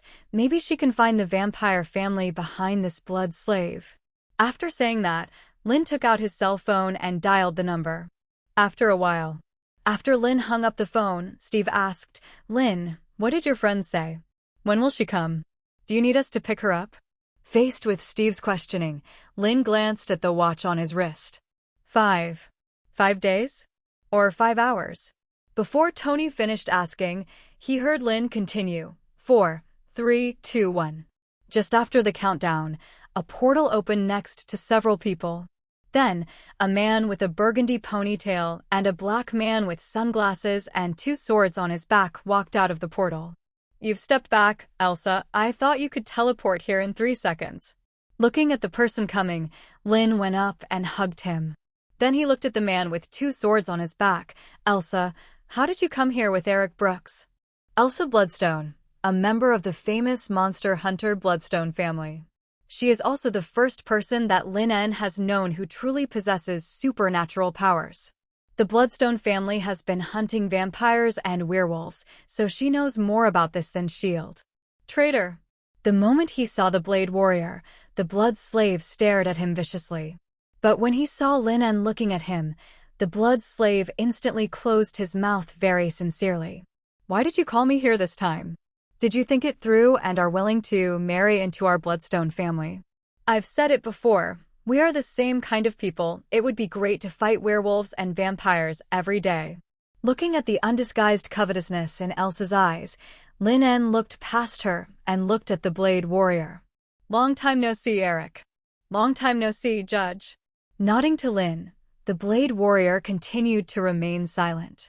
TSK, still so boring. Last time you arranged me into various shapes in New York, and then you asked me to marry into the Bloodstone family, and you ran away. I have been looking for you for several days. Listening to Elsa's very bold complaints, Lin felt a little headache. Feeling the eyes of Tony Stark and Steve behind him, Lin turned his head and glared at them. Seeing Lin's eyes, the two immediately looked up at the ceiling of the interrogation room in tacit understanding. Seeing that Lin's eyes were full of spots instead of pure white. I'm here to ask you for something this time. Looking at Elsa, he pointed at the blood slave and said, Do you know that he is from the vampire family? My friend was captured by the vampire family behind him. After hearing Lin En talking about serious matters, Elsa also became serious. Looking up and down at the blood slave, he shook his head and said, I can't tell for now. I need to go back and get the slate. Greg family. Before Elsa finished, the silent blade warrior said, "This is just a dog raised by the Greg family. It is specially used to find executioners with innocent girls for the Greg family. 3 years ago, I tracked him down and was ready to kill him, but I didn't expect that he was rescued by the vampire Santos Greg." After hearing what the blade warrior said, Steve, who was studying the ceiling just now, immediately stepped forward and asked, "Mr. Eric, can you find the Greg family? This is very important to us." "I can't, but she can." Pointing at Elsa's bloodstone, the blade warrior silently closed his mouth. "Wow, Steve Rogers, the famous Captain America." Stretching out her hand and shaking hands with Steve, Elsa suddenly said, "If you can persuade Lin to marry me, then I am willing to help you with this." Steve frowned when he saw Elsa's serious expression. Just as he was about to think about how to solve it, he heard Elsa chuckle and said, "Haha, just kidding, don't mind it, don't mind it." After that, Elsa walked towards the blood slave. Seeing Elsa take out the dagger, the blood slave looked at her with horror. "Damn it, what do you want to do?" "Stop, you damn vampire hunter, my master will not let you go." Before the blood slave finished speaking, Elsa immediately pressed his arm and then used the dagger to create a wound on his arm. Seeing the blood flowing down the blood slave's arm, Elsa took off the bloodstone necklace on her neck. Back. Seeing Elsa start the tracking ceremony, Lin hugged his arm and asked the blade warrior, "Eric, are you going to marry into the Bloodstone family?" The originally silent blade warrior heard Lin En's question, and his eyes under the sunglasses suddenly widened to the maximum. Looked at Lin En, then looked at Elsa. The blade warrior seemed to have seen the most horrible thing in the world. "Oh my god, who wants to be associated with this crazy woman Elsa? Don't look at me like that." Although she didn't turn around, Elsa Bloodstone said directly, "Eric, if you look at me like that again, be careful or I'll dig your eyes out."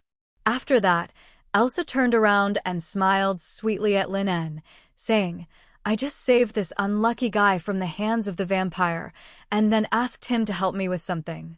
Except you, I didn't let anyone touch me. In addition, Eric, I don't mean to discriminate, but the rule of the Bloodstone family is that no woman in the Bloodstone family will marry a black man." When Blade heard Elsa say this, he was obviously relieved. At the same time, he turned his head to look at Lin En. Even through the sunglasses, Lin En could sense a hint of resentment. Ahem. Raising his hand and patting Blade Warrior's shoulder, Lin En looked like "You've suffered." "I have known Elsa for more than 3 years, so I naturally know how." Seeing Lin En's comforting eyes, Blade Warrior sniffed, and then looked at Lin En curiously. It seemed like he was asking again, "What happened between you and Elsa? How did they survive?" After looking at each other, they fell silent again. At this time, only men know men best. Fortunately, Elsa is the only one left in the Bloodstone family. 0. Otherwise, according to the crazy nature of the Bloodstone family, it would be too scary. Tisk, bad man. To read the violent novels, go to Falu Novel Network.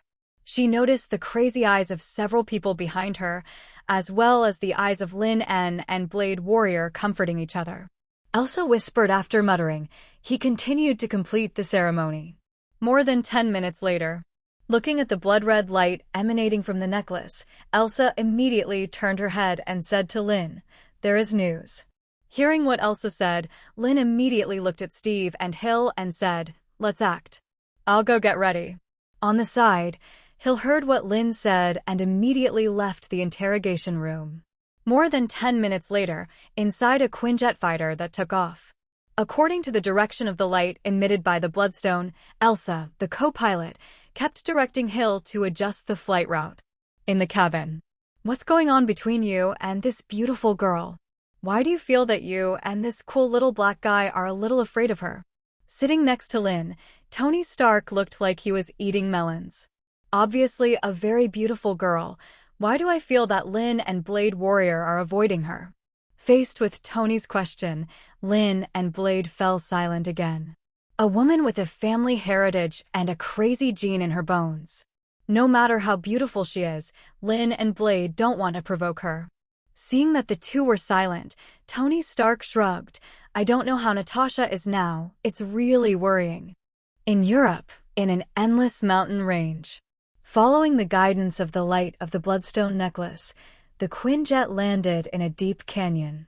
After getting off the Quinjet, Elsa looked at the desolate and barren mountains and then said to everyone, "The Gregg family's nest is here. But we have to find the specific location carefully." Hearing Elsa's words, Tony Stark stepped forward. "Jarvis, check the surrounding mountains." "Okay, sir." Hearing Tony's instructions, Jarvis immediately started the armor scanning program. A few minutes later, "Sir, there's a huge rock in the canyon mountain 20 meters to the left. According to the test, there is air circulation behind the huge rock." Hearing Jarvis' words, everyone immediately walked towards the direction of the huge rock. Coming to the boulder, Tony Stark raised his armor arm. "Everyone, get ready for battle." As soon as the words fell, a micro-missile on the armor arm flew straight to the boulder. Boom! Accompanied by a violent explosion, the 2-meter-high boulder was instantly blown into pieces. Behind the boulder, a bottomless passage appeared in front of everyone. "Is that vampire hiding here? I thought they would live in a very gloomy and terrifying castle like in the movie." While speaking, Tony Stark took the lead and walked into the cave. At the same time, the surface of the armor began to emit light. After walking a few dozen meters along the cave, a very open cave appeared in front of everyone. "Wow, if we install a colorful ball light here and play some exciting music, it will be enough for hundreds of people to have a party here." Looking at the huge empty cave in front of him, Tony Stark shrugged.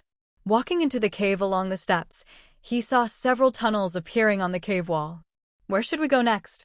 Looking at the tunnels in front of him, Tony turned his head and asked Elsa. "The far left." Looking at the bloodstone necklace, Elsa said without hesitation, "You go first. I'll go to the tunnel on the far right." Looking at everyone, Lin said, "I sense that Natasha should be there."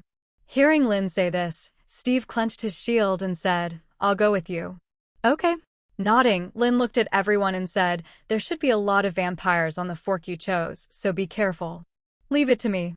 Gently patting the arc reactor of the armor, the next second the armor's light source turned into ultraviolet light. Since we learned about the undead and vampires in the park last time, although the anti-undead armor has not been made, the anti-vampire armor is for today. Hearing Tony say this, Lin nodded. After taking a look at everyone, he and Steve headed straight for the tunnel on the far right. The moment he entered the tunnel, Lin En felt a chill all around him. Using magic to illuminate his surroundings, Lin En continued to explore along the tunnel. After walking for about a few dozen meters, 2 more tunnels appeared in front of the tunnel. Sensing Natasha's breath, Lin En and Steve walked towards the tunnel on the left without hesitation. The deepest part of the tunnel. A vampire was watching a cash soap opera with a tablet. When he sensed that there were humans exploring this side, the vampire immediately put down the tablet. Interesting, 2 humans actually stepped in. "Viscount Natasha, do you think it was your companions who came to save you, or some unlucky explorers?" Looking at the jealous eyes of the vampire. Across the table, Natasha, with a hint of red light in her eyes, said, "No matter who it is, haven't you been prepared for it?" "You are right. Is this the reason why Lord Gregg made you a Viscount? It's really jealous. But it's good. It seems that I can have a good meal again today." After the voice fell, the vampire stood up and said to the blood slaves standing against the wall, let's go and welcome our guests." After that, the vampire went out first. Seeing this vampire leave, Natasha, with red light in her eyes, immediately stood up and picked up the key and ran deep into the tunnel. Inside the tunnel, just halfway through the tunnel, a vampire and several blood slaves blocked Lin En's way. "Wow, look who is this? Steve Rogers and a guy wearing a mask. This is not the place you should come to. But since you are here." Before the vampire finished speaking in a pretentious and elegant manner, Lin's eyes instantly released heat rays that blasted through the vampire's chest. The sudden attack made the vampire's eyes widen. He couldn't believe that the masked guy in front of him would be so unethical. He even launched an attack before he finished speaking. Deep in the tunnel. To read the exciting novels, go to Faloo Novel Network. He came to an iron gate with the key. Natasha looked at the dozens of girls who were locked up and shivering inside the iron gate, and then used the key to open the iron gate. Seeing Natasha with red eyes coming in, the girls were immediately scared and huddled together and screamed, "Don't be afraid, I'm here to rescue you." Hearing Natasha say this, the girls cried in fear and dared not move at all. Nothing else, the red light in her eyes proved that the woman in front of them was also a vampire. Seeing that these girls didn't believe her, Natasha immediately said in a gentle voice, "Believe me, I'm really here to save you. Hurry up, the vampires will be back soon." Speaking of vampires, Natasha's eyes flashed with a cloud. A few days ago, she was knocked unconscious by the rocket and was abducted by the vampire. When she woke up, she turned into a vampire. According to the old man Greg, he was originally going to turn himself into a mummy to vent his hatred. But later, he changed his mind and wanted to make himself his offspring and then control himself and Tony to kill each other. Feeling the two sharp teeth in her mouth, Natasha felt hatred in her heart. But now is not the time to say these things. 0.0 Hearing that Natasha really wanted to save herself and others, the girls quickly got up from the ground and followed Natasha out. As soon as they arrived at the fork in the road, they heard screams coming from the front. The shrill screams scared the girls and made them lean against each other again. And Natasha immediately heard that the screams came from the blood slaves just now. "It should be my companions who came to save me, you follow me." Sniffing the air blowing from the tunnel, there was the breath of Lin. Natasha's eyes suddenly lit up.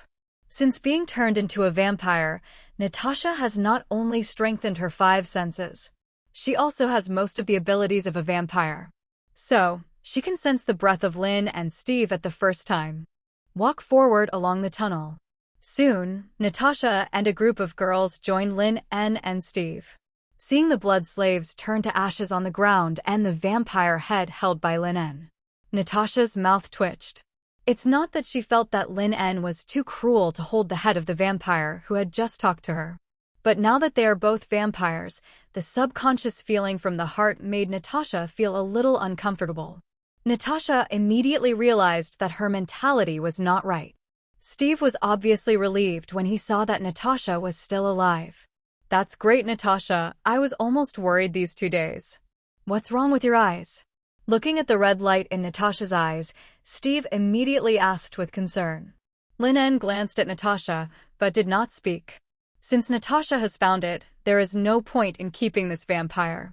"Wait, if you kill me, I know where there are 12 other vampire families in Europe. If you keep me, I still have." Before the vampire finished speaking, Lin En kicked the head into the air. The hot vision directly smashed the vampire's head. Seeing the scene, Natasha pursed her lips and then said to Steve, "Steve, these girls were caught by vampires as blood bags. You take them out first." Hearing Natasha say this, Steve Rogers glanced at the group of girls trembling in fear. Then nodded, "Okay, you and Lin En be careful." After saying that, Steve immediately took the girls back along the original route. After Steve took the girls away, Natasha then looked at Lin En.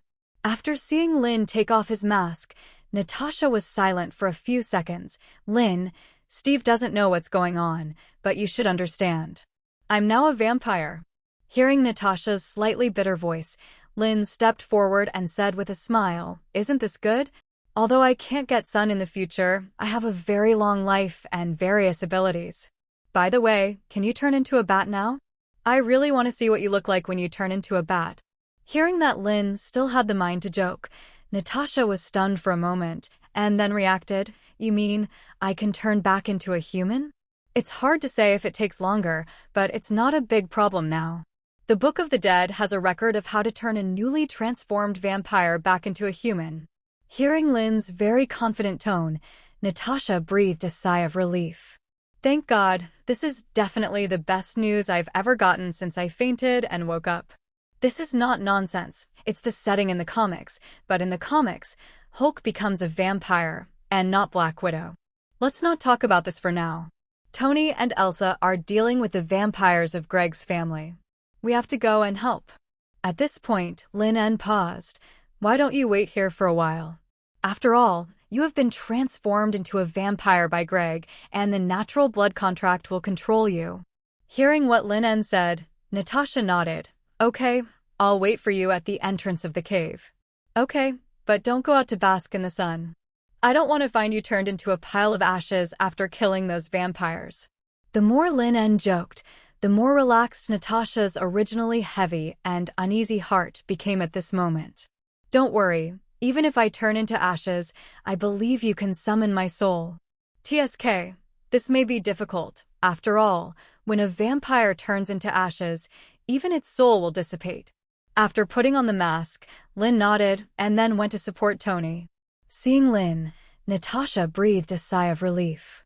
Although she now has unparalleled abilities, Natasha still hopes that she can live in the sun. Subconsciously touched her belly. To read the violent novels, go to Falu Novel Network.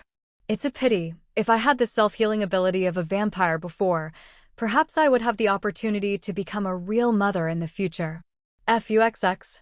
Watching the increasing number of vampires, Tony Stark released ultraviolet light while saying to Hill, "Didn't that blood slave say that most of the vampires in the Greg family were sacrificed? Why are there so many damn bats?" Bang! Continuously used special pistols to shoot at the vampires who turned into bats. Hill rolled over to avoid the attack of a vampire. Don't underestimate the foundation of the vampire family for hundreds of years. Even if most of the family members were sacrificed, the number of these vampires is still very large. This is why S.H.I.E.L.D. spent a huge price to drive vampires out of America decades ago. As the two were talking, Elsa Bloodstone threw a dagger and nailed a plainclothes man who was about to attack Hill to the stone wall. Looking at the plainclothes screaming and struggling while turning into ashes, Elsa Bloodstone said, "You should thank us hunter families.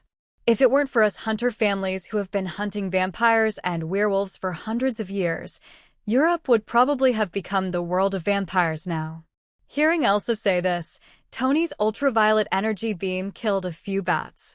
Then he raised his eyebrows and said, "Really? It seems that I should show respect to you hunter families. What do you think about me getting Lin drunk and throwing him on your bed?" Huh? Hearing Tony's joke, Elsa Bloodstone's eyes lit up. The long sword in his hand pierced the chest of the vampire in front of him and said, "Are you sure? But you have to think of another way. Lin En has a good alcohol tolerance. Although I applauded him dozens of times, I didn't get him drunk once. Just like when I tracked the werewolf to New York last year, I also thought of using this method to get him drunk, but I was drunk and he was fine. Do you think anesthetics can work?" Listening to the two people killing vampires while discussing how to get Lin En drunk and then throw him on Elsa's bed. The blade warrior who was swinging his double swords not far away subconsciously moved to the side. Thanks to the rules of the Bloodstone family, and thanks to Elsa Bloodstone doesn't like black people. Oh my god. This woman is so fucking scary. I don't think this is a good idea. Two beams of hot eyes swept past, and dozens of vampire bats in front of them turned into ashes in an instant. Lin En slowly fell from the air in front of the two people, looking at Elsa and said, "If you need it, go to Amazon to buy toys, or I will treat you well next time I go to New York. If you dare to do it again like before, don't forget how your butt is swollen." Hearing Lin En's threat, Elsa's eyes suddenly lit up. Seeing this scene, Lin En chose to remain silent again. Damn, I actually forgot her attributes. With Lin En joining in, the group of vampires was quickly wiped out. As the last vampire was turned into ashes by the heat vision, a giant bat over 5 meters tall soon flew out of the cave. Coming in front of Lin En and others, the giant bat turned into a human form. Looking at Lin En and Tony Stark with eyes full of resentment. "Are you Santos Greg, the head of the Greg family?" Seeing the vampire looking at him and Lin with a resentful look, Tony Stark stepped forward and said, "How do you feel when your family members are wiped out by us? Are you sad and want to kill us?" "Oh, I almost forgot. Of course you won't be sad for your family members. After all, you have sacrificed most of them. TSK, a guy who can do something to his own family. I can't imagine how bad your humanity is." Look at my brain. Tony Stark patted his head deliberately and said, "You are not a human being, but a vampire." I actually forgot about this. Blame me. After all, it is not the same species, but the same species as leeches, mosquitoes. Facing Tony Stark's ridicule and provocation, Blade Warrior pursed his lips, then approached Lin and said, "Your friend Tony Stark is really personality. Has he always been like this?" Tony will not ridicule someone for no reason. Giving Blade Warrior a look, Lin looked at the anger that Tony said. He was so angry that he couldn't even say a word and rushed directly to Tony Stark, wishing to bite Santos Greg to death. Then he released his heat vision to attack him. Facing Lin's heat vision, Santos Greg dodged very quickly. At the same time, he didn't care that other people were closer to him or were more threatening, but rushed straight to Tony Stark with scarlet eyes. "Wow, the flying leech is angry, everyone run." He continued to taunt Santos Greg until the vampire jumped to his side. But Tony Stark didn't dodge, but closed his armor and directly opened his arms to hug his body. Tony's operation made everyone subconsciously stunned, and before everyone could react, they saw Tony's armor instantly turned into ultraviolet armor, and the strong ultraviolet rays even directly surrounded Santos Greg. Santos Greg, who was just overwhelmed by anger, woke up in an instant and wanted to retreat. But his body was tightly hugged by Tony Stark. No. Feeling the strong ultraviolet rays enveloping him, the scarlet anger in the vampire's eyes turned into endless fear. But no matter how he struggled, he could not break free from the tight control of the armor's arms. In just a few seconds after a minute, Santos's violent screams echoed throughout the cave. The huge body gradually turned into ashes under the ultraviolet rays. Seeing the scene, the Blade Warrior who had just complained about Tony looked at Lin En silently. "I take back what I just said. Sometimes Tony Stark is still very reliable." "Heh." Hearing the Blade Warrior say this, Lin En smiled, then walked up and patted Tony's armor. "Put away the ultraviolet rays. Be careful not to hurt your own people." "Huh." Hearing Lin En say this, Tony put away the ultraviolet rays released by the armor. "I thought of this when I developed this anti-vampire armor. Even if these ultraviolet rays are directly shown on the human body, they will not cause any harm. I'm not talking about us, but Natasha." Looking at Lin En's serious eyes, Tony was stunned, and then his expression became serious. 5 hours later, in Tony Stark's private clinic. Looking at Natasha lying on the bed, Tony held the test results in his hand and said to Natasha, "Hey, spy lady, how does it feel to be a vampire?" Listening to Tony's pretending to be relaxed, Natasha, who was lying on the bed, smiled and said, "The only advantage is that I don't want to drink coffee now, but I want to bite your neck." To read the violent novel, go to Falu Novel Network. Wow! Then I decided not to take a shower this week. After comforting Natasha, Tony turned his head and looked at Lin and said, "According to the test results, unlike those blood slaves, Natasha has become a pure vampire at this time. Lin, what should we do next?" Faced with Tony's question, looking at the solemn expressions of Steve and Hill on the side, Lin smiled and said, "Don't worry, the Book of the Dead records the process of turning vampires back into humans. Although the conditions are harsh, Natasha still meets this requirement." At this point, Lin turned to look at Hill. "Miss Hill, if you want to turn Natasha back into a human, you have to remove the vampire toxins in her body. And gamma rays are the nemesis of vampire toxins. Then I'll go prepare the equipment now." Looking at Hill, who was about to return to S.H.I.E.L.D. to get the equipment, Lin immediately stopped her. "Don't worry, you know that gamma rays can not only remove the vampire blood toxins in Natasha's body, but also directly turn her into ashes. So we must be very cautious about this appropriate quantification." "I understand." Hearing Lin En say this, Tony Stark clapped his hands. If there is anyone in this world who knows gamma rays best, it must be Bruce Banner. After all, it is because of gamma rays that he became a big green guy. "Lin, do you want to invite Bruce Dr. Banner?" But he disappeared after the big red guy had a big fight in New York. "I know he's there." After understanding what Lin meant, Hill said directly, "Although Dr. Banner has been hiding for several years, he has the ability to threaten the world, so he has been under the surveillance of S.H.I.E.L.D. I will personally lead the team to invite him back." "I'll go with you." Steve, who was very serious, said immediately. Okay. Nodding, Hill immediately took Steve out of the clinic. Seeing the two leave, Tony said to Lin, "Is there anything I can help you with? Just don't make trouble." Hearing what Lin En said, Tony immediately raised his middle finger to Lin En. Coming to Natasha's bed, Lin En looked at Natasha and smiled. "It'll be fine. I'm very hungry now. I want to eat grilled oxtail bones. It would be better if I had a drink." "No problem, I'll prepare it now." Getting up to order food, just as he walked to the door, Tony Stark suddenly turned back and said, "Excuse me, do you mean drinks or fresh blood?" Seeing that Lin En and Natasha both raised their middle fingers to him, Tony shrugged and left the clinic. In the corridor, Tony breathed a sigh of relief and his expression became relaxed. My friend can become a human again.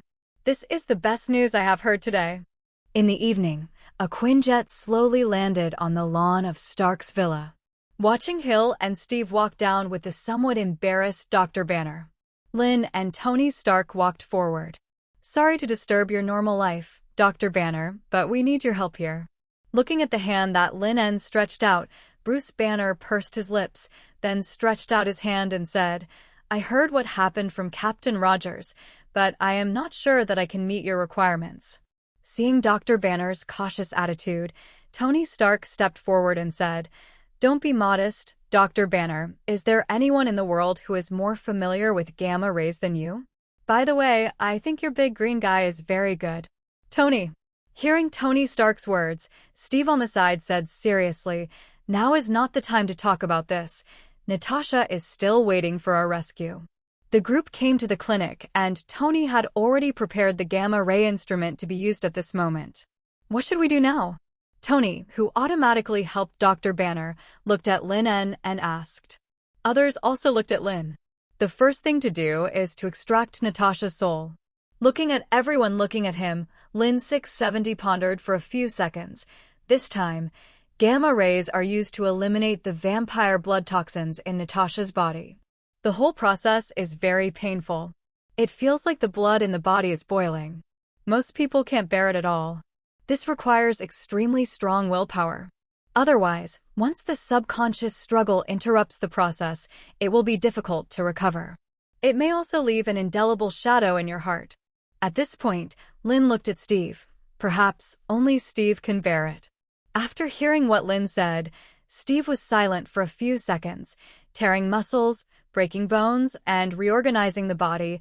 "I have experienced this kind of thing once." Thinking of the experiment 70 years ago, Steve's expression became serious. "Wow, it's a pity that you are not the one who turned into a vampire, otherwise I would definitely help treat you as soon as possible." Steve didn't care when he heard Tony's teasing. He was used to being teased by Tony without any sarcasm. "I think I can try." After listening to Lin's explanation, Natasha, who was lying on the examination bed, smiled and said, "Isn't it just some pain? The pain I once endured in the Red Room is not something that ordinary people can endure."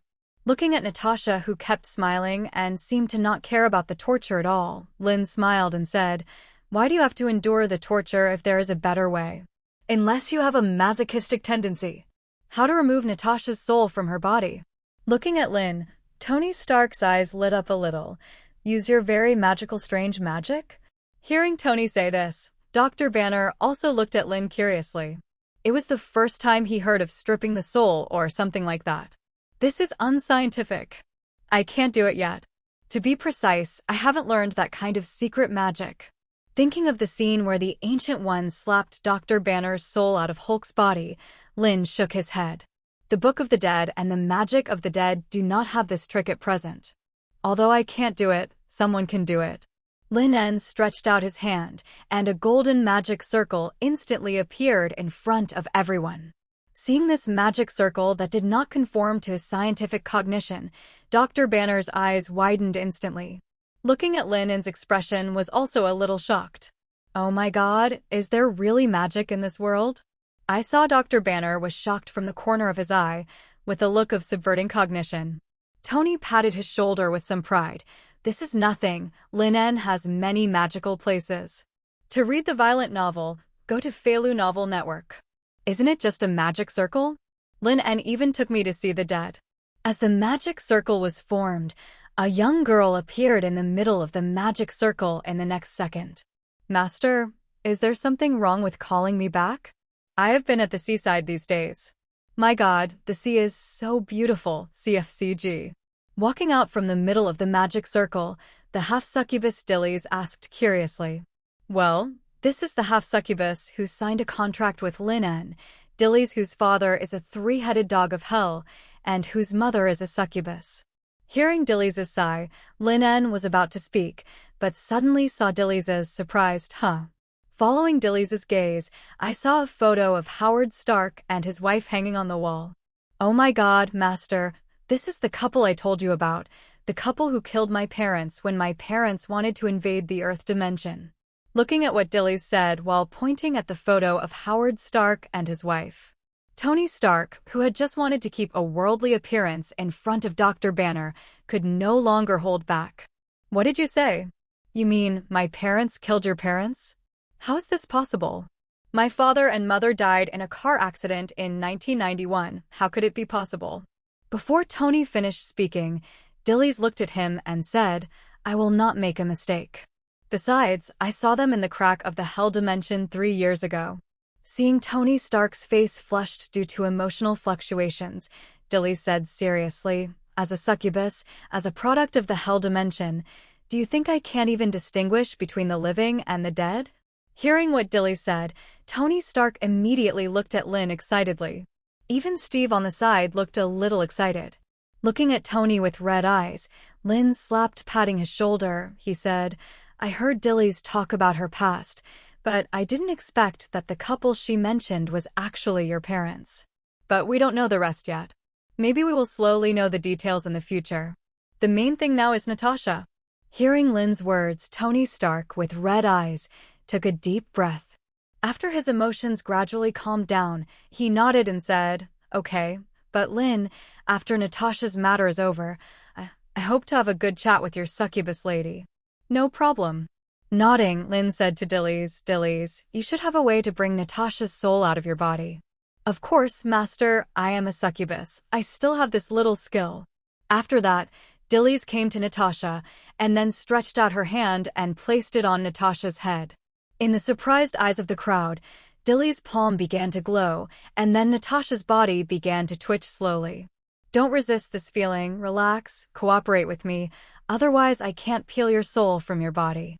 Feeling Natasha's subconscious resistance, Dillies said softly. This feeling is really magical. Floating in the air, looking at her body lying on the bed, Natasha said in surprise. Seeing that Natasha's soul had been separated from her body by Dillies, Lin motioned everyone to retreat outside the clinic. Dr. Banner, it's up to you next. Hearing Lin say this, Bruce Banner nodded slightly. I just did a comparison experiment with the blood extracted from Ms. Natasha's body. Now we almost know how large the gamma-ray unit should be to remove the vampire toxins in Ms. Natasha's body without making her body unable to bear it. Speaking of this, Bruce Banner began to debug the machine silently. Thank you. Controlling her body to float in the air, Natasha looked at Lin and thanked him very sincerely. You're welcome. After all, we are friends. Lin smiled at Natasha, then sat on the chair and closed his eyes to rest. Seeing Lin start to close his eyes to rest, the originally nervous people gradually relaxed. After all, Lin knows much more than they do. Since Lin can relax and rest, it proves that there is no big risk this time. Ms. Dillies, can I talk to you? Coming to Dillies, Tony suppressed his somewhat excited emotions. Although I am sorry that my parents killed your parents, I want to know. Don't be sorry. If you know what I have been through, then you will know that I even thank your parents for killing my parents. Hearing Dillies say this, Tony was stunned. Master, I'll go talk to Mr. Tony Stark. Hearing Dillies' request, Lin nodded. Seeing Steve was also curious, only Hill stared at Natasha's body in the clinic and then continued to close his eyes and rest. It's not that Lin felt tired, but he was thinking about the video to be compiled next. During the 23 days that Wanda of the Multiverse was by his side, he had no chance to compile a video. Currently, there are 20 creation points, Plus the meeting with Dr. Banner just now, another 10 creation points have been added. So, currently I can make 3 videos. System. The viewing room has been upgraded to level 5.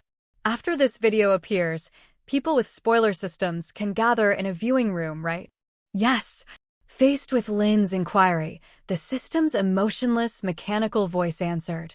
Will there be new members? This new member, Peter Parker. Note, Peter Parker is not the Spider-Man of this universe, but the second-generation Spider-Man. Hearing the system's answer, Lin En was slightly surprised. I didn't expect that the system would choose the second-generation Garfield version of Spider-Man this time. Is it because the 3 generations of Spider-Man are in the same frame, and the first and second generations of Peter Parker have been to this universe, so he is the one selected by the system? However, since the new member has the second-generation Spider-Man, the new video he conceived a few days ago will not be used for the time being. After thinking for a few seconds, Lin En's eyes lit up, and a new idea was born. This video can shock the members of the Avengers and also bring some shock to the Garfield version of Spider-Man. Thinking of this, Lin En made up his mind and prepared to go back and start making a new video. Opening his eyes and looking at the treatment room, under the irradiation of gamma rays, Natasha's body was constantly floating up along the pores of her body, and then she got up and came to Dr. Banner. Looking at the instrument display, Natasha's body, which was full of red temperature at the moment, was imaged. Then he said to Dr. Banner, "Dr. Banner, how long will it take to remove the vampire toxins from Natasha's blood?" In response to Lin's question, Dr. Banner took a look at the data, then pointed to the red temperature image and said, "About 5 hours?" Only when the red temperature in the image disappears and the body temperature returns to normal, it means that all the vampire toxins have been removed. At this point, Bruce Banner looked at Lin with some hesitation. He opened his mouth, but didn't know whether he should ask. "Dr. Banner, do you have anything to ask?" No. Shaking his head, Dr. Banner hesitated for a few seconds, then asked, "Mr. Lin, on the way back from Africa, I heard Captain Rogers talk about you." "Mr. Lin, are there really dead souls in this world?" "Of course." Looking at Dr. Banner, Lin nodded and said, "And haven't you seen Natasha's soul?" On the side, after hearing Lin's explanation, Natasha controlled her soul and floated over. "Dr. Banner, do you want to ask about you and Hulk?" Seeing that Natasha had exposed his inner thoughts, Dr. Banner no longer hesitated. Looking at Lin, Bruce Banner asked seriously, "Mr. Lin, I want to know, since your ability is so strange, can you sense the souls of Hulk and me? I mean, do you have a way to solve the problem between Hulk and me? For example, take Hulk's soul or my soul out of my body." To read the novel, go to Falu Novel Network. I can't. Halfway through, Dr. Banner couldn't continue. Looking at Lin's eyes full of expectation. The matter of Hulk has tortured Banner for too long, and he dreams of getting rid of Hulk. Unfortunately, no matter what he does, even if he shoots himself in the head, it's useless. Seeing Dr. Banner's expectant look, Lin thought for a few seconds, then shook his head and said, "Dr. Banner, I can feel the difference between your soul and Hulk's. At present, Hulk's soul seems to be more like a child. It wants to be close to you and wants you to accept it sincerely. But no matter what it does, even if it has saved your life, you always regard Hulk as poison, which makes it very hurt, very awkward, and a little angry." At this point, Lin looked at Bruce Banner and said seriously, "Dr. Banner, if possible, maybe you can try to communicate with Hulk on an equal footing and calmly. Children of a few years old are easy to coax, although this child is holding a weapon that is equivalent to a nuclear bomb button." After hearing what Lin said, Bruce Banner pondered for a few seconds and then nodded. He didn't expect that Lin could really feel the characteristics of Hulk's soul. Sometimes, he also felt that Hulk was just an angry child. But it's a bit regrettable. "I thought that Lin En, the magical magician, could drive Hulk out of his body."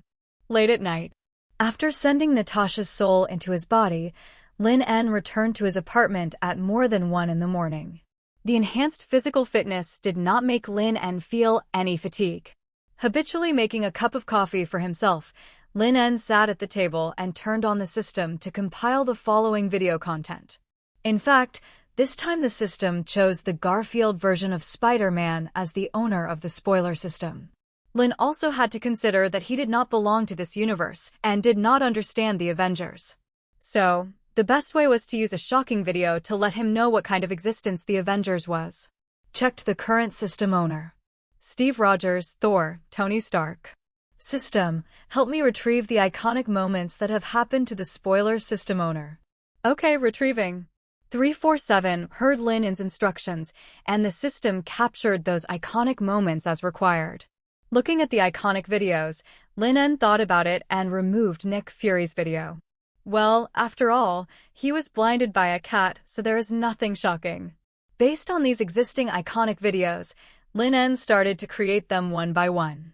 With the help of the system, videos were soon freshly produced. 3 days later, early morning. Opening his eyes from his sleep, Lin En looked at the familiar furnishings in the room and habitually looked towards the living room. The empty living room and kitchen proved that Lin En was the only one in the apartment at this moment. I almost forgot that Wanda had been away for 3 days. Sitting up from the bed with a sense of loss, Lin En smiled self-deprecatingly. I have been used to living alone for these years, but I didn't expect Wanda to live with me for 23 days. I am actually a little uncomfortable. After lifting the quilt and preparing to wash up, Lin En suddenly felt something was wrong. It's not that he had never lived with others before. Elsa even lived with him for 2 or 3 months last year. But after she left, he didn't feel this sense of loss. Why did he feel uncomfortable after Wanda left? Lin En realized that something was wrong with his mentality and immediately cast a magic to check his brain. Although his mental state was normal, Lin En always felt that something was wrong. System, did Wanda of the multiverse use chaos magic on me? Faced with Lin En's question, the system gave a direct answer. Wanda of the multiverse Django Maximoff once tried to use chaos magic to sense the host. Because the host has the skill, immune, which can isolate any mental control, detection, thought invasion, and other abilities, Wanda of the multiverse Django Maximoff morph did not see any past from the host's mind. Hearing the system's answer, Lin En frowned. He somewhat understood why he was uncomfortable with not being able to see Wanda when he woke up. Although she did not explore any of her past, she definitely used chaos magic to make her own opinion deepen the brand of her. No wonder, she once vowed to herself that maybe one day she would regret it. Then she would definitely be able to snatch herself away from Wanda in this universe. TSK. As expected of the Scarlet Witch after the blackening, this scheming and means are definitely not comparable to Wanda before Wanda's search for family. However, she should not have any malicious intent. After all, no woman is willing to give up the most important man who has been taken away from her to another herself. The bedsheet that was washed again and again by Wanda of the multiverse is the best proof. With a long sigh of relief, Lin stood up and walked towards the bathroom. Natasha has almost recovered in the past 3 days, so it's time to start a new video. At the same time, inside S.H.I.E.L.D. Are you sure that your current physical condition can perform the clearing mission? Looking at Natasha sitting opposite him, Nick Fury asked with some concern. He found that Natasha's mental state was a little bit wrong. It seemed like she had encountered some great joy. I also suggest you take a break. On the side, Steve also persuaded Natasha, I can do this secret plan to eliminate Hydra by myself, so you don't have to be stubborn. Listening to the two people's persuasion, Natasha smiled and said, Don't worry, I know my own body well. And, in fact, this is a blessing in disguise. Although I am no longer a vampire, I found that I have gained a vampire-only ability. As she said, Natasha took out a dagger and then gently scratched her palm. A thin scar appeared on Natasha's palm. Before Nick Fury and Steve could react, they saw that the scar on Natasha's palm healed automatically. Seeing this scene, people were a little surprised. To read the exciting novels, go to Faloo Novel Network. I accidentally discovered this when I was taking a bath yesterday, because I found that some of the scars on my body, especially the scars on my abdomen where the Winter Soldier shot me with a gun, had fallen off. After listening to Natasha's explanation, Steve was very happy for her. Nick Fury on the side asked curiously, "Have you retained the other abilities of the vampire?" Facing Nick Fury's curious eyes, Natasha smiled and shook her head. "With this skill, it's enough. I am happy enough. If I force more, I am afraid even God will not forgive me." Speaking, Natasha subconsciously touched her abdomen. Well, what really excites Natasha is that this self-healing ability is slowly healing her body. She means the organ that she really lacks. As the three were talking, the system bell suddenly rang. Tip: a new video has appeared. Please enter the viewing room in time. Note: since the viewing room has been upgraded to level 5, all hosts can enter the same viewing room. Hearing the system prompt, the three looked at each other. The new video is finally here. At the same time, "I don't understand what you are doing." Looking at Tony, who was studying the air circulation system inside the armor, Pepper asked. After finishing work last night, while she was getting tissues, Tony actually told her that he wanted to go to the moon. Oh my God, did he really think of himself as an astronaut? Even if he was an astronaut, he had to take a rocket. What's the point of flying to the moon in armor? And even if the armor is made of gold titanium alloy and multiple metal coatings, instead of Indian aluminum alloy. But what's the point of going to the moon when you have nothing to do? Pepper didn't understand what happened to Tony these 2 days. It felt like he was possessed. Tony Stark couldn't tell Pepper that his parents were still alive. Dillies said they were on the moon. Because after saying this, Pepper must have felt that she was drunk.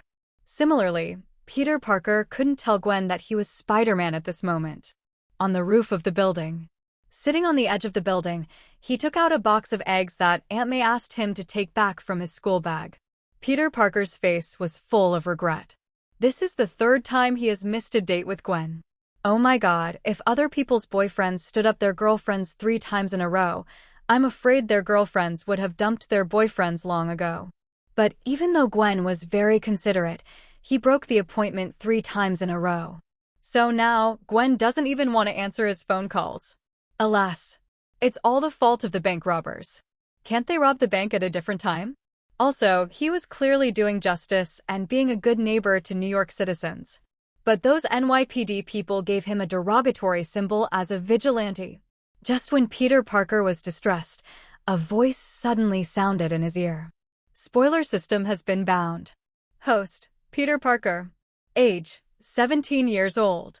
Identity: Spider-Man. Host: please enter the viewing room and watch the future clip. When Peter Parker heard the sudden voice of the system, he was startled, and the box of eggs in his hand fell from the rooftop.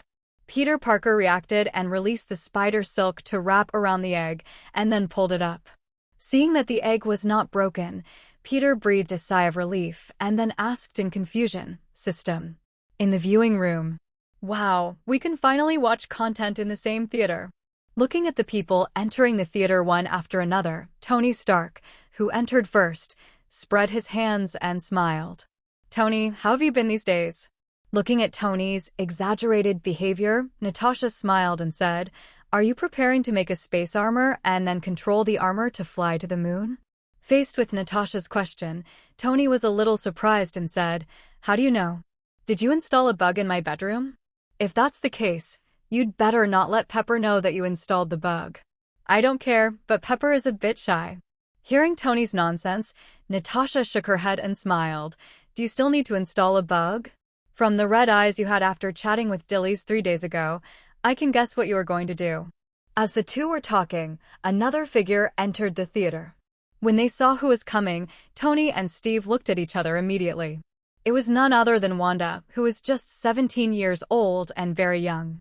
Seeing Wanda appear, Tony Stark whispered to Steve, "This is the real Wanda.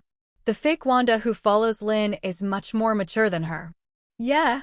Nodding, Steve stepped forward and said, "You must be Wanda. Nice to meet you.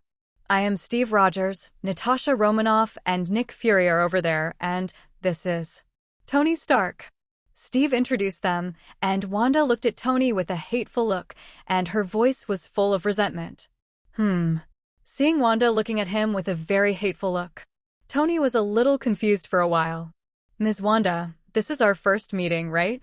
Why are you looking at me like this?" I don't think I have missed anything that hurt you. Faced with Tony Stark's puzzled questioning, Wanda snorted coldly. If I could, I really wanted to rush up and stab him, so as to avenge my parents. Seeing that Wanda ignored him, she coldly found a chair with her name on it and sat down. Tony turned his head and looked at Steve in confusion. What's going on? How should I know? Shaking his head, Steve looked at Natasha. Seeing Steve's eyes, Natasha nodded calmly and then sat on her chair. Because that chair was closest to Wanda. Haha, everyone, long time no see. After entering the theater, seeing a few familiar people again, Thor immediately opened his arms and laughed heartily. TSK, you're finally here. Looking at Thor, who was laughing heartily, Tony raised his eyebrows and said, Have you dealt with your brother Loki? He took the initiative to let go of the Spear of Eternity and fell into the turbulence of the universe. Hearing Tony's question, Thor shrugged. If I hadn't seen the video of the future on the screen where Loki was still alive, I would have thought he was dead. My mother was very sad these days, but I can only comfort her by saying that Loki is still alive, but I can't tell her how I knew it. Speaking of this, Thor looked a little depressed. I told you that my mother was raised by a witch, so she can obviously see that I know something. But I can't tell her about the spoiler system. Alas, Odin, if it weren't for the system's ban, I would have been almost tricked by my mother several times. Just as Thor was complaining, a voice full of curiosity, doubt, and vigilance appeared behind everyone. Hi, everyone. How are you? Is this the theater? Are you also the owner of the spoiler system? God, this is incredible.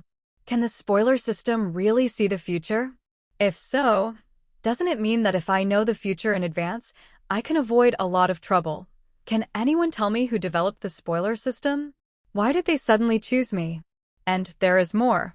Looking at the guy who suddenly appeared, wearing a Spider-Man tights, holding a box of eggs in his hand and talking a lot. Everyone was subconsciously stunned for a moment. Hint: new member Peter Parker joins the viewing room. Hearing the system's prompt, Steve took the lead and stepped forward. Welcome to the viewing room. We are all owners of the spoiler system. You are right, sir. After owning the spoiler system, we have indeed avoided a lot of dangers and troubles from the future. By the way, I am Steve Rogers. Hello, Mr. Rogers, I am Peter. Spider-Man. Hearing Peter call himself Spider-Man, it is obvious that he does not want to reveal his true identity. Tony stepped forward and said, I don't need to introduce myself, you should know who I am. Hearing Tony's proud tone, Peter Parker asked in confusion, Sorry, sir, I really don't know you. Walter. Hearing Peter Parker say that he didn't know him, Tony was stunned for a moment, then frowned and said, Dude, are you from America? Or do you live in America? Oh my God, there are still people who don't know who I am? To read the violent novels, go to Faloo Novel Network. Dude, if you are joking, then this joke is really not funny.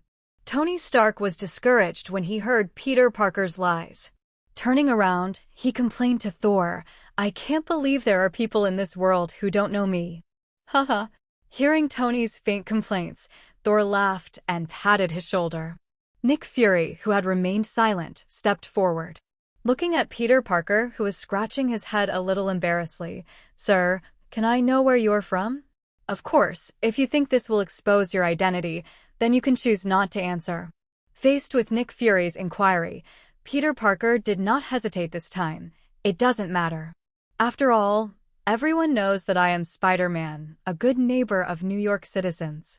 At least I am very popular in New York. Walter? New York. Hearing Peter say this, Tony Stark, who was a little lost just now, immediately stepped forward. You did it on purpose, didn't you? Damn it, you must have pretended not to know me. Well, you succeeded in attracting my attention. Ignoring the aggressive Tony Stark, Nick Fury narrowed his eyes. He could feel that the Spider-Man in front of him, whose voice was a little immature, was not lying. But as a New Yorker, he had never heard of Tony Stark, and he said, as a New Yorker, the man in the spider suit in front of him didn't know Tony Stark. And he said that everyone knew that he was Spider-Man, a good neighbor of New Yorkers, and even everyone knew it. But he, the director of S.H.I.E.L.D., even knew street heroes like Daredevil. But he didn't know the Spider-Man that New Yorkers knew? Then, there really is only one. Thinking of this, Nick Fury pointed at Steve Rogers. Okay, Mr. Spider-Man, do you know him?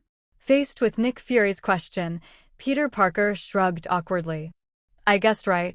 Turning his head to look at Steve and Tony Stark, obviously, this Spider-Man in front of us should not be from our universe. Huh? Do you mean he comes from the multiverse?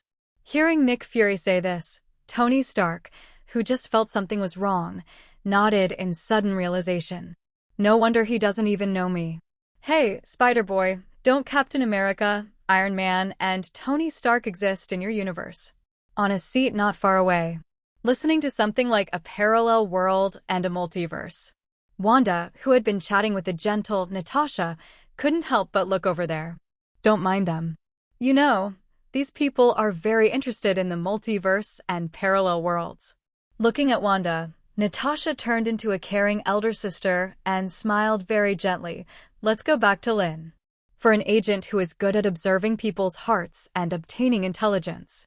A girl who just turned 17, although she has experienced some things, her mind is more mature than the average girl of the same age. But in Natasha's view, finding a breakthrough is too easy.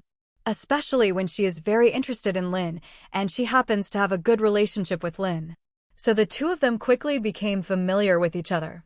Just as everyone was chatting in the theater, the system's voice suddenly sounded. Please return to your seats. The video is about to start playing. Hearing the system's prompt, everyone who was just so excited immediately returned to their seats according to their names. This made Peter Parker, who was a little excited, a little confused after just learning that these people in front of him were actually people from a parallel universe. I still have a lot of questions to ask. Hey, Spider-Boy, don't stand there stupidly. The video is about to start. Find your seat quickly. Otherwise, you will be kicked out of the theater by the system. After hearing Tony's kind reminder, Peter Parker immediately did it. His seat was next to Steve. After returning to his seat, Peter Parker hesitated for a few seconds. Thinking that these people were from parallel universes anyway, he immediately said, well, I'm not Spider-Boy. You can call me Peter. As soon as the voice fell, the theater went dark the next second, and then the screen lit up. The first thing that caught my eye was the style of the last century. In the picture, the thin Steve sat on the bed, looking at Dr. Erkin's opposite. Seeing the scene, everyone knew at once that this should be Steve's past. Unlike the curious eyes of others, Steve's eyes flashed with a trace of nostalgia. Can I ask a question? Why did you choose me? Faced with Steve's question, Dr. Erskine nodded and said, this is indeed the only important question. The scene changed to the inside of the car. Steve, who was sitting in the back seat, was a little overwhelmed by sitting with a beautiful woman at close range for the first time. Watching the car passing through one street after another, he talked about how he had been beaten in that alley. So, you won't run away, right? Faced with Peggy's curiosity, Steve was silent for a few seconds. If you run once, you will keep running. If you stand up and resist, you will have a chance one day, right? The camera turned and the thin Steve Rogers was trapped in the alley. To read the exciting novels, go to Faloo Novel Network. Whenever he was knocked to the ground by the strong man, Steve would get up immediately. Seeing the thin guy holding the trash can lid as a shield, the strong man knocked him to the ground again. But Steve, still the old man, got up again. The scene changed and Steve Rogers, in uniform, led the Howling Commandos to defeat one Hydra stronghold after another. In the battlefield full of artillery fire, he was the one who rushed to the front every time. Looking at the screen, Steve Rogers' brave and fearless figure. Although they already knew Steve's past, they still watched it with relish. Especially Peter Parker, who was sitting next to Steve, felt like watching a blockbuster in a cinema at this moment. Especially seeing that Steve only had a shield and easily dealt with a tank several meters high. Peter Parker cheered subconsciously. Hey, Peter, be quiet. Looking at Peter Parker, who was shouting next to him, Steve, who was just immersed in his memories, reminded him softly. Oh, sorry, it's just that the visual effects of the video on the screen are too shocking. Oh my god, I actually feel like I'm on the battlefield. This visual effect is even more real than what I saw in the cinema. At this point, Peter Parker reacted instantly.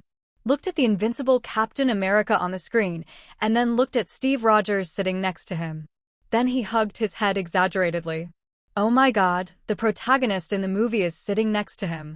As Peter quieted down.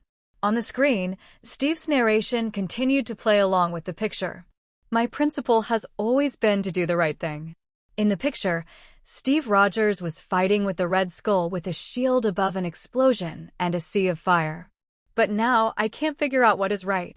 In the elevator, Crossbones and his group fell to the ground, and Steve Rogers broke the glass with a shield and jumped down from a building dozens of meters high.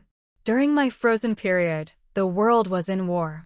When I woke up, everyone said we won, but they never mentioned how we won. The war is over, Steve. At the ball, Peggy, wearing a blue dress, looked at Steve with a gentle smile. We can go home. But the scene changed, and it was Steve Rogers sitting alone in a cafe wearing a peaked cap, holding the pocket watch with Peggy's photo in his hand.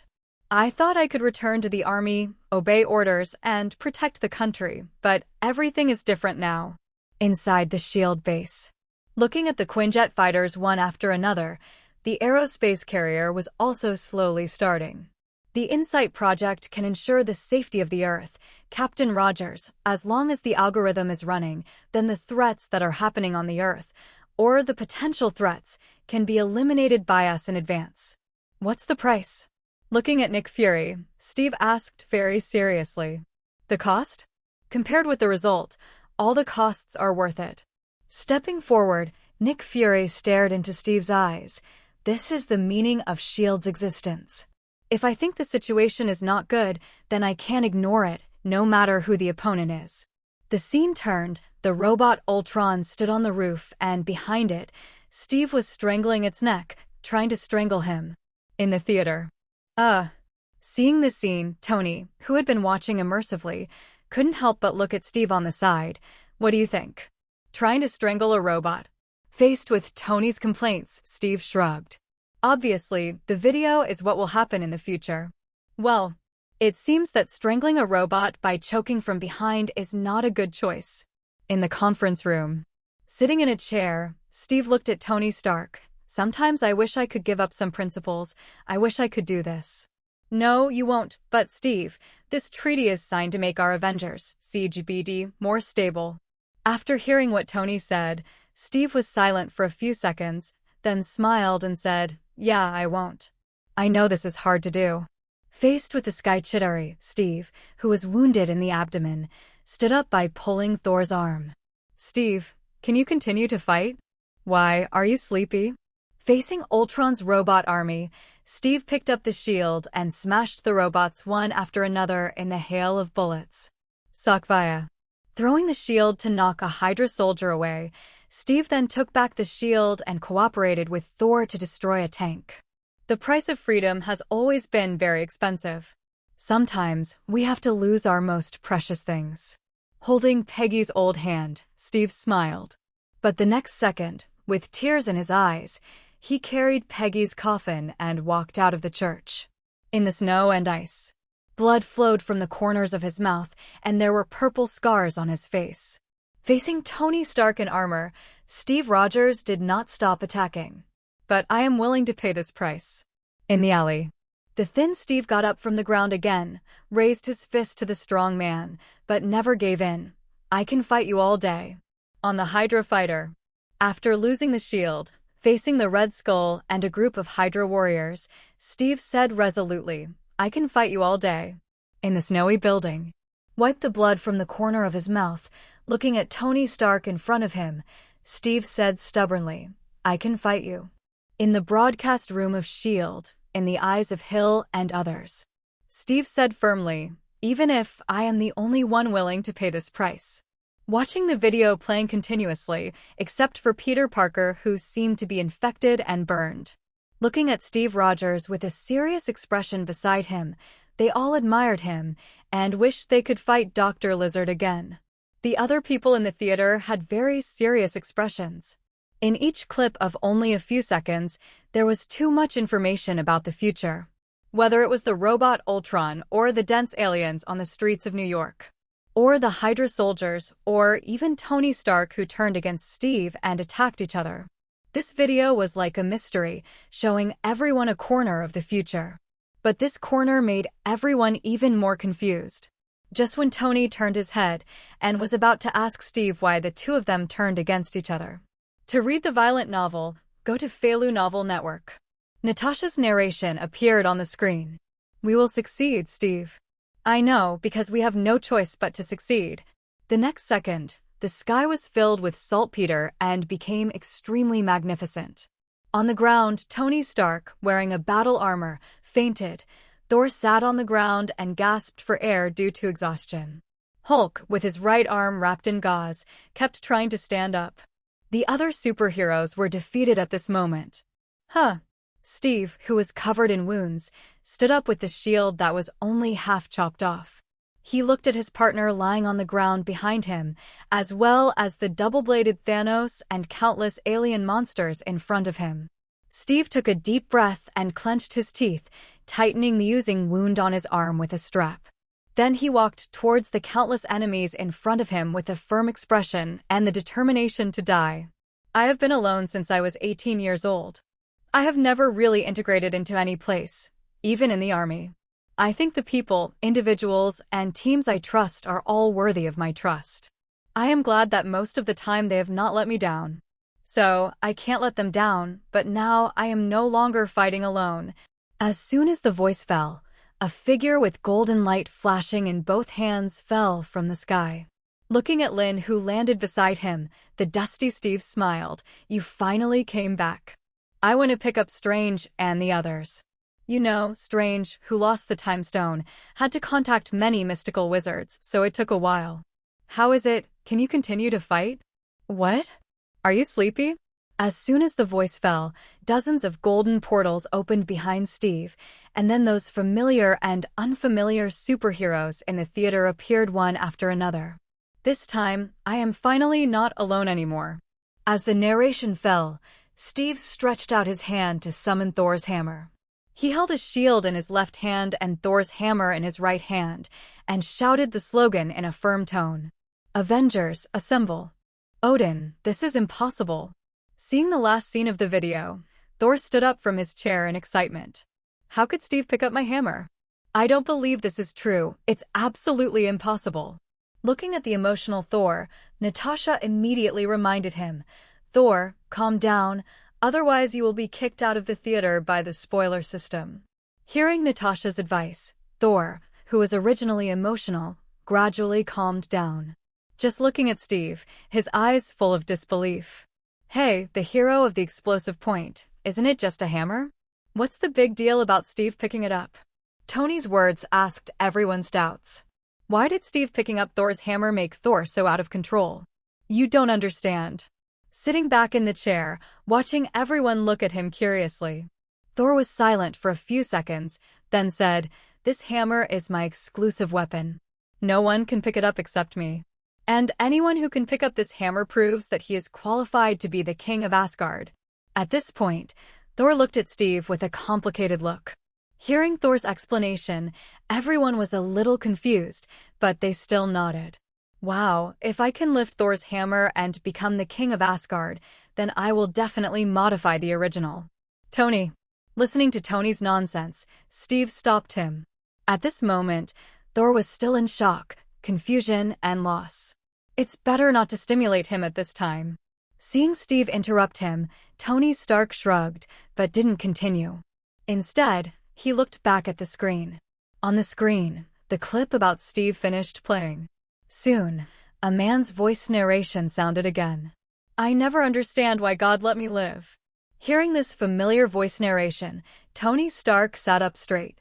Because this is his own voice. After the voice narration fell, a sound of iron hammering sounded.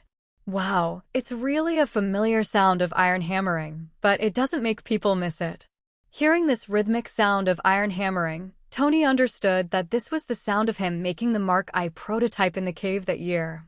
In the video, Tony's arm, wearing the Mark prototype, was stuck in the crack of the cave. In order to help Tony buy time, Ethan took the initiative to deal with the militants. When Tony found him, Ethan had been shot and was dying. Ethan. Facing Tony Stark, Ethan simply raised his hand and gently tapped the arc reactor on his chest. The next second, the scene changed to Tony Stark reveling in the dance floor, with many beautiful girls dancing around him. After reveling, Tony Stark stood in front of the mirror, watching his chest blood vessels turn black and silent due to palladium poisoning. Every time I think I'm dead, God will appear. The creation of new elements, the excitement of flying in the air in armor. Tony Stark was very high-spirited at this time. The scene changed to the inside of the S.H.I.E.L.D. aerospace carrier. You can only talk. What are you without the armor? Looking at Tony Stark, Steve asked with disgust. Super genius, billionaire, playboy, philanthropist. After hearing Tony Stark's answer, Steve chuckled. You are always self-centered and never consider others. If one day on the battlefield, will you lie on bombs and iron nets and let your companions step on your body to crawl over? I think I will have a better way. Hee. Steve was not surprised by Tony Stark's answer. I have read your information. You only care about yourself. People like you will not make sacrifices. In the theater. Watching the quarrel between himself and Steve Rogers in the video. Tony turned his head and looked at him. Is this what you think? Hearing Tony's question, Steve lowered his head and laughed. Come on, this is just the original impression of each other before we got the spoiler system. Don't forget, you were the one who targeted me from the beginning. Faced with Steve's answer, Tony shrugged his shoulders and then continued to look at the big screen. I fought all the way and escaped from the cave, not to become a superhero. I am just me. I am just Tony Stark. In the picture, Tony Stark flew to the Middle East in armor and blew up the bomb with Stark Industries printed on it. On the streets of New York, he rushed to the Chittery battlefield first and fought against the endless aliens with his own strength. Faced with the misunderstanding of the crowd and the appearance of Ultron, Tony Stark insisted on creating vision. It is undeniable that as a genius, I have indeed encountered great difficulties. In the picture. In the conference room. Steve, only by signing this agreement can we continue to maintain the Avengers. You know, all this is done for this team. Looking at Steve, Tony Stark's expression was very sincere. In Hawkeye Farm. All I did was to end the war so that we can go home peacefully. Tony stepped forward and looked at Steve and argued. In the Winter Soldier base. Watching his parents being killed by Bucky Barnes in 1991, Tony wanted revenge, but was stopped by Steve. Get out of the way, Steve. He killed my parents. Looking at Steve Rogers standing in front of him, Tony Stark said angrily. Sorry, Tony, Bucky is my friend. Seeing Steve insist, a trace of disappointment flashed in Tony's eyes. I used to be too. As soon as the voice fell, Tony Stark knocked down his former best friend with a punch. Seeing the scene, Tony Stark sat up straight instantly. The expression was a little stunned at first, then frowned and looked at Steve Rogers. Seeing Steve's look of astonishment, Tony once again looked at Nick Fury. Tony Stark has always believed that his parents died in the car accident in 1991. But I didn't expect. My parents were killed by Bucky Barnes. If anyone knows the truth, it must be Nick Fury, the director of S.H.I.E.L.D. After all, only S.H.I.E.L.D. would hide this matter. Looking at Tony's angry eyes, Nick Fury was silent for a few seconds, then slowly nodded. FUXX. Seeing his answer, Tony immediately cursed angrily. Calm down, Tony. You should have heard from Dillies that your parents are there, so the video should be, I don't know, but after we leave the theater, I will accompany you to investigate. Seeing Tony was about to go berserk, Steve grabbed him and whispered. Hearing Steve say this, Tony Stark took a deep breath. Forcibly suppressing the anger in his heart, he glared at Nick Fury fiercely, then continued to focus on the big screen. The video continued to play. In the picture, mechanical arms were constantly dismantling Tony Stark's armor. Walking into the laboratory from outside, I saw that the armor was covered with bullet holes. Pepper asked in surprise, Oh my God, what's going on, Tony? Faced with Pepper's inquiry, Tony covered up a little and said, Nothing, I just tested the performance of the armor. After all, the bulletproof process. Tony. Well, it's nothing. Looking at Pepper's serious eyes, Tony Stark spread his hands and said, I just went to the Middle East and secretly sold Obadiah Stane to Stark Industries to destroy all the weapons. Pepper, I have escaped from the cave for so long, I think I finally understand what my responsibility is. After the voice fell, Tony Stark's narration sounded again. Maybe 640 Steve is right, I only care about myself. But now I know why God let me survive that day. The scene changes. At this moment, endless Chittery are constantly flying out of the wormhole above New York.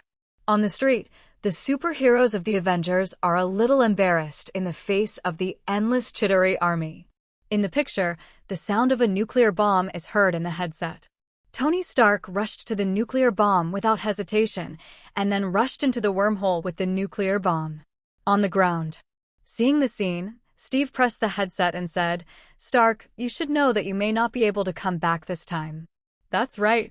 Hearing Steve's voice in the headset, Tony rushed to the wormhole with the nuclear bomb without hesitation. The camera turned to the bottom of Sokovia, which was falling continuously. Tony rushed down without hesitation while controlling the armor and watching the Sky Island fall. Not caring whether his life would be in danger, he immediately used the energy of the arc reactor to attack the core device. Inside a huge battleship. Tony, you should know that this is a one-way ticket. Looking at Tony Stark, Strange said, and if I have to choose between you and this child and the Time Stone, then I will sacrifice both of you without hesitation. Hearing what Strange said, Tony Stark nodded. Wow, it's really a very cold answer. However, compared to putting the battlefield on Earth, I think it's better to knock down that Titan at the door. At least, this way fewer people will die on Earth. The camera switches, and at this moment Tony Stark uses all kinds of means to face the powerful Thanos, but only makes Thanos suffer a little skin injury. The nano dagger is broken by Thanos and stabbed into his abdomen with his backhand. Opening his big hand and pressing Tony's head, Thanos said, Tony Stark, I respect everything you do. To express my respect, if you agree, I will use the Infinity Stones to kill you. Seeing this, everyone in the theater was moved. Even Steve had a serious expression and then looked at Tony Stark and said softly, I apologize to you for what I said in the video just now. So, I will be killed by this purple potato spirit in the future? Wow, the nano dagger pierced into the stomach. It hurts just looking at it. Before Steve finished speaking, Tony Stark said with a serious face, so I said, the mechanical armor is more interesting. Oh my God. Although he said so, Tony Stark kept his eyes on the screen, not wanting to miss any details. Steve was silent for a few seconds after being interrupted by Tony. Then he continued to stare at the screen and decided to take back the apology he just wanted to express. After all, the one who questioned Tony Stark was selfish and unwilling to sacrifice for others was the future self who did not get the spoiler system. What does this have to do with the present self? Not far away. Looking at everything happening on the screen, although Wanda still hates Tony Stark at this moment. But unconsciously, Wanda has also changed her opinion of Tony Stark a little. Tony Stark's video entered the last part. His narration sounded again. You can destroy my house, take away my tricks and toys, but you can't destroy the fact that I am Iron Man. The camera began to flash. At the press conference. Looking at the card in his hand and pondering for a few seconds, Tony Stark said to the reporters below the stage, I am Iron Man. On the stage with bright lights. Tony Stark, wearing armor, fell from the sky and announced loudly to the cheers of countless people, I am Iron Man. In a warehouse in the snow in Tennessee. Looking at the little boy holding a potato gun in front of him, Tony shrugged and said, Yes, I am Iron Man. On the tragic battlefield. The energy of the nano gloves continued to erode his body along his arms, but he looked at Thanos in front of him. Tony Stark looked determined, I am Iron Man. With a snap of his fingers, all the alien monsters, Thanos and his men turned into ashes. The color of the screen gradually darkened, and all the superheroes gathered together, looking at Tony Stark, who was gradually losing vital signs with sad expressions. After the screen turned black, a series of rhythmic iron hammering sounds sounded again. I am Iron Man, perhaps this is my destiny. To read the exciting novel, go to Falu Novel Network. Seeing that this clip was played, there was silence in the theater. After a while, Tony Stark was the first to speak. Wow, everyone, why are your faces so heavy? Kang Mang, these clips are so wonderful. If it hadn't happened to me, I would definitely stand up and applaud, and then pay my highest respects. Looking at Tony's relaxed expression, Steve raised his hand and patted him on the shoulder. Tony Stark, you're right, I must pay my highest respects to you. Before Steve could speak, Thor took the lead and said, if it were in Asgard, then what you did would definitely enter Valhalla. Come on. Hearing 1.7, Thor was expressing his respect very seriously. Tony Stark shrugged, I don't want to enter Valhalla, I haven't lived enough. Besides, the video we are watching now is just the original time and space, everything that would happen if we didn't get the spoiler system. But now, we already know this in advance, so the future will definitely change, right? You know, I'm Tony Stark. How can I not win even if I know the future in advance? Speaking of this, Tony looked at everyone and said, so instead of all of you looking so heavy, you might as well remember all the details about the future of the video between me and Steve. This is the most important thing. After hearing Tony's persuasion, everyone finally reacted. Yes, this is just Tony's final ending in the original time and space when they didn't get the spoiler system. This does not mean that Tony's final ending is like this at the moment. Moreover, now that we know what kind of threats we will face in the future, then as long as we prepare in advance, there will definitely be a solution. Thinking of this, everyone breathed a sigh of relief. Nick Fury said to Natasha, Natasha, look at the people who appeared in the video. Do you remember them all? Of course, in addition to the people in the theater, there are also Coughlin, Dr. Banner, and Lin in the streets of New York. Wanda also appeared in the segment that resembles an island falling from the sky. Colonel Rhodes and the man named Falcon Sam, I have seen them in previous videos. But when Steve faced the purple potato alone, Thanos, Lin landed beside him, and then dozens of portals appeared. Many people came out from inside. Speaking of this, Natasha suddenly said, oh, by the way, there is also the guy who took the spaceship with Tony. Stephen Strange. Hearing Natasha say this, Tony Stark leaned his head over. That guy is called Stephen Strange, and he is the most famous neurosurgeon in the United States. Currently working in the hospital 6 blocks away from Stark Industries. How do you know? Hearing Tony directly say Strange's identity, Natasha asked curiously. When I first escaped from the cave, I wanted to have surgery to remove the shrapnel in my body. For this, I consulted many doctors, including this guy. Speaking of Stephen Strange, Tony's expression was a little strange. Well, he is an arrogant, self-righteous bastard. Hearing Tony's evaluation of Stephen Strange, Natasha, Tony, and Nick Fury all looked at him with strange expressions. Huh? On the side, Thor leaned over and asked curiously, I seem to have heard these adjectives somewhere. Oh, by the way, I remember you used to say the same thing about Tony. Hearing Thor's honest, Tony Stark rolled his eyes. Well, he is indeed a jerk like Strange. But it seems that geniuses are all like this. Watching a few people whispering, Peter Parker, who was sitting on the side, looked at them curiously. The video of the two people he just saw shocked Peter Parker. I didn't expect that the universe they were in would be so dangerous. Fortunately, the universe he was in didn't have so many dangers. The most dangerous enemy he had ever encountered was just Dr. Lizard. Usually, the thing I do most is to help the elderly cross the street and catch some thieves and robbers. I can't imagine what my universe will be like if it faces those powerful aliens I just saw. Wait. Halfway through thinking, Peter Parker was stunned. Mr. Stark just said that these are things that will happen in the future. Doesn't that mean that the same thing may happen in the future in my universe? When Peter Parker thought of this, he was a little terrified. No, I have to talk to Mr. Reed when I go back. Perhaps, as one of the Fantastic Four, he will have a better way to prevent. Just thinking, Natasha's narration suddenly sounded. Do you think you are the only monster in this team? The screen lit up and Natasha looked at Bruce Banner and said, you are not the only special person in this team. Seeing Natasha appear in the video, everyone looked over curiously. However, this time the video did not describe Natasha's past. in front of a transparent jar originally made for Hulk at S.H.I.E.L.D. Do you think you are a decent person? Looking at Natasha in front of him, Loki's mouth curled up a trace of sarcasm. In order to survive, you once did not distinguish between good and evil and killed innocent people indiscriminately. Your deeds are too numerous to list. In order to survive, you once lied for the liar and served as a knife for the killer, but now you claim to be on the side of justice. Look at you, no matter how righteous you say. In fact, what is the difference between you and me? Faced with Loki's sarcasm, Natasha looked a little gloomy. The scene changed to the lounge.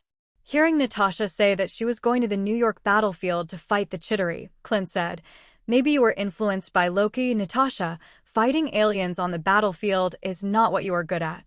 I have a lot of blood debts, so I want to atone for my sins." Looking up at Hawkeye, Natasha's eyes gradually became firm. New York streets. Holding 2 guns and constantly shooting at the Chitauri, she saw more and more Chitauri. Natasha ignored her own safety and grabbed the Chitauri airship in the air without hesitation and flipped over. Above the floating Sokovia, Natasha kept shooting at one robot after another. On the streets of Washington, Tower evacuated the surrounding people while dodging. To read the violent novels, go to Falu Novel Network. But the next second, he was shot in the shoulder by the Winter Soldier. "I used to have nothing, but now I have this place, this job, and this family. I have become a better person because of this, so I want to protect this family." The scene changes to a party hosted by Tony Stark. 650 Natasha stands at the counter and mixes drinks, talking to Dr. Banner with a happy smile on his face. The next second, in an airport, the Avengers were divided into 2 teams, and then they wrestled together. Standing on Tony Stark's side, Natasha naturally rushed out without hesitation. But in the battle with Hawkeye, both sides were obviously letting him go. In front of the glass window in the hospital corridor, Tony Stark, with a bandage on his left hand, looked at Natasha. "You still can't change your style, Ms. Spy. You betrayed me again and let Steve go. You know that I insisted on signing that agreement to protect our team." Watching Tony Stark leave angrily, Natasha, who had always remained silent, had a little dim in her eyes. The next moment, Natasha put her feet on the table, eating a sandwich while looking at Lin with tears in her eyes. Natasha frowned when she saw the scene. "I have watched this video myself. So, Tony Stark and Steve each brought a group of people to fight. Did it happen before the snap? But why did the 2 of them fight at the airport? Is it because of the agreement? You know, the agreement Tony mentioned has appeared more than once." The video continued, and Natasha's voiceover sounded again. Although the Avengers split on the surface, and some of them were even wanted. But in fact, we all know that except for Tony and Steve, this family still exists. No matter who encounters any difficulties, we will rush to help as soon as possible. But Thanos is like a nightmare, taking away everything from me. The scene turned, and Thor's Stormbreaker, with the energy of the Infinity Stones, directly chopped on Thanos' shoulder. Thor, half kneeling on the ground, pressed Thanos' head and said some harsh words. But Thanos' words, "You should chop off my head," made Thor stunned. Then, Thanos raised his hand and snapped his fingers with the glove inlaid with 6 Infinity Stones. With this snap, on Earth, Steve, the Winter Soldier holding an assault rifle, walked towards Captain America, but just after taking a few steps, he fell to the ground and turned into a pile of ashes. Just as Rod crawled towards Sam the Falcon, Sam turned into ashes in front of him. "No, no, no, no." Amid Rocket Raccoon's heartbreaking cries, Groot the Tree Man turned into ashes. The loyal captain of the guard just stretched out his hand, trying to stand up with the help of King Black Panther, but the king in front of him turned into ashes and drifted away. On Titan. Except for Nebula, all the members of the Guardians of the Galaxy who fought side by side with Tony Stark disappeared. Doctor Strange looked at Tony deeply and then turned into ashes. Even Spider-Man turned into smoke after saying "I'm sorry." Afterwards, billions of data turned into ashes appeared on the screen. In the theater. Oh my God. Seeing the scene, Peter Parker immediately stood up from his chair in surprise. This is simply incredible.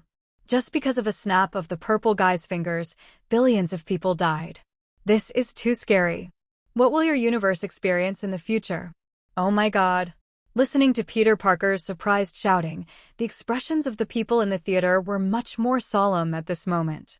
After a while, Natasha said, "Now, we finally know why billions of people died in the videos we saw a few times before.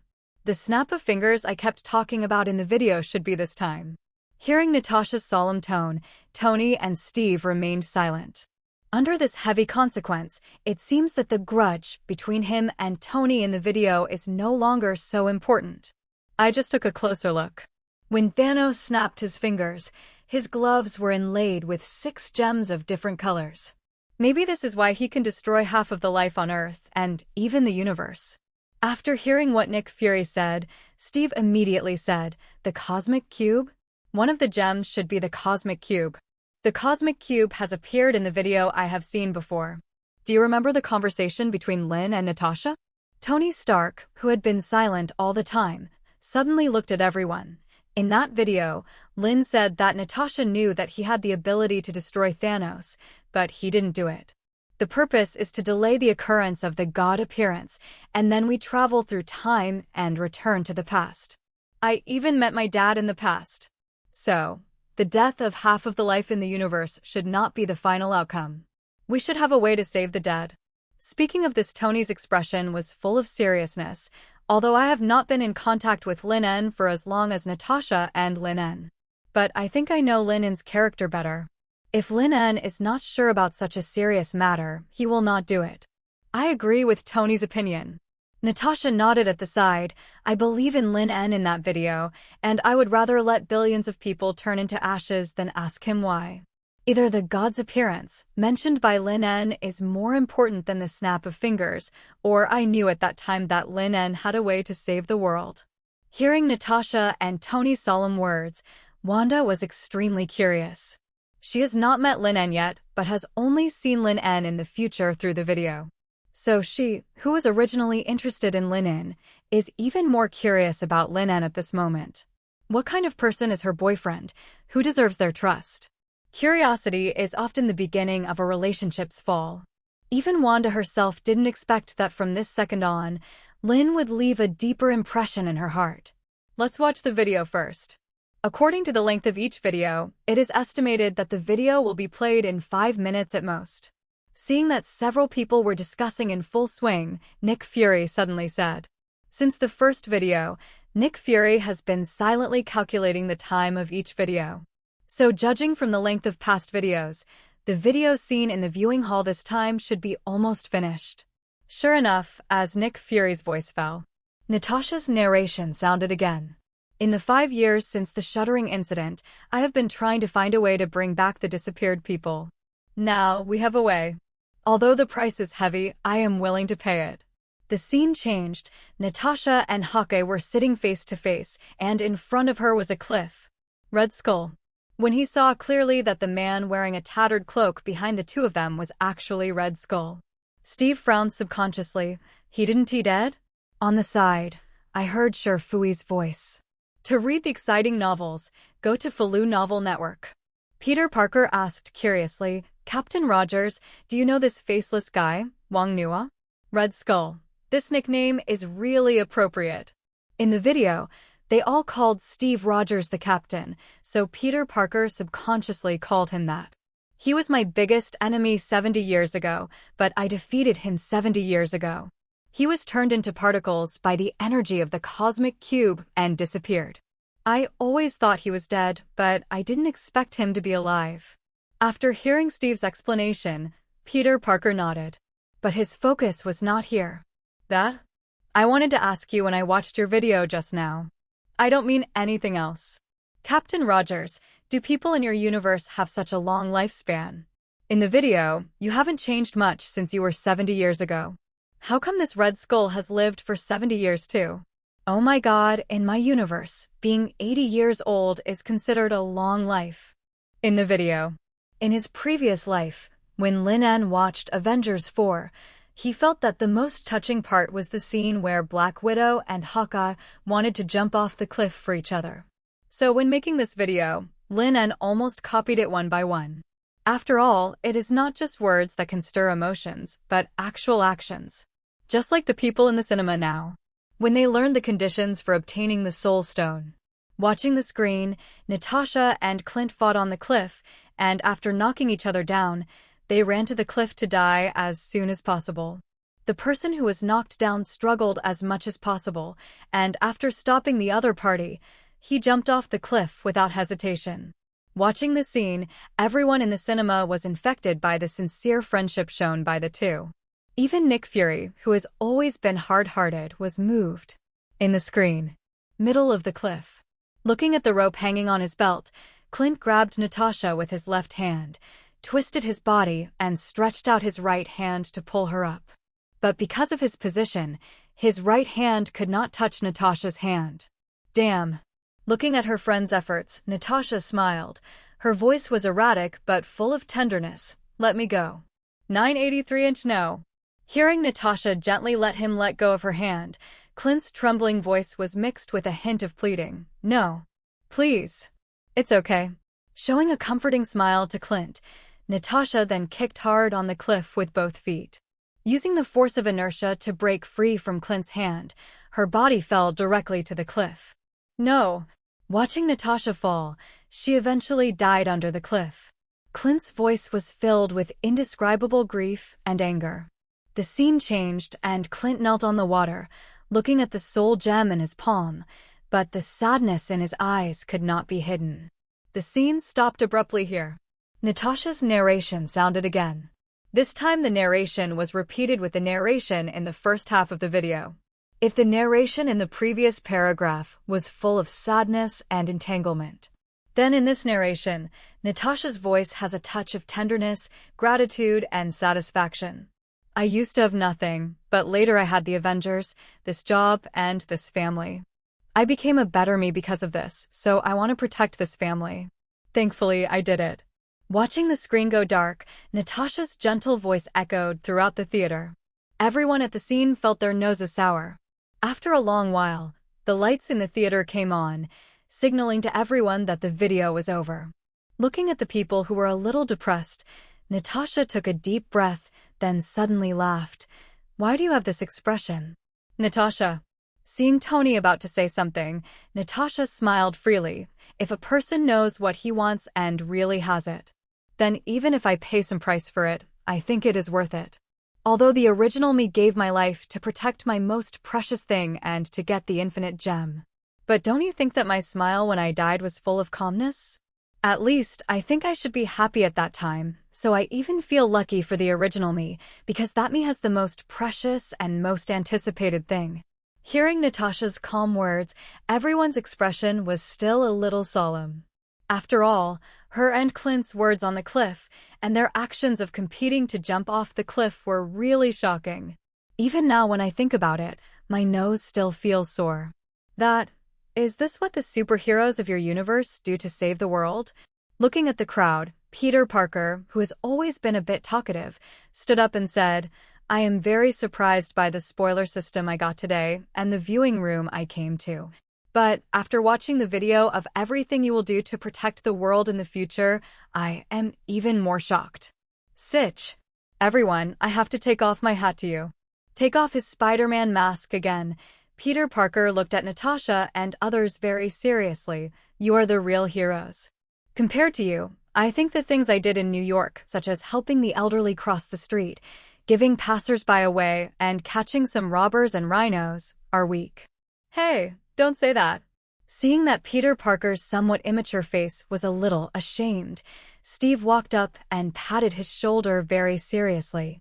Mr. Spider-Man, the things you did were not as weak as you said. Helping the elderly, helping passers-by, rescuing passers-by, and stopping crime, all you did were kind actions. You can't think that these things are weak just because they are ordinary. In fact, no matter whether they are big or small, as long as they are right, we should do them.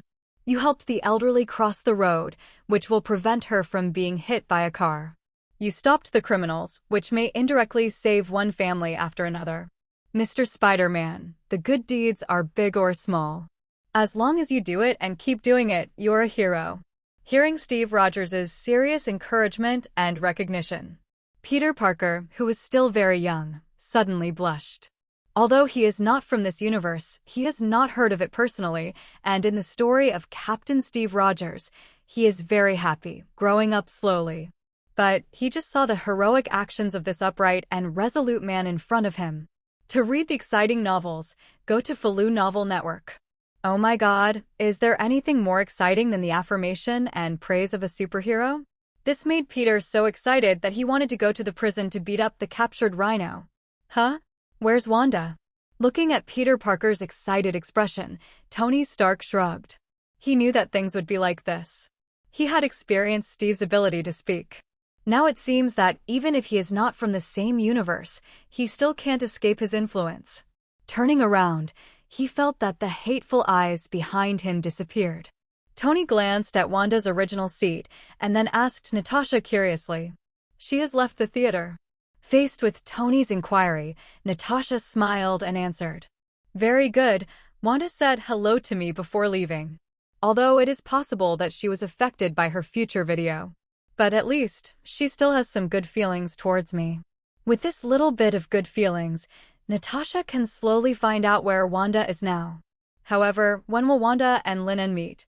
After all, Tony told me that the fake Wanda next to Lin En had just left not long ago. Inside Lin's apartment, the spoiler system has a total trust of 73% among its members. Congratulations to the host for obtaining the skill Blood Rage. Skill Introduction, Blood Rage. When using the skill, use your own blood as a guide. All body functions X3, all magic abilities X2. Note, the skill lasts for 2 hours, and the cooling time is 24 hours. Host, Lin. Age, 20 years old. Identity, Judge, junior student at New York State University.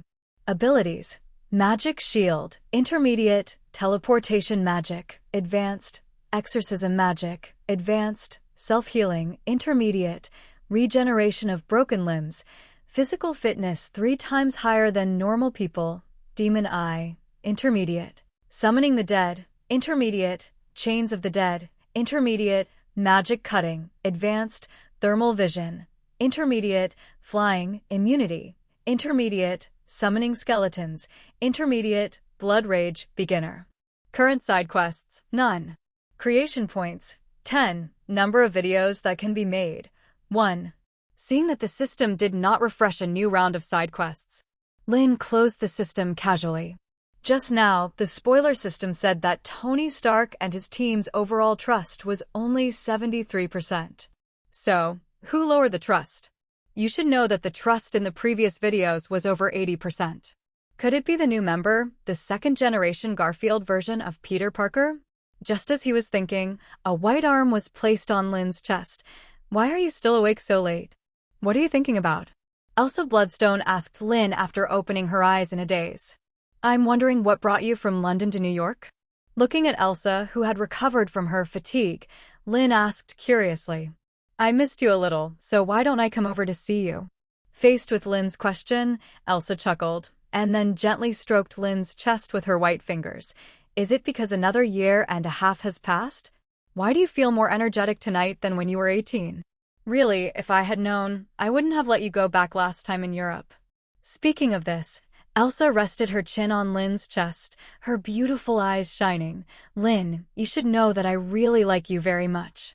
So, looking at Elsa mumbling, Lin En raised his hand and placed it on her smooth back and asked, do you still want me to marry into your Bloodstone family? You know this is impossible. Also, don't say that you came to New York because you missed me and came to see me. Pinching Elsa's nose, Lin En smiled and said, we have known each other for so many years, and I still don't understand your personality. Tisk. Hearing that Lin En rejected her again, Elsa rolled her eyes. You really don't understand romance at all. As she said, Elsa tilted her ear after listening to Lin's heartbeat for a while.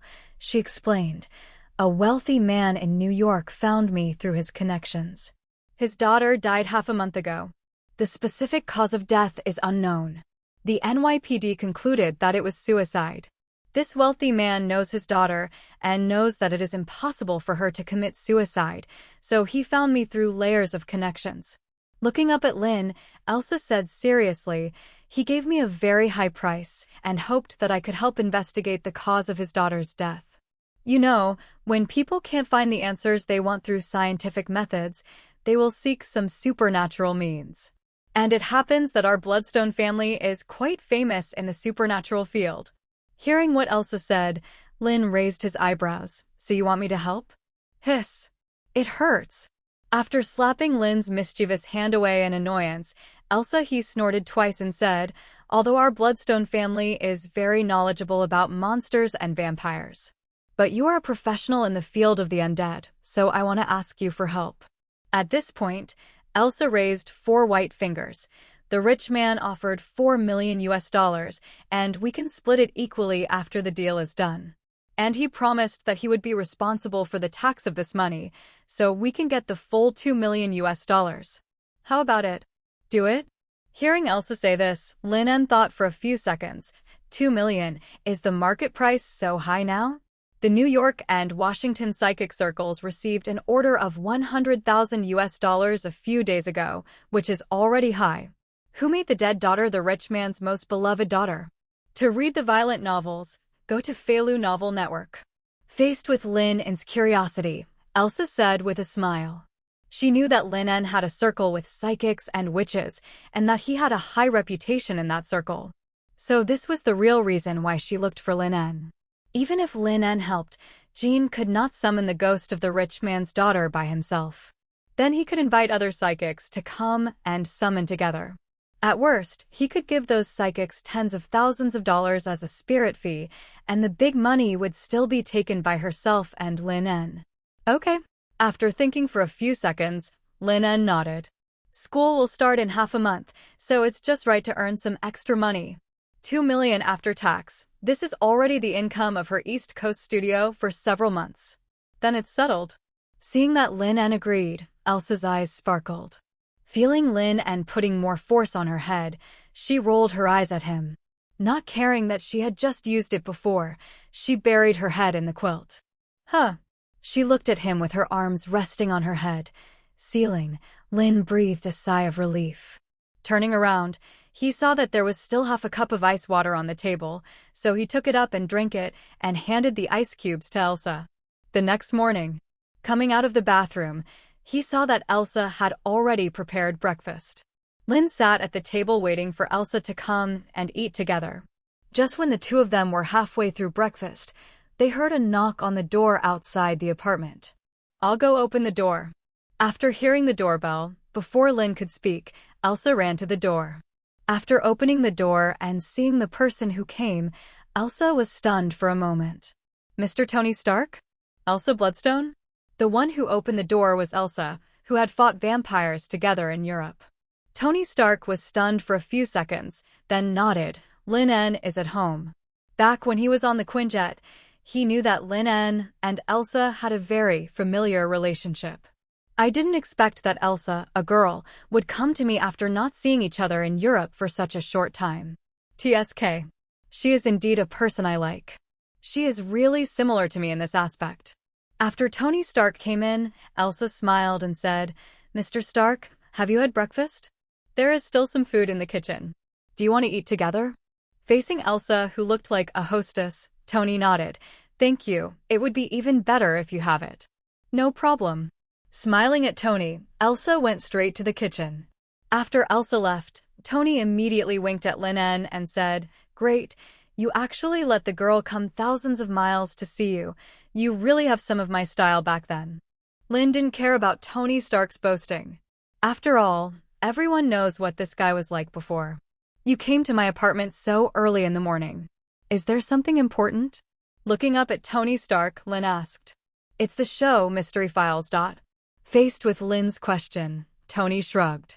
Tony thanked Elsa after taking the breakfast and continued, Mystery Files has been broadcast to the 8th episode.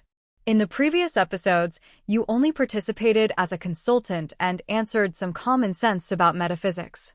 Although the popularity of you on the internet is getting higher and higher, any video can get over 1 million hits. But more and more people are questioning you. Even some scientists and magicians are questioning that everything you did was just a show effect or a trick. Look, the next episode is going to invite a physicist to expose your tricks on the spot. Speaking of this, Tony Stark raised his eyebrows, so I came here to communicate with you in advance so that you won't be speechless when you are confronted. Well, this is just an excuse for Tony Stark. In fact, after watching the future video of Tony Stark, Steve, and Natasha yesterday, the group discussed for a long time in the theater. Although I don't know why only the videos about these three people were played this time. But the more they saw the clips about the future, the more frightened they were. After all, in the future, there are not only the deaths of Natasha and Tony Stark. There are even so many superheroes who turned into ashes under Thanos' snap. Thinking of the video I saw before, Lin En said that he had the ability to kill Thanos before he snapped his fingers, but he didn't do it. So after everyone's discussion, they all agreed that Lin En was the key to the future of the Earth. In addition, it was said in the previous video that Lin En was the anchor of this universe. Although I don't quite understand what the concept of anchor means for the time being. But pulling Lin En into the Avengers in advance is the top priority now. After all, the video shows that before the original space obtained the spoiler system, Nick Fury would be attacked by Hydra in 14 and fake his death. But before that, Loki had already invaded the Earth with the Chitauri. So, the Battle of New York is likely to take place in these 2 years. Well, there is not much time left for them. Hearing Tony's explanation, Lin En looked at him curiously. You actually still care about this? Of course. Facing Lin En's curious eyes, Tony said very calmly, you know that I have already invested in Fox TV network. You have to know that the highest ratings of the entire Fox TV network aerates the show Mysterious Files. And you're the most anticipated core of this show. If you're speechless by those so-called scientists, then this show will be ruined. Do you know how much money I will lose if this show is ruined? Hearing Tony say this, Elsa looked at him curiously. Do you still care about money? Who doesn't want to have more and more money? Shrugged, Tony stuffed the fried egg into his mouth. You know, the continuous income from this show is enough to support me to make another set, or even several sets of armor. Just as he was talking, Lin suddenly found that Tony Stark's left arm seemed to be a little bit wrong. Are you injured? Huh? Are you caring about me? Wow, it's really touching. Seeing that Lin En noticed something was wrong with his left arm, Tony said in an exaggerated manner, you know, Pepper didn't notice that my left arm was injured this morning. You observed it very carefully. Wait, man, you are not secretly in love with me, are you? Although I don't discriminate against such people, I really don't like this. Looking at Tony Stark's alert look, Lin En directly raised a middle finger to him. He is in his 40s, but he is still acting cute here. After breakfast, I watched Elsa clean up the dishes and go to the kitchen. Tony was drinking coffee and suddenly asked Lin En, what do you think? I build a rocket to go to the moon to see.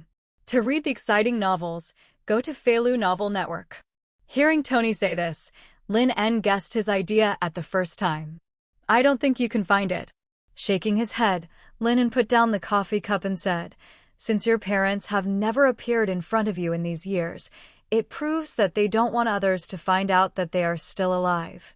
Just like Dilly said, your parents call themselves wallkeepers on the moon and have been secretly protecting the Earth from invasions from all dimensions. To be honest, it's okay to live alone in outer space for a short time, but it has been nearly 20 years since your parents were killed. In these 20 years, maybe your parents have secretly returned to the Earth to see your recent situation, but they have never appeared in front of you or anyone else. This has proved a lot, so I think even if you go to the moon, you may not be able to find them. Hearing what Lin En said, Tony was silent for a few seconds. Although I understand their actions of silently protecting the Earth, to be honest, I still want to see them. 20 years. With a bitter smile, Tony Stark looked at Lin and said seriously, you know what? The night my parents had a car accident, I had just had a quarrel with my father. My mother advised me to apologize to my father. I apologized, but Leaning on the chair, Tony Stark spread his hands. In the past 20 years, whenever I think of my stubbornness and anger that night, I regret and blame myself. Huh. Rubbing his cheeks, Tony looked at Lin En and said sincerely, no matter what, I just want to hug my 1.6 mother now, and just want to tell them that I really love them. Although, I now understand everything they did. Seeing Tony's sincere feelings, Lin En nodded. If you want to, then do it. Anyway, you are not without money and technology. It's just a rocket flying to the moon. Don't tell me you can't make it. How is it possible? When this was mentioned, Tony Stark suddenly became energetic. I have gathered many scientists in aerospace technology and even contacted NASA. Perhaps it won't be long before the rocket will be manufactured. Speaking of this, Tony raised his eyebrows to Lin and said, do you want to go to the moon together? Lin, going to the moon is not something that ordinary people can do. Don't you want to go to the moon for a while? Lin En did not comment on Tony Stark's temptation. Going to the moon. In fact, according to Lin En's current flying ability, it is theoretically possible. However, there are many prerequisites, that is, Lin En must ensure that he can survive in the universe. In addition, Lin En suspected that Tony Stark tempted him to go to the moon with him, which was his real purpose. After all, he has the ability to open the portal. If he encounters any danger when landing on the moon, he can take Tony Stark away as soon as possible. In Staten Island, in a manor with a very large area. Under the guidance of the butler, Lin En and Elsa met the owner of this manor. Are you Mr. Lin En, the consultant of the Mysterious Files column group? Seeing Lin En coming with Elsa, Brown Ferguson was stunned. After shaking hands with Lin, Brown Ferguson said, you have been very popular recently. I originally wanted to invite you, Mr. Lin, to help investigate the cause of my daughter's death. But some of my team consultants think that everything you show in the show Mysterious Files is just a show effect. The so-called undead is nonsense, so I found the famous Bloodstone family through my connections. I didn't expect that you and the patriarch of the Bloodstone family actually know each other. It seems that I listened to one side and believed it. Here, I have to apologize to you. Looking at Brown Ferguson's very frank words, Lin En smiled and said, don't apologize, after all. The theory of the dead is too fantastic, so it is normal to be questioned. Besides, it is your freedom to find anyone to investigate the cause of your daughter's death. There is nothing to apologize for. Hearing Lin En say this, Brown Ferguson nodded gently. Ms. Elsa, Mr. Lin En, then the real cause of my daughter's death is in your hands. As long as you two can investigate the real cause of my daughter's death, I am willing to pay a huge price. As the patriarch of a wealthy old New York family, Brown Ferguson's eyes flashed with a hint of ruthlessness. After all, he loved this little daughter the most, but now she died in front of him. Looking at Brown Ferguson's sincere request, Elsa nodded. Don't worry, Mr. Ferguson, since we have received the money, we will definitely investigate the truth of the matter. But since the NYPD has no investigation results, we have to start from the metaphysical aspect. Of course, Lin is an expert in this area. Hearing Elsa's words, Ferguson turned to Lin. Mr. Lin, where do you want to start the investigation? First of all, Lin looked at the manor and said to Ferguson, let's go to the first scene of your daughter's death first. Okay. Nodding, Brown Ferguson did not ask the housekeeper to lead the way. Instead, he personally took Lin En and Elsa to his daughter's bedroom. All the way to his daughter's bedroom on the 3rd floor, Brown Ferguson took a deep breath and then opened the door of his daughter's bedroom with some sadness. The moment they entered the bedroom, Lin En and Elsa felt that the temperature in the bedroom was very low. Even Elsa had goosebumps on her arms. Hiss. Rubbing her arms subconsciously, Elsa held her slightly hot bloodstone necklace. After a few seconds, the discomfort in her body gradually disappeared, and then she looked at Lin En with a questioning look. Looking at Elsa's inquiring eyes, Lin En shook his head gently. The low temperature in the room was because the thick curtains were always drawn, and it was winter now, so the air conditioner in the room was never turned on. Someone died here a few days ago, so under the physiological and psychological effects. Elsa felt a little uncomfortable, looked around the room, then raised his hand and gently grabbed in the air. Brown Ferguson didn't understand why Lin did this, but Elsa roughly guessed something. looking at the black hair-like thing in his hand that only he could see. Lin continued to observe the layout of the room, when he saw a huge photo hanging on the wall at the head of the bed. The photo was a wedding photo of Brown Ferguson's daughter and a middle-aged man. To read the violent novel, go to Feilu Novel Network. Lin probably had a guess in his mind. Turning his head to look at Ferguson, Lin said, "Mr. Ferguson, your guess is correct. Your daughter did not die suddenly because of heart problems, but was murdered." Hearing Lin say this, Brown Ferguson's originally sad expression immediately became distorted. "Mr. Lin, can you find the murderer who killed my daughter? As long as the evidence is conclusive, I am willing to pay you double the salary." Looking at the distorted face, it is obvious that the brain has been filled with anger. But he still wants conclusive evidence to prevent Brown Ferguson from deliberately framing others for money. Lin admired in his heart, it really deserves to be a veteran wealthy family. As for this rationality at the critical moment, it is not comparable to ordinary people. "Of course, Mr. Ferguson." After hearing that Lin agreed to his request, Brown Ferguson breathed a sigh of relief and said to Lin, "Mr. Lin, what do you need me to do next?" "Call him over." Pointing to the man in the wedding photo on the wall, Lin said, "Mr. Lin, are you saying that John killed my daughter?" Brown Ferguson was a little bit unconvinced by Lin's guess. After all, from John's past, from all his performances, he really loves his daughter. Otherwise, he would not have married his daughter to him regardless of the fact that they were well matched. Just looking at Lin En's smiling, but silent expression, a trace of haze flashed in Brown Ferguson's eyes, and then he nodded.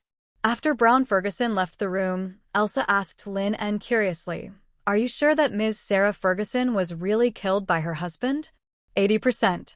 Looking at the black thread in her hand that had not yet dissipated, Lin En nodded. After all, only people who died of murder would have this kind of black thread floating at the first death scene. And the black thread always floated in front of the wedding photo. If Sarah Ferguson hadn't been too reluctant to let go of her husband, then there was only one possibility, that this guy named John killed Sarah Ferguson. As for what kind it is, as long as I see John and see if there are any black threads wrapped around him, I can find out. As for the evidence, this is even simpler. Sarah Ferguson has been dead for less than half a month. I can summon her soul from the hell dimension. Who asked Mr. Ferguson to pay more? TSK. From this point of view, the most suitable career for me should be a police officer specializing in homicide cases. Half an hour later, a car drove into the manor from outside. The young man named John got out of the car and went straight to the living room. When he saw Lin and Elsa Bloodstone sitting on the sofa, his eyes were startled. But then he pretended to be fine and walked quickly to Brown Ferguson. "Dad, do you want to ask me something?" Looking at John, who had become very haggard and thin because of his daughter's death during this period of time, Brown Ferguson sighed and then said, "Sit down first." Hearing his father-in-law asking him to sit down first, John silently breathed a sigh of relief. It seems that his father-in-law should not know the truth yet, and Lin is not as magical as he was in Mysterious Files. Otherwise, according to his father-in-law's character and his all-powerful power, he would have been poured into a cement barrel and thrown into the Hudson River long ago. After John sat down, Brown Ferguson looked at Lin and asked, "Mr. Lin, I have called John here as you requested." After taking a look at John, Lin put down the teacup in his hand and said, "No need to look, Mr. Ferguson. Your daughter was killed by him." From the moment John came in, Lin saw that Sarah Ferguson's ghost had been glaring at John fiercely. "What did you say?" After hearing what Lin said, Brown Ferguson stood up from the sofa before he could speak. His eyes were red as he pointed at Lin angrily and said, "What the hell are you talking about here? Do you know how much Sarah and I love each other? I'm even willing to die for her. How could I kill her if I loved her so much?" At this point, John turned his head and looked at Brown Ferguson and said, "Dad, he's a liar. Many experts on the internet have said that he doesn't know any psychic skills at all. Those so-called psychic abilities are just tricks to deceive people. He deliberately slandered me for money." Looking at John's excitement, Brown Ferguson frowned and said in an unquestionable voice, "Sit down." Looking at Brown Ferguson's serious look, John's heart suddenly skipped a beat. Just as he was about to speak, he faced his father-in-law's creepy eyes and then sat down angrily. After John sat down, Brown Ferguson turned his eyes to Lin again. "Mr. Lin, do you have any evidence for what you said?" "Evidence? That's easy." Looking at John, Lin crossed his legs with a teacup and smiled calmly. "Mr. John, since Ms. Sarah's death, do you feel your shoulders are very sore and your body is very heavy every day? And do you always feel suffocated when you sleep every night? Do you even often dream that Ms. Sarah is strangling your neck and killing you?" Hearing what Lin said, John, who was angry just now, turned pale. But he still argued, "I don't have any of these symptoms. The reason I'm like this now is because I miss my wife Sarah too much." Hearing John's trembling voice, the sophisticated Brown Ferguson narrowed his eyes instantly. "In fact, there is a simpler way." Putting down the teacup, Lin tapped the table lightly with her fingers. "Mr. Ferguson, why don't you let your daughter Sarah talk to you in person?" Hearing Lin say this, Brown Ferguson, who was originally full of coldness in his eyes, was stunned for a moment. Then he looked at Lin excitedly, and even his hands began to tremble. "Really? Mr. Lin, can you really let me and Sarah meet again? Of course there is no problem, because Ms. Sarah's ghost has not left." After the words fell, Lin tapped the table lightly. The next second, the golden magic instantly enveloped the entire room. Seeing the scene, John's face suddenly turned pale, and Brown Ferguson immediately ordered the butler to draw all the curtains to prevent the sun from shining in. "Don't bother so much, Mr. Brown. The so-called undead are afraid of the sun are actually fabricated." Hearing Brown Ferguson's hurried tone of command, Elsa Bloodstone beside Lin said with a smile. As soon as Elsa finished speaking, the golden magic pattern floated in the air in an instant. After the pattern hovered in the air for a few seconds, it instantly turned into countless tassels, filling every corner of the room. With the completion of the spirit-appearing ceremony, the soul of Sarah Ferguson, still wearing the pajamas she wore before her death, appeared in front of everyone. Seeing this scene, John, who was originally very nervous, fell off the sofa in a moment of fright. He pointed at Sarah Ferguson with a horrified face, and his body kept retreating. To read the novel, go to Felu Novel Network. But soon, he was directly held down by the housekeeper, who was a little surprised just now. It's strange that a young man in his 20s can't break free from the hands of the housekeeper in his 60s. And Brown Ferguson was excited with tears in his eyes at this moment, and kept saying things like "my daughter." Seeing the scene, Lin En gave Elsa a look, then stood up and said, "Mr. Jerson, you can ask Miss Sarah about the next thing yourself. I think with you, the housekeeper, Mr. John can't hurt you. By the way, Miss Sarah's ghost can still stay in the world for about half an hour, so you can tell her anything." Seeing Lin En finish speaking, Elsa also smiled and said, "Mr. Ferguson, Lin En, and I will take our leave first." Without waiting for the emotional Brown Ferguson to speak, the two walked out of the manor. Just when they arrived at the car, they suddenly heard John's screams coming from the villa. "TSK. Why? If you don't like it, you can just divorce it. Why do you have to kill your wife?" Listening to Elsa's sigh, Lin En raised his eyebrows. Everyone has times when they are forced to do something, and in certain situations, no matter what they want to say or do, they can't express it out loud. "Is this the reason why you gave me a look and didn't let me withdraw money?" "Yes." Nodding, Lin En opened the car door and started the car. "If you withdraw money now, Mr. Ferguson will have someone transfer the money on the spot. But believe it or not, after today, he will definitely pay us a higher price than the original price as a thank you." "Lin, is this how you made money before?" "Of course." "Then aren't you afraid that others will default on their debts?" "Default on their debts?" Listening to what Elsa said, Lin En chuckled. "No one has ever dared to default on my debts, never." Just as he was about to drive the car away, Lin En suddenly felt that someone seemed to be spying on him. "Looking outside the manor, I saw a van parked there at an inappropriate time." "Hey." Seeing this scene, Lin En smiled. Such unprofessional means are definitely not some professional agents. Inside the van. Click. After seeing Lin En and a woman whom he did not know and could not even find on the internet enter the car, A woman took out a camera and quickly pressed the shutter button. After the shooting was completed, the woman immediately sent the photo to her companion. After doing all this, the woman gathered her hair, put down the camera, and prepared to drive away in the cab. But before she entered the cab, the door was opened directly. The sudden scene scared the woman. When she saw clearly that the person who opened her car door was Lin En, who had just driven away. Sky raised her hand and waved awkwardly, "Hi." At the same time, in another universe. "Oh my God, Mr. Reed, this is really amazing. You may not understand. There are some things I can't say, and I can't even write them down with a pen, otherwise I will lose something very important. But Mr. Reed, do you think our universe will be invaded by aliens? If a purple-skinned, very powerful alien invades our Earth, what should we do at 380? I mean, that alien is so powerful that even if we join forces, we can't beat him, and he can destroy half of the life in our universe with a snap of his fingers."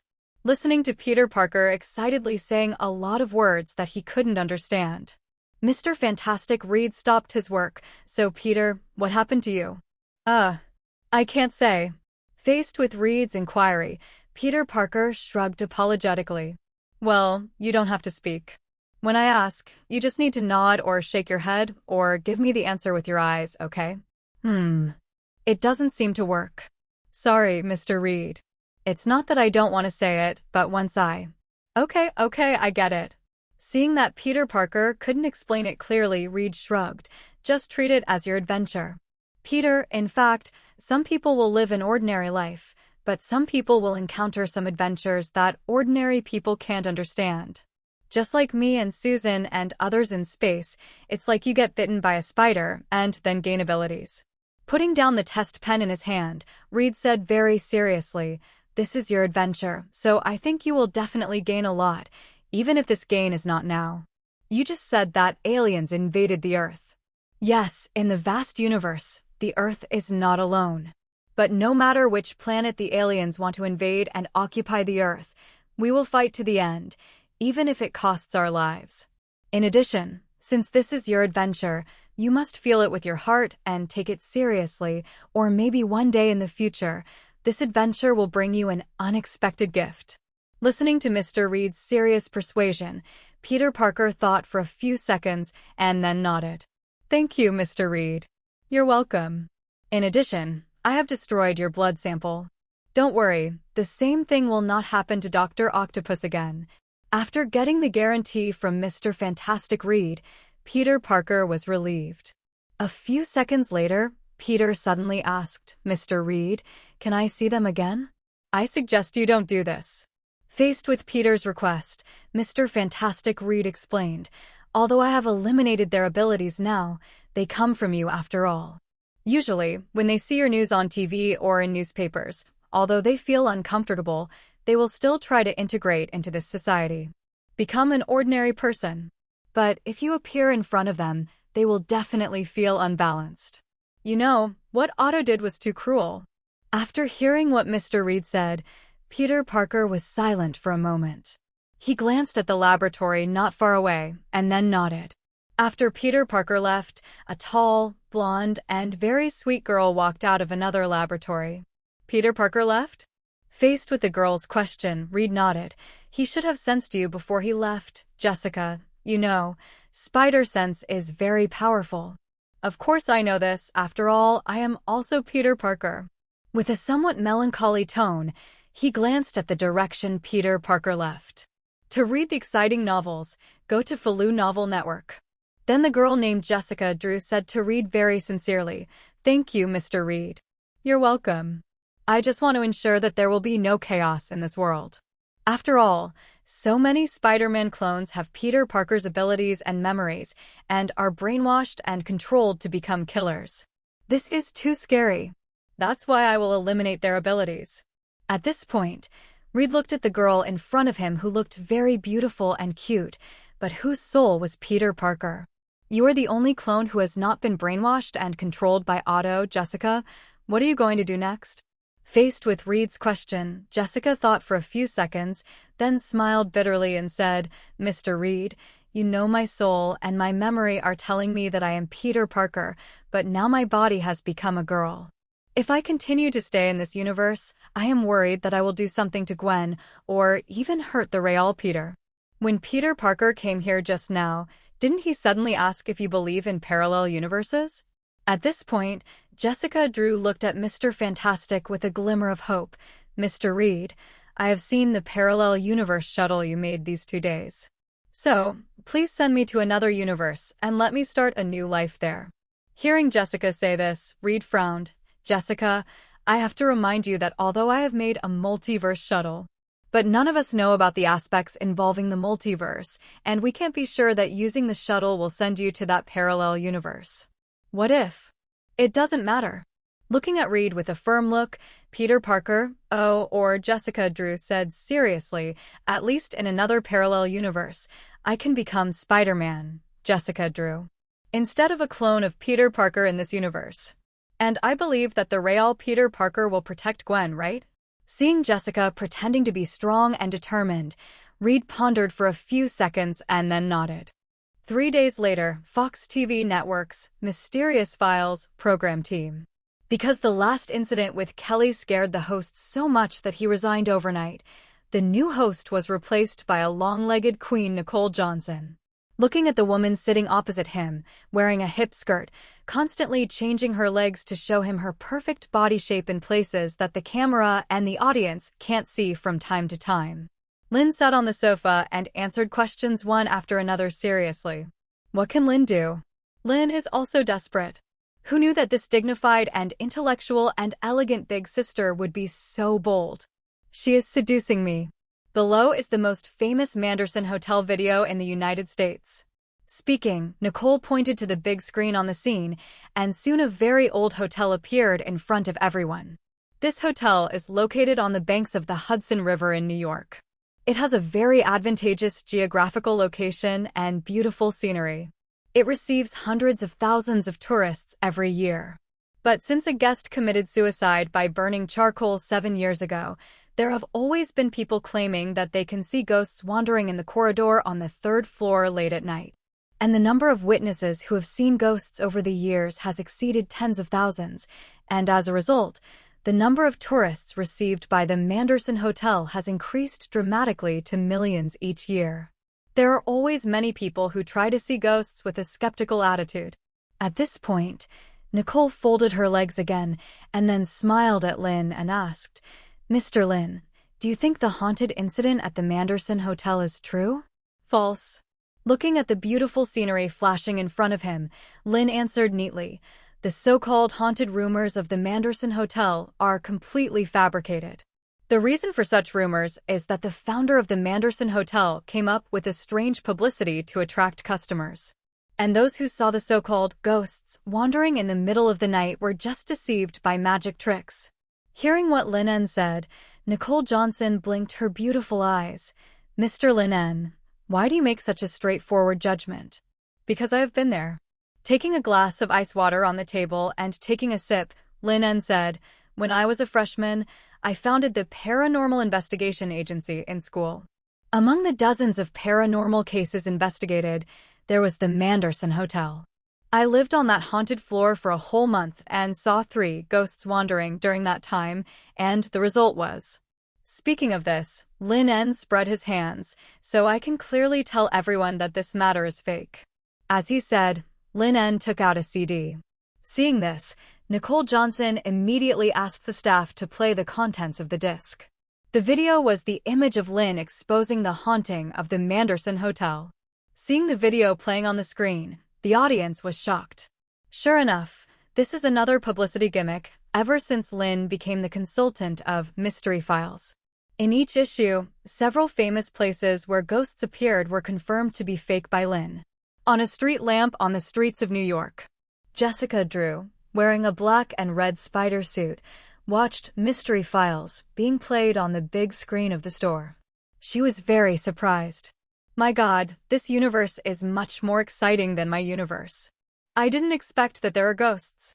Just as Jessica squatted on the street lamp and kept watching, she soon saw the host inviting a physicist to the stage. Seeing that the physicist directly demonstrated many ghost tricks in front of Lin, the first psychic in the United States, the audience was stunned. Finally, it was declared that Lin's identity as a psychic was a lie. There is only science in this world, and there is no such thing as ghosts. Jessica Drew, who had been fascinated by the show for a long time, couldn't help but worry about Lin, the psychic. At the same time, she was also very curious whether Lin, who seemed to be only 2 or 3 years older than her, was a psychic. At the same time, in Tony Stark's villa, looking at Tony Stark, who was sitting cross-legged, tasting fine wine, and watching TV, he looked very relaxed. Pepper came over barefoot and sat beside him, then asked curiously, "Aren't you and Lin friends? Why don't I see any worry on your face?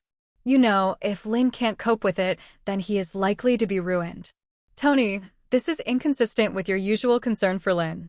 Faced with Pepper's curiosity, Tony leaned on the sofa and shrugged. "Of course I'm not worried. To read the violent novel, go to Feilu Novel Network. Because I know Lin well, he is really good.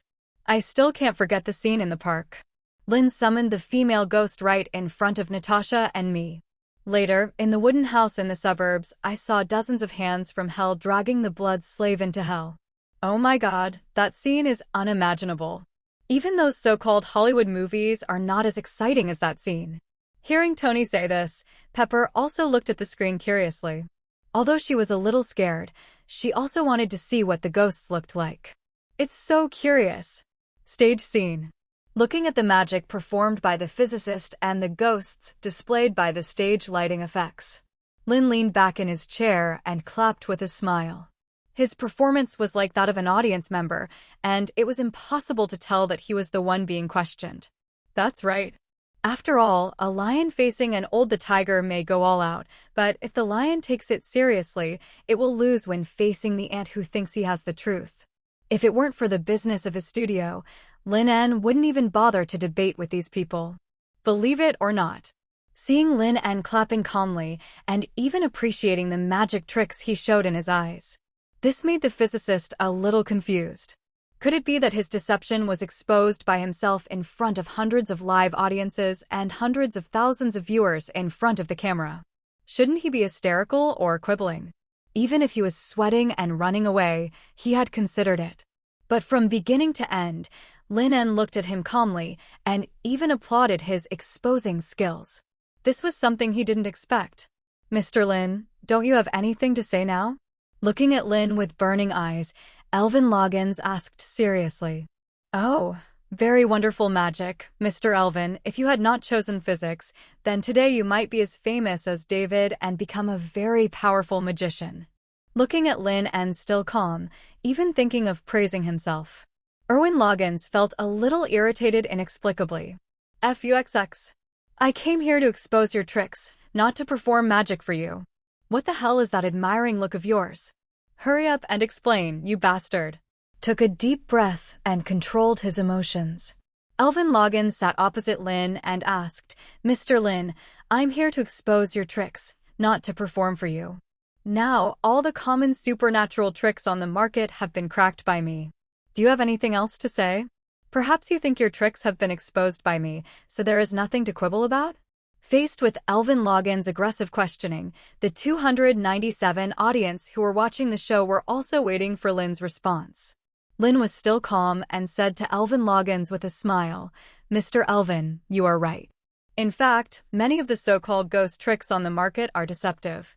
Even in the psychic circle, some fake psychics are using this method to deceive people. So, you admit that the programs broadcast during this period, including the video of you helping Ms. Kelly to exorcise the ghost, are all fake?"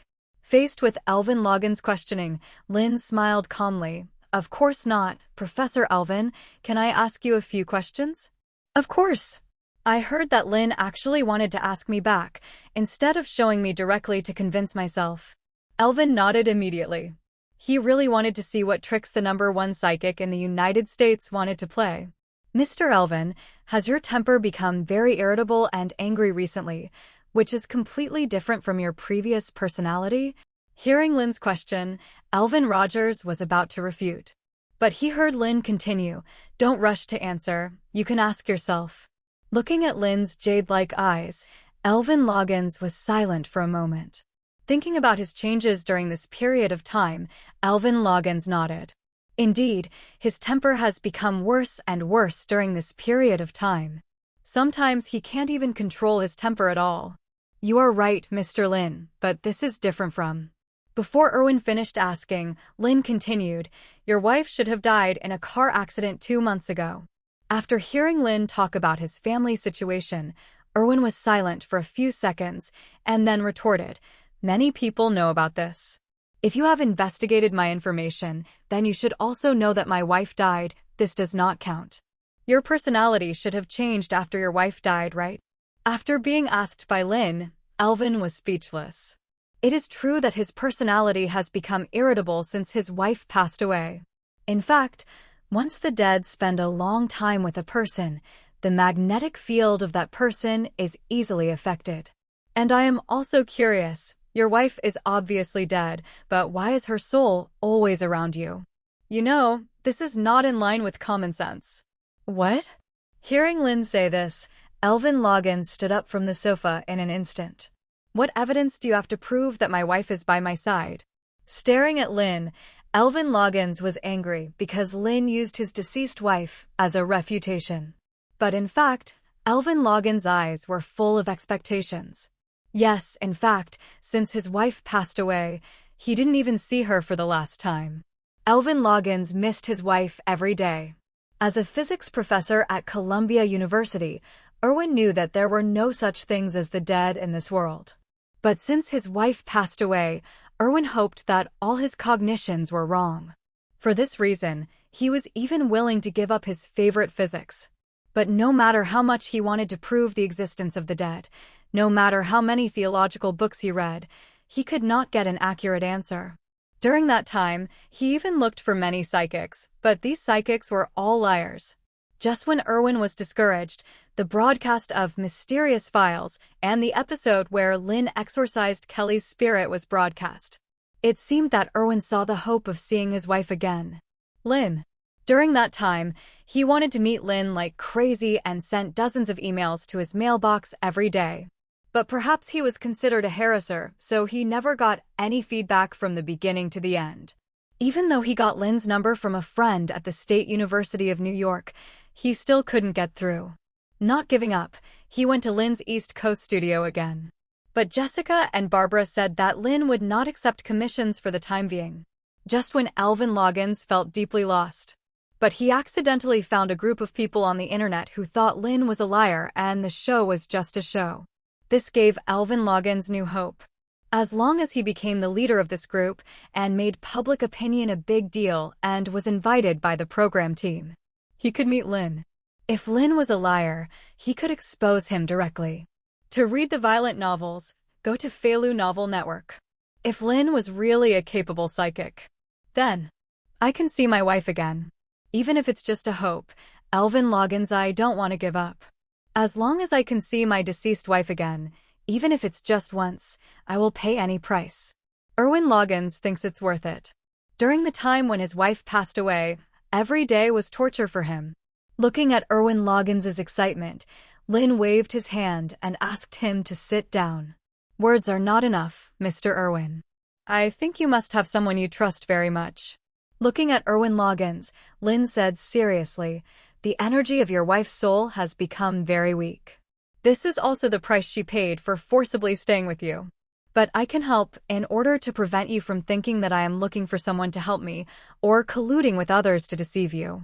Mr. Erwin, you can find someone you trust the most and let your wife temporarily attach to this person. I think she should have a lot to say to you." Hearing Lin's gentle and confident words, Erwin Loggins was so excited that his whole body trembled. No problem, Mr. Lin. My daughter is my assistant. She is backstage now. I will let her come over." At this point, Erwin Loggins' body suddenly froze. Then he turned around and asked Lin En with some concern, "Mr. Lin En, if my wife temporarily attaches herself to my daughter, will it have some impact on my daughter?" On a street lamp pole in New York. Spider-Woman Jessica Drew squatted on the street lamp and watched a scene on TV. When she saw the professor's wife's soul possessed her daughter, she said very touching words. Jessica was surprised again and again, looking like a melon-eating person. This universe is simply great. It feels much more interesting than her own universe. It's a pity. It would be great if there was Gwen in this universe. Subconsciously looking down at her current body, Jessica Drew was silent for a few seconds. Yes, although her soul is still Peter Parker, she still thinks she is a man in her subconscious. But her body is already a woman. Just when Jessica was a little worried, she saw Lin, who had a calm face on TV, showing a surprised look. Nothing else, because that Elvin Loggins, in order to thank Lin for letting him see his wife's soul again, knew her last wish. He actually gave his most precious treasure, a stone inlaid with mysterious symbols, to Lin. Ward? Is this the contract stone of Satanish? Looking at the mysterious symbol on the 30 stone, Jessica Drew immediately said a swear word in surprise. I had seen this contract stone in Mr. Reed's collection. In order to prevent the contract stone from falling into the hands of ordinary people and killing more people, Mr. Reed even thought of many ways to destroy it. Unfortunately, Mr. Reed, who is as smart as he is, tried every possible way but failed. In the end, he could only seal it in the most secret place. Unexpectedly, this world actually has the contract stone of Satanish. Looking at Lin En, who had a serious expression on the screen and put away the contract stone, Jessica Drew thought she had to find the medium named Lin and tell him what the consequences of using the contract stone would be. Just as she made up her mind, a Ford sports car stopped directly under the lamppost where she was squatting. Seeing the car parked at her feet, Jessica Drew looked down. I saw a woman with long burgundy hair and a very beautiful face looking at her with a smile. Hey, Spider-Girl, don't you want to come down and chat? Let me introduce myself. I'm Natasha Romanoff, currently working for SHIELD. Looking at the Spider-Girl squatting on the lamppost, Natasha's eyes were full of kindness. After seeing Spider-Man Peter Parker in the viewing room of the spoiler system, Nick Fury asked him to investigate. Unfortunately, the only person who met the conditions described by Peter Parker in the viewing room was the 10-year-old boy in Queens. I thought Spider-Man would not be born in my universe. I didn't expect that S.H.I.E.L.D. actually discovered the existence of Spider-Woman. On the street lamp, the beautiful big sister who calls herself Natasha Romanoff, Jessica Drew scratched his head and then jumped down from the lamppost. Spider Sense told her that the lady in front of her, Natasha, had no ill intentions. How did you find me? What kind of organization is S.H.I.E.L.D.? After landing 1 meter away from Natasha, where she could attack or retreat, Jessica asked curiously. It's not surprising to find you.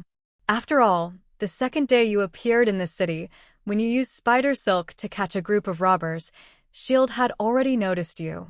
As for what kind of organization S.H.I.E.L.D. is, after explaining the nature and responsibilities of S.H.I.E.L.D., Natasha smiled and asked, did you just get this ability, or did you just come to New York?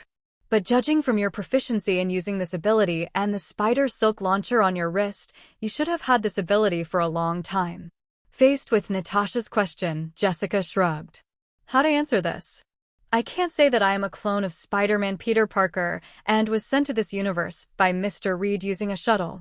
Seeing that Jessica didn't answer, Natasha smiled and said, it's okay if you don't want to say it. By the way, you probably don't have a place to live at the moment, right? Would you like to go to my apartment? Sleeping in the park at night is not a good choice.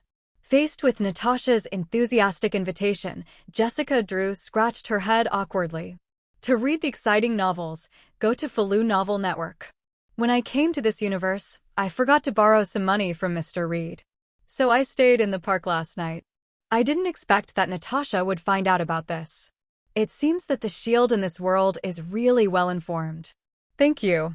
After confirming that Natasha had no ill intentions, Jessica thanked Natasha and then looked at the show that was about to end in the store.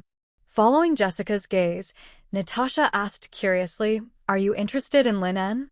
Well, not really, but Mr. Lin En is going to be in big trouble.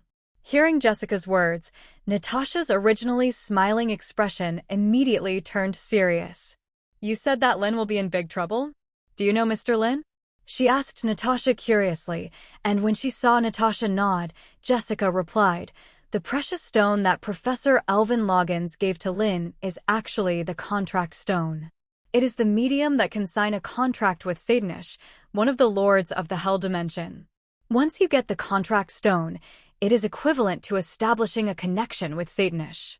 If the person holding the contract stone fails to withstand the temptation of Satanish, then it will bring a huge disaster to the world." Anyway, that's what Mr. Reed said. Hearing Jessica mention Reed, Natasha's eyes flashed with an inexplicable light and then asked tentatively, "Mr. Fantastic Reed Richards? Huh? You actually know Mr. Reed? Oh my God, is there a Fantastic Four in this universe? That's great. I've asked many people since I came here, but they don't know the existence of Mr. Reed. Ms. Natasha, can you take me to see Mr. Reed?"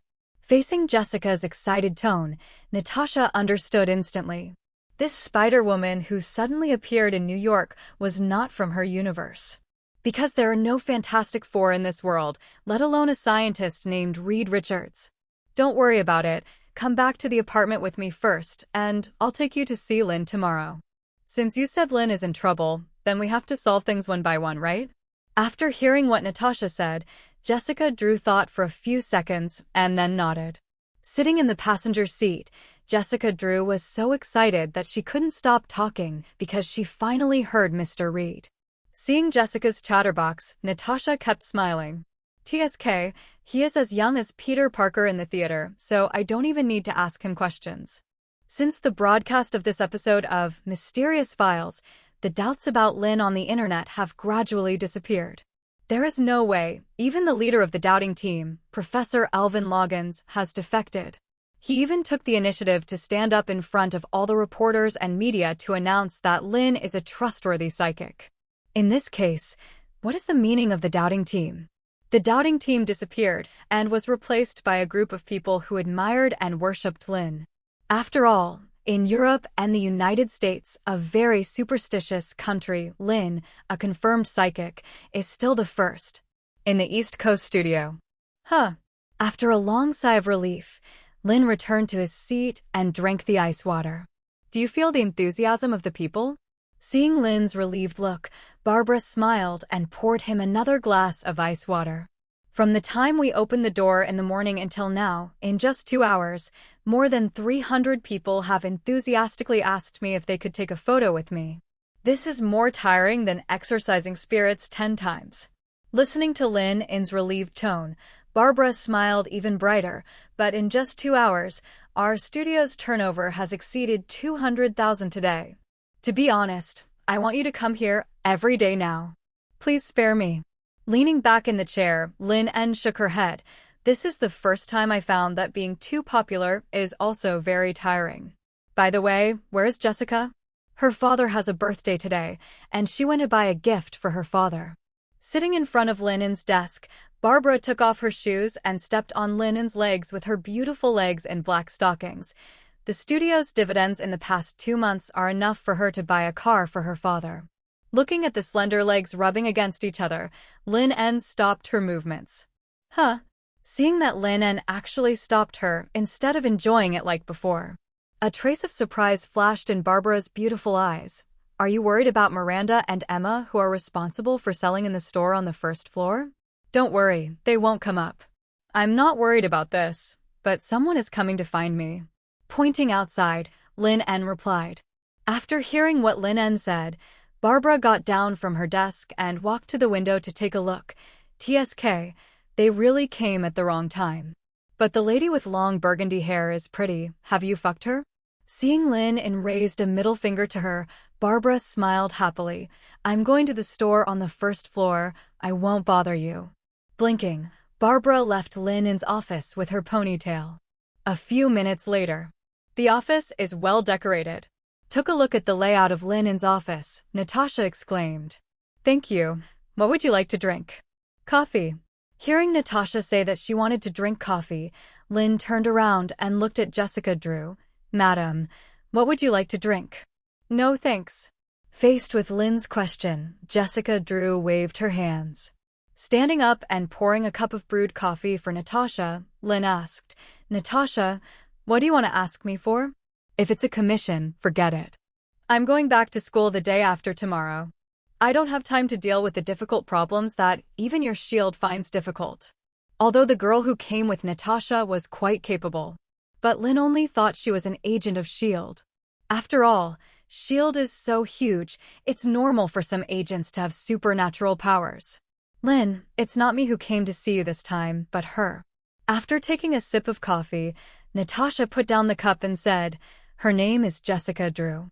She saw the stone that Professor Alvin Loggins gave you last night, so she came to see you." After Natasha finished her introduction, Jessica Drew immediately said, "Mr. Lin, I don't know if you know what that stone is and what it does, but I have seen this one. To read the violent novel, go to Falu Novel Network. The contract stone is also a contract trap. Those who have the contract stone can sign a contract with Satanish, one of the lords of the Hell Dimension." Nodding, Lin said, "Just although you can get any desired ability, knowledge, wealth, fame, etc. from Satanish by using the contract stone. But as a price, Satanish will take away the soul of the contractor, and the contractor will become Satanish's puppet in the second year of signing the contract." Seeing that Lin En knew about the contract stone, Jessica Drew was relieved. "It's good that you know. I thought Mr. Lin En didn't know the function of the contract stone. Now it seems that I thought too much, and that's right, since Mr. Lin En, you can be known as the first psychic in Europe and America. You must know these things." Speaking of this, Jessica Drew suddenly looked at Lin En's neck. "What's wrong?" Seeing Jessica Drew staring at herself, Lin En asked with a smile. It's okay. Sorry, I just suddenly felt that Mr. Lin's necklace seemed to have a very powerful energy that could easily destroy everything." Hearing Jessica say this, Natasha also looked at Lin's necklace covered by clothes. She remembered that she had seen it in the theater. It was the symbol of Nemesis, the Lady of Vengeance, and the thing that signed a contract with Lin. Seeing that both of them were staring at her neck, Lin generously took the necklace out of his clothes. The golden self-gem shone brightly in the sun, and its dazzling light seemed not to be something from the human world. Sure enough, after seeing Lin take out the golden gem necklace, Natasha sighed inwardly. This is the curse that Lin can never get rid of. Your perception is very sharp, Ms. Drew. Just call me Jessica. After putting the necklace back, Lin smiled and said, Okay, Jessica, although your perception is very sharp, I have to remind you. Your soul is not compatible with your body for the time being. If you want to master all your abilities, you need to solve this problem as soon as possible, Kings. After hearing Lin's reminder, Jessica looked at Lin in surprise and blurted out, How do you know? Of course, her soul is not compatible with her body. Even she subconsciously rejects this body. Obviously, her soul is male, but her body is female.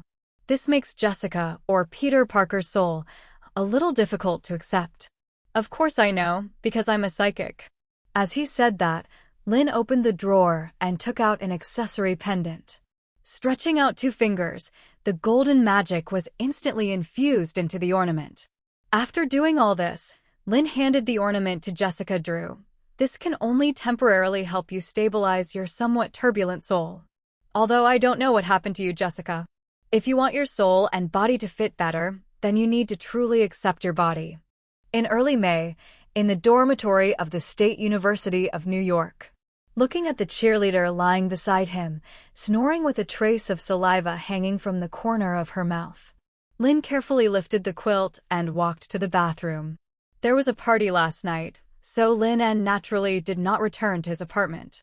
Coming to the bathroom, he smiled at himself in the mirror and began to wash up. Although the beautiful cheerleader was crazy last night, he was one step closer to his cheerleader song mission. Unfortunately, I heard that 2 black girls have joined the cheerleading team. This made it so difficult for Lin En to complete the cheerleader song. It's not that these 2 black girls are difficult to hook up, but that Lin En doesn't want to taste chocolate. After washing up, looking at the cheerleader who was still sleeping like a baby, Lin En got up and walked outside. Leaving the room, looking at the socks on the door, Lin En did not take them off. Walking all the way to the end of the dormitory corridor, looking at the door in front of him without socks hanging, he knocked twice and pushed it open. "Mark, go have breakfast." As soon as he opened the door, he saw Mark hiding in the quilt. The black girl, who was resting on the pillow with a look of enjoyment, looked at him after hearing Lin En's voice. She even threw a wink at Lin En. 177. Hearing Lin's voice, Mark poked his head out of the quilt and smiled at Lin. Together. FUXX. Raising a middle finger to Mark, Lin laughed and scolded, "You are not a freshman who just entered school. Don't you know the rule of hanging socks outside the door if you don't want to be disturbed?" "Hee, I did it on purpose." Raising an eyebrow at Lin with a little pride, Mark said meanly, "Quintina doesn't care about one more person. Are you sure you don't want to join?" "Hey, forget it, I like to drink water."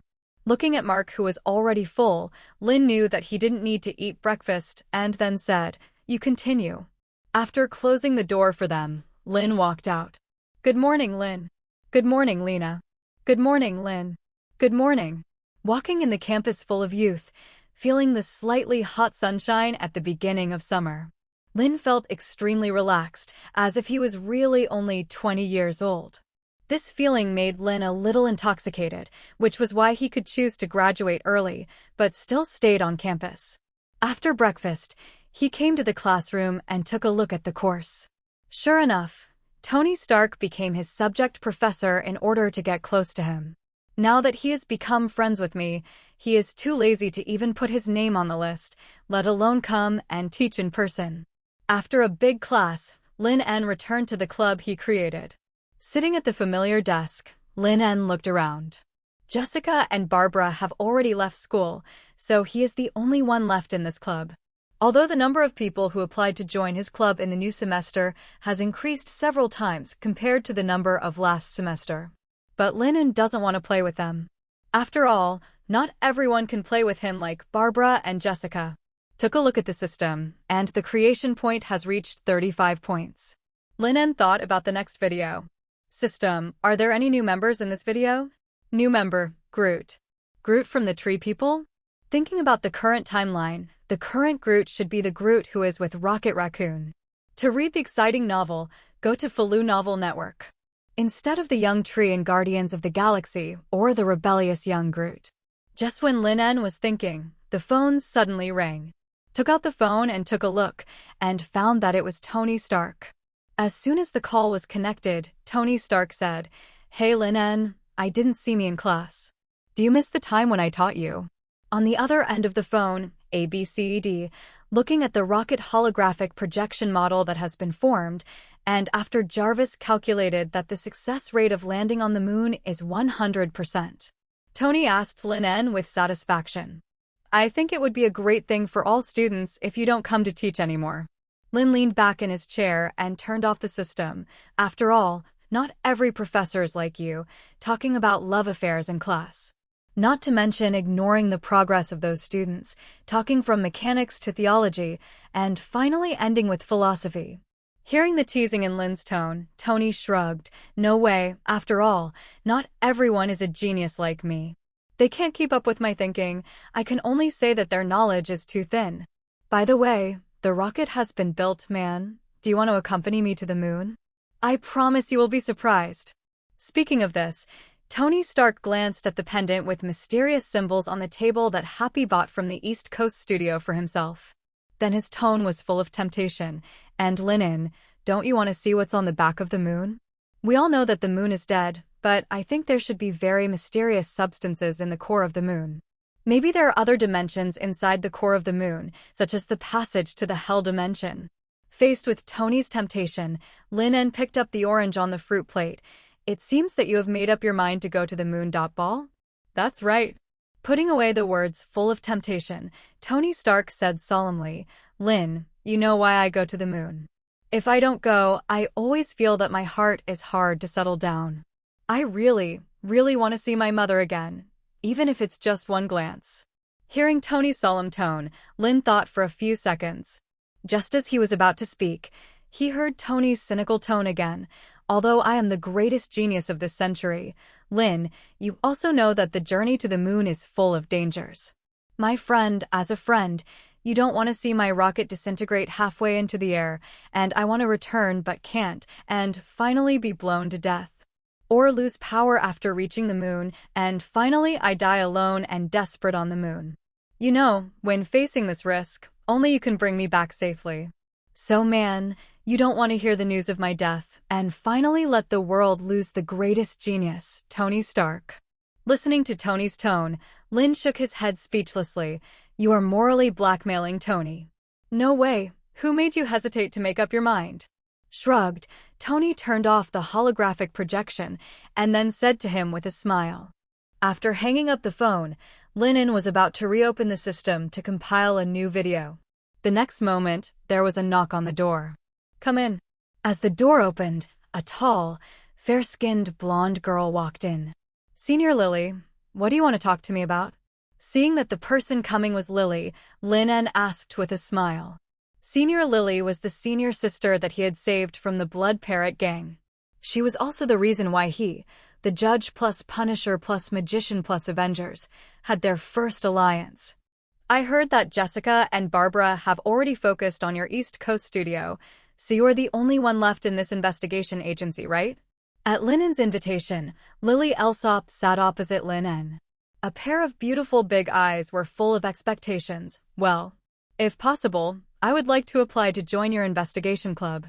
Looking at the elegant and intellectual senior Lily in front of him, Lin En poured her a glass of water. Senior. Call me Lily. Okay, Lily. Actually, the investigation club is no longer recruiting. I am even ready to disband. Why disband? Before Lin En finished speaking, a woman wearing leather boots and leather jacket, tight jeans on the lower body, and smoky eyes on her face walked in. A woman who gave people a lustful and wild look walked in. Are you Kelly? Seeing Kelly, that is, the little bitch in the mouth of Senior Jessica. The Kelly who was possessed by a half-succubus and finally exorcised by herself in front of the mysterious Files program team walked in. Lin asked in surprise. I remember you are not a student of Columbia University? Yes. Sitting opposite Lin while chewing gum, Kelly Stone said, I transferred to your university.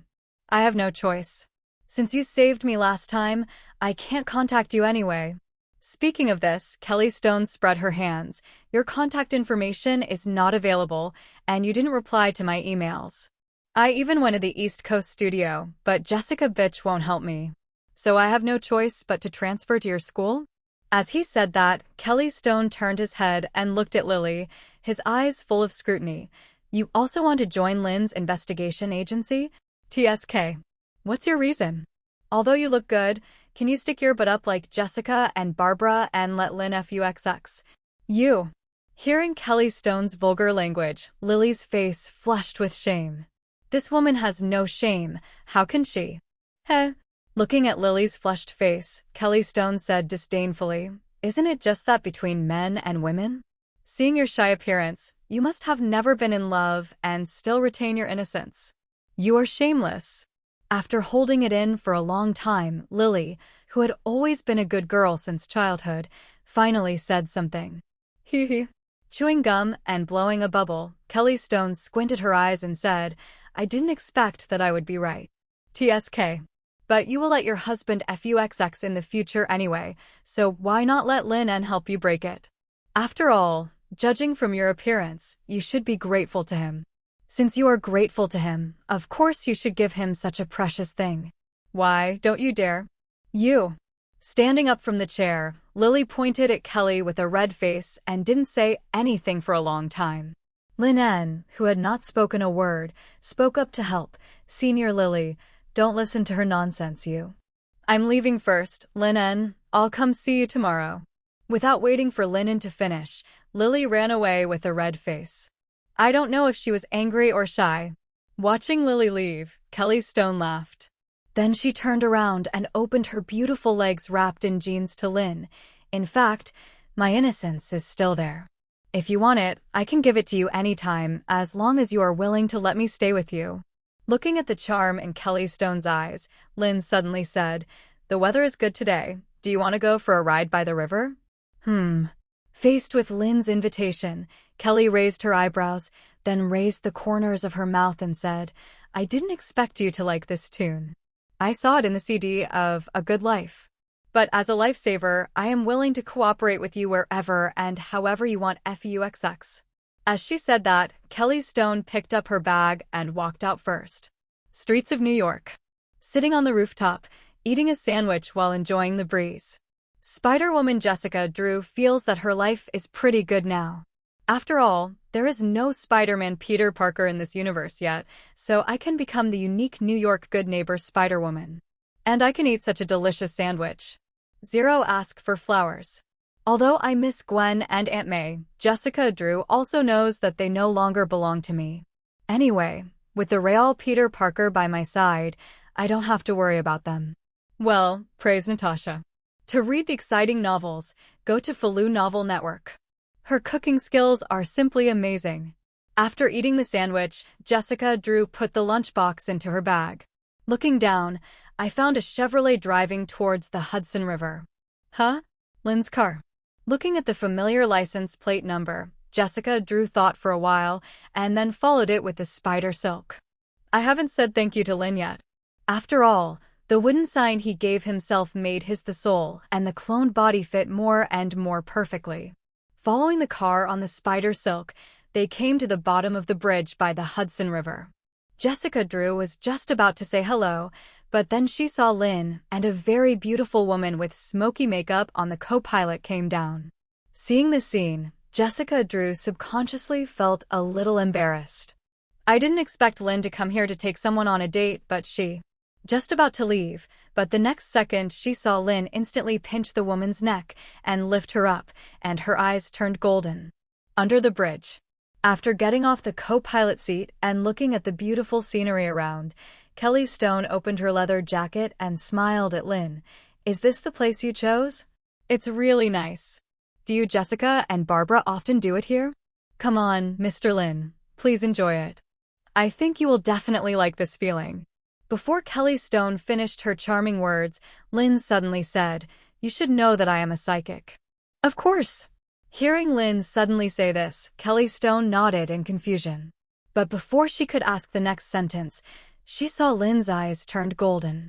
Then he quickly grabbed her neck and lifted herself into the air. "Since you know I'm a psychic, you should know that I can detect the difference in other people's souls. How dare you disguise yourself as Kelly Stone and appear in front of me? Look into my eyes and tell me who you are." The next second, the Eye of Judgment was activated. In an instant, Kelly Stone felt that she had fallen into an endless hell. Hello, everyone. As we wrap up this video, I want to share a quick note.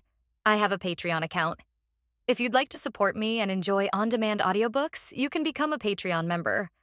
Alternatively, you can check out my Google Drive link, which has 500+ novel audiobooks available through my Ko-fi or Patreon shop. I appreciate your support.